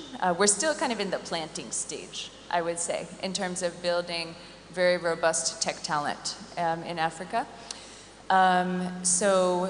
You can't, it's just like weed killer, right? If something grows too fast, it will die. So there's really no shortcuts to that. So I think that we need to invest as an ecosystem in focusing first on the quality of skills and building actual skills that will enable kind of the population we need for the future world of work. And then also invest and work together as an ecosystem to scale that skill development. And there are ways that we can do that. I think the result, we'll see definitely returns in 5 years for sure. But I think I also want us to take a mindset of a little bit of a longer term time horizon as well. Also, what investments are we making for 10, 20, 30 years as well? And the investing in people that needs to happen that's not happening today, from pre-primary through primary nutrition, all of that, that's going to create that workforce. Fantastic. Do you have anything to add? Well, connecting the two questions together, the latest shifts in how or where, from where people work, and as you put it, the deficit and the opportunity in the African market. Well, it's both a opportunity and a threat. Well, it's a great opportunity more than it's a threat. But since the workforce is everywhere right now, every country, every software developer, every designer, every content creator is facing more competition than they ever faced, right? That is the threat part. But it's also a great opportunity for a young and thriving generation. So there are endless opportunities. The opportunities are not limited to Nigeria, not to Africa. We have people working around the world, and we're constantly looking for new talent around the world. As long as they can do the job, they're in. And I mean, we don't care where they live, right? Got it. Fantastic. Fantastic. Where have you, is Semicolon across Africa or just Nigeria? So we're currently operating in Nigeria with plans to expand Pan-Africa. Okay. Okay. Fantastic. I was going to ask where you see, where you get some of the best talents across Africa, but since you are currently just in Nigeria, where in Nigeria do you get some of your best talents? You mean geographically? Yeah, geographically. Oh, I don't, to be fair, I've not analyzed the data, but it would be difficult. It would be difficult with our sample size because so far we don't have enough data points in terms of individuals, and there's a lot of complexity in their backgrounds. So I probably wouldn't draw conclusions. As someone who's a researcher, it would be I would experience cognitive dissonance if I tried to draw those conclusions. But also, I suspect it's not that important. I think other factors are more important. We train people from a very wide range of backgrounds. So we have people, some people have completed university, maybe 2/3, but some haven't. Some are, straight out of secondary school. Some are in their mid-30s and trying to transition to a different career. Some have come from a background of a bit more privilege, but most have not. A lot did odd jobs. We have a graduation this week. Somebody who's done very well in the program, he drove downfall and carried cement and things like that before he joined us. So I would say that in terms of success factors, what I've typically seen for us, because we run a very rigorous program, is mostly attitude, actually. Attitude, grit, resilience, genuine sort of motivation. A lot of people, when they come to us, they're what educators would call extrinsically motivated, something outside. You're not motivated by the love for learning, you're motivated by a different factor, usually money, right? Which is fine. But usually part of what we try to do is help people to become lifelong learners and find the joy in learning, because that's one of the other things the workforce of the future will just have to do by definition, is be a learning workforce. Okay. My next question was going to be, did you want to say something? Yeah, please. I wanted to add to the question you asked earlier. When people think about the future of work, you should also think about the corporate organization. So, looking at your processes end to end and how AI can either like automate processes. One of the things we do at Fast Forward, with our portfolio companies, we work to integrate AI solutions, and we've done that with a few of them, like Bumper, Old School, Doja. So there's going to be impact on the future of work, both at organizational level and at individual level. Okay. To add to the initial question I asked, I think what I really want to know is what are some of the environmental and social factors that impact learning, also determine success in some of your trainees? That's an interesting question. I mean, number one, we do have to be mindful of the environmental challenges. And this is why I was talking about investing in people and thinking long term. Nigeria has one of the lowest, as a percentage of our budget, levels of investment in things like nutrition and education, or health and education. A third of our children are stunted, which means that, which also has implications on their cognitive abilities, right? They wouldn't be able to, when they grow to adults, they won't be able to cognitively perform the way that they otherwise would have. So we do have to make some serious investment in building a stronger context. That being said, I do think, and I would also say our educational system, a lot of what we do in Semicolon is teaching people how to just think about the world differently, right? How to ask questions, how to generate new ideas, and the educational system currently hasn't really prepared people for that so much. It's more cram and pour, right? So you just learn something and regurgitate it on the exams. So I think that there's a lot of context that is a challenge that we need to collectively address. And I am very happy that NITDAin and the ministry and others are focusing on systemic change. But I do think there is kind of something to be said for maybe the thinking behind your question, which is that two things. Number one, when you face certain adversity, you do get kind of a resourcefulness, right? And maybe also a little bit more appreciation for some of the opportunities. So we've had people who have been very successful once they've had the opportunity to learn the skills that they were seeking. I also think that in terms of just entrepreneurial opportunities, I think we all agree we have no shortage of problems around us, right? So in the US, if you want to innovate, there are opportunities there as well, but I spoke with somebody once who said he didn't want to just create a better cat food bowl, right? That's automated.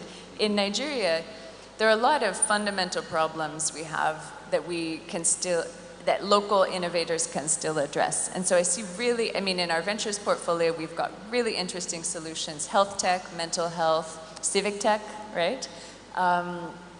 E-commerce, fintech, mobility. I've seen a lot of interesting companies doing things around recycling, for example, right? And using like a blockchain enabled or just kind of other technology platforms to help drive those models. So I do think that there is unique opportunity here. And I also kind of, having worked with and trod the path of being an entrepreneur here, I do also think that the entrepreneurs who emerge successful will have a special kind of like mettle, right? And grit, and be able to hopefully, be able to compete on a global scale as well. Fantastic. One last question to everyone. So everyone just take turns and answer the question. What is the next phase for AI in your organization? I don't know if I can define the next phase. AI, in my opinion, is a never-ending work. So we will always be feeding AI with more and more information and filtering out the information, filtering out the results that it feeds us. So I cannot put a definite name on the next phase, but I'm certain that it will be a part of our lives, and we will be working towards making it better every day. Okay. So it's interesting for us at Semicolon. So initially we started off by providing the talent, including talent that can create AI, powered solutions. In fact, we have a couple of people we've trained who are at OpenAI, which is the company that created ChatGPT. So that's where we started. We started by training software engineers and providing other training face-to-face. But we are building a digital platform and doing a lot of experimentation around online learning, effective online learning, right? And that will most certainly, we will definitely use AI to build robust, kind of personalized solutions that are driving the future of learning and future of work. We're still in the building phase for that, so that's something that we know will kind of by definition help us create better solutions, but we're still defining how. Okay, fantastic. Okay. For us at Fast Forward Ventures, we are already in that phase, and that's why I mentioned earlier we have an AI lab where we're working with existing portfolio companies, and we are keen and open to work with other large corporates or governments that are looking to incorporate AI in their operations or in their existing solutions. We are also looking at even managing AI funds for instance, government as well. So we provide that consultancy service. Sorry, before you go, you mentioned a few companies, Old School, Bumper, and Doja, yeah? Yes. Could you tell us a bit about how, starting with Bumper, how AI helps digital commerce with Bumper? Just give us a little bit of an insight on that. Okay. Bumper is like an operating system, business management software for SMEs. So one of the things we've done to them is looking at their workflow. We've tried to incorporate AI in how to enhance the experience of their merchants on the platform through price discovery, inventory management, order tracking, and gaining insights, weekly insights on sharing with the merchants and also the company. For Doja, we are using AI. They're using AI to do fraud detection, automatic fraud detection. We are also currently working with Old School in terms of personalized learning on their platform because they are an educational platform. Fantastic. Thank you very much.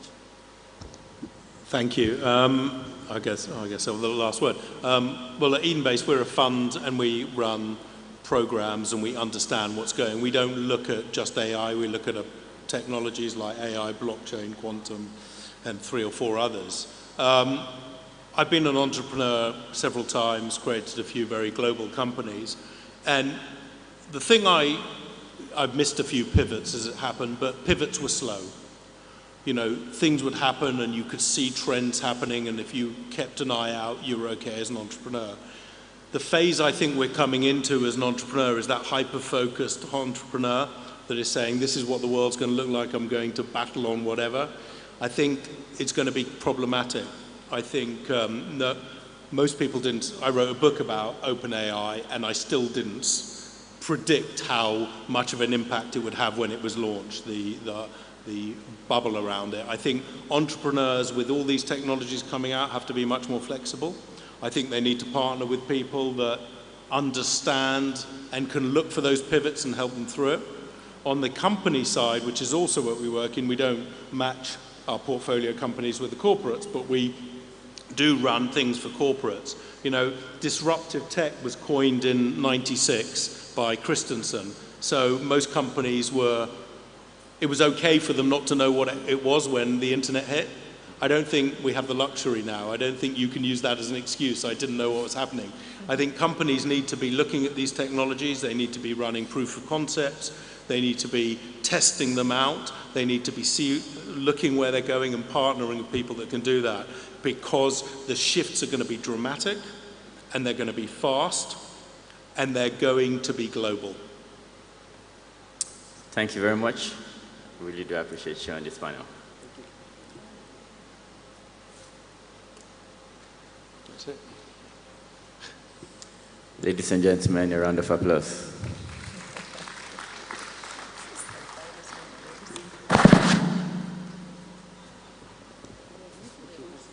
There's a picture,